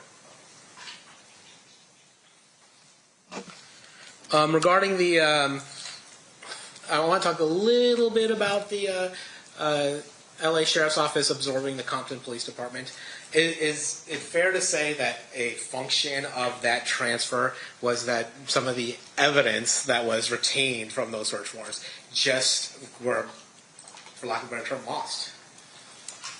Yes, I mean, I didn't know it at the time. I mean, we just switched police departments, and they absorbed us, and they kind of were responsible for all the evidence, too. So I don't know what happened to it after we got absorbed by the Sheriff's Department. Mr. Sanf mentioned Reggie Wright Sr. to you. Did Reggie Wright Sr. ever ask you to work on behalf of the mob pirates? No. Did you ever work on behalf of the mob pirates? Never. Okay. Talking about the Burris Street faction, Mr. Sanf mentioned that Mr. Sanf asked you some question about Southsiders. Darnell Brim was actually in conflict with the Burris Street crew. Is that fair? Yes. But Michael Giroux was a member of the Southside Compton Crips, the Burris Street crew. Is that fair? Yes. I think he went by a Little Owl. Is that right? That is correct.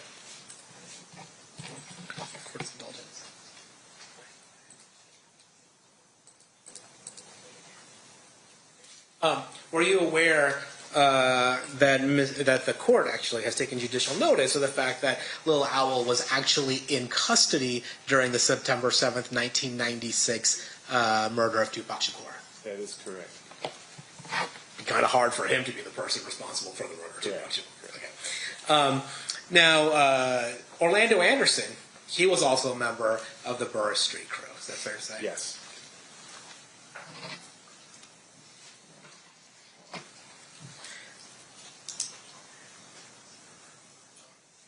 And we had talked about before, Corey Edwards was a member of the Southside Compton Crips Burris Street crew. Is that yes. Conceal custodies. 3 cross, Mr. Sand. Thank you, Your Honor.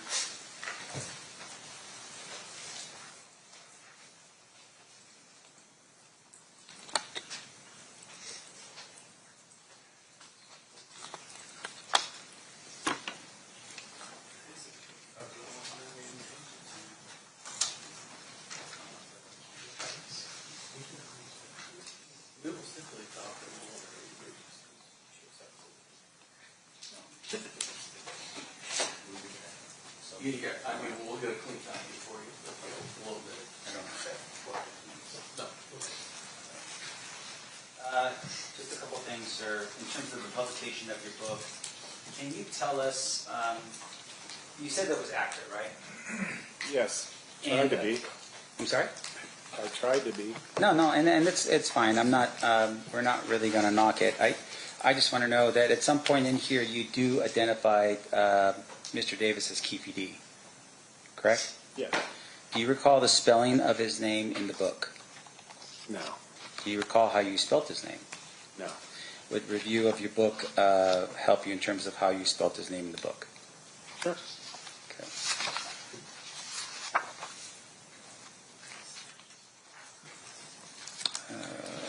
Let me make sure I got it here. You may approach. You may.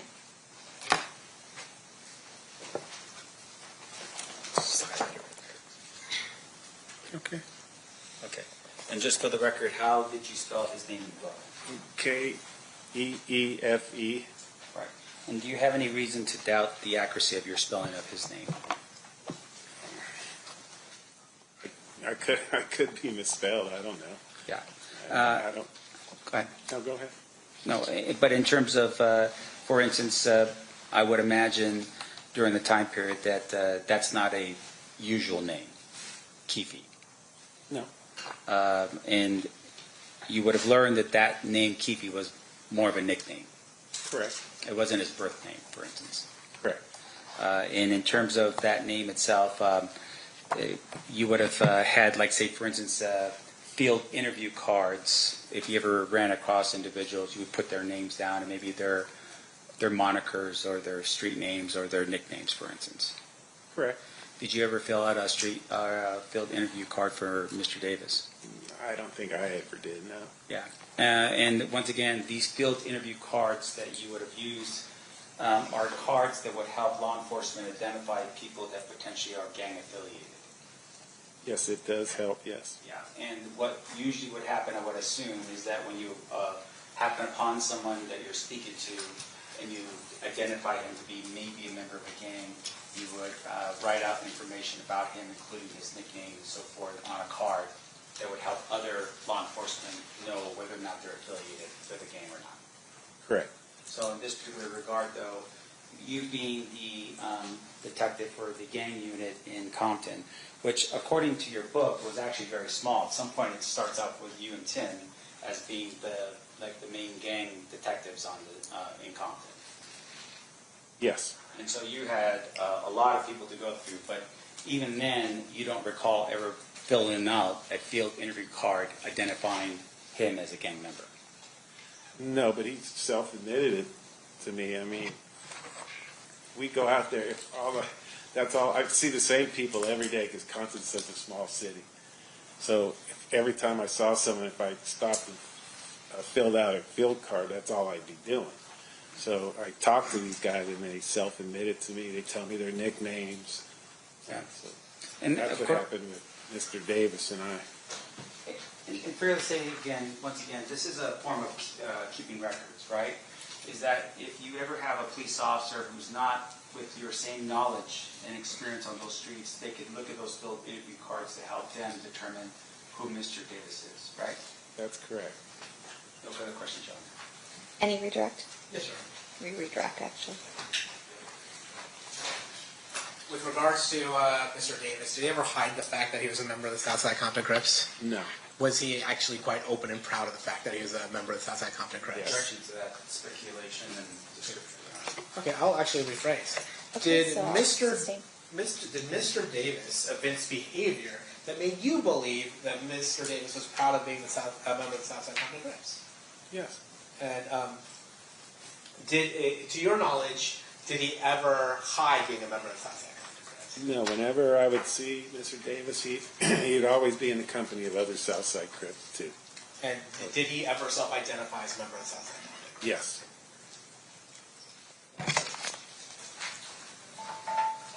Is that it for you, Mr. Paul? Yes. Anything else, Mr. Sam? No. Ladies and gentlemen of the jury, any questions for this witness? Okay, we have a few.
All right, a couple questions.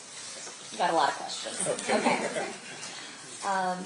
Why is Tupac not seen as a mob pyro while in company of other members, but Mr. Davis is? Well, there's nothing that documented Tupac as a pyro. Now, he associated with them, but he didn't live their lifestyle. He was a rapper.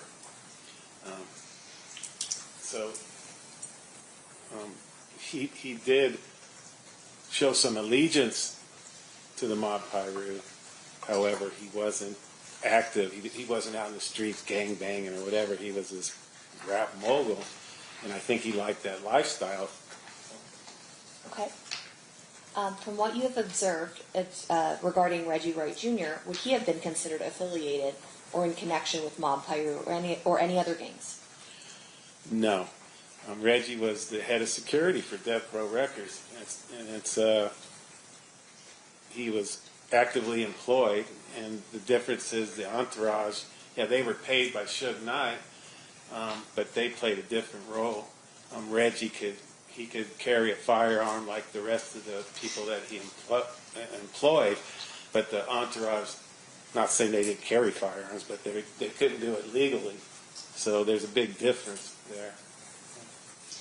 Is it fair to assume there wouldn't need to be orders from Mr. Davis for members of the Crips to carry out retaliatory shootings, considering there was an active war between Mob Pyru and the South Side following the shooting of Tupac?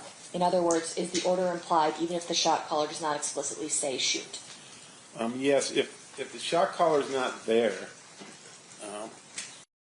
gang members are going to do what they do. If they're going to go out hunting, they're going to go out and shoot, even though it might not be sanctioned by a shot caller. But if he's present, most likely they're going to do what Mr. Davis tells them to do. But if he's not present, then they're going to do what they do. Did Orlando get permission to have that shootout at the car wash, seeing that he was a gangster and not an OG? No, it's like I said, Mr. Davis wasn't there. These guys are gangsters, and when they confront somebody, I mean, it's on. It's going to be on. He doesn't need to be sanctioned by Mr. Davis. Now, if he does something wrong when he gets back, if he brings heat on the neighborhood or whatever for doing something stupid, then he'll be disciplined for it. And when they're out in the street gangbanging, it's a whole different story because Mr. Davis is not present.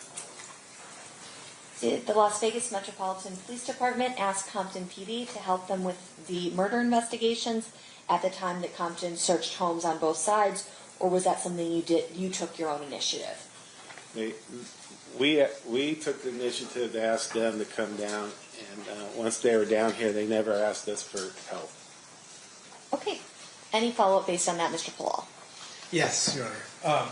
With regards to the distinction of whether Mr. Shakur or Mr. Wright were gang members, is it fair to say that you don't become a gang member by hanging around other gang members?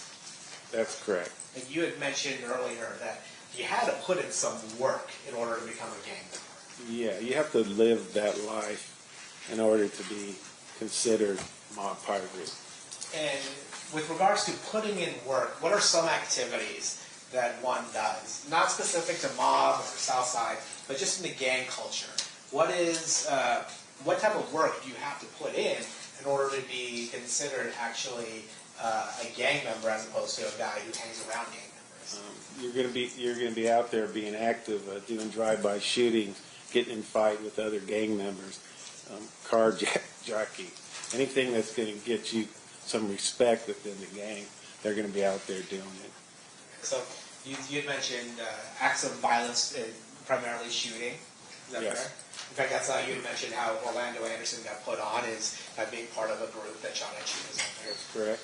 And then you would also, with being part of the narcotics trade, and I guess that's too of a lawyerly word to say, selling drugs, is that one of the ways that you get considered putting in work to become a member of a gang? Yes. And as long as that money is going towards the gang? Yes, because money made from the sale of narcotics is the lifeline of every gang in Compton. So the money that they get from selling narcotics, of course they buy more drugs, they buy more weapons, but most of these guys don't work. So the money made from the sales of narcotics, they buy cars, they pay their rent, everything that they do is generated from the sales of narcotics, the money made from that. And so while Mr. Shakur or Mr. Wright Jr. may have been around the Mod Pi Roo, is there anything to suggest that they were putting in work to become members of the Mod Pi Roo? Definitely not. And let's contrast that with Mr. Davis. Was it, in your observation, training, and experience with Mr. Davis, engaged in the narcotic sale for the purpose of benefiting the Southside Crips? Absolutely. So pass the witness. Okay. Any questions based on the juror questions, Mr. Sand?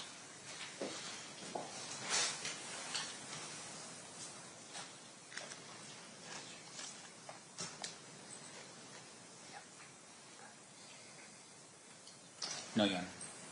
Okay. Thank you so much for being here. You are excused. Thank you.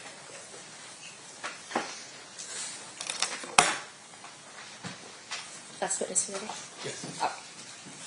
Ladies and gentlemen, this is our last witness for today. We are going to recess for the evening. During this recess, you are admonished not to talk or converse amongst yourselves or with anyone else on any subject connected to the trial, or read, watch, or listen to any report of or commentary on the trial of any person connected with this case by any medium of information, including without limitation, newspaper, television, internet, and radio, or form or express any opinion on any subject connected with the trial until the case is submitted to you. We'll see you guys back here at 1 p.m. For further presentation of evidence. Please rise to the jury.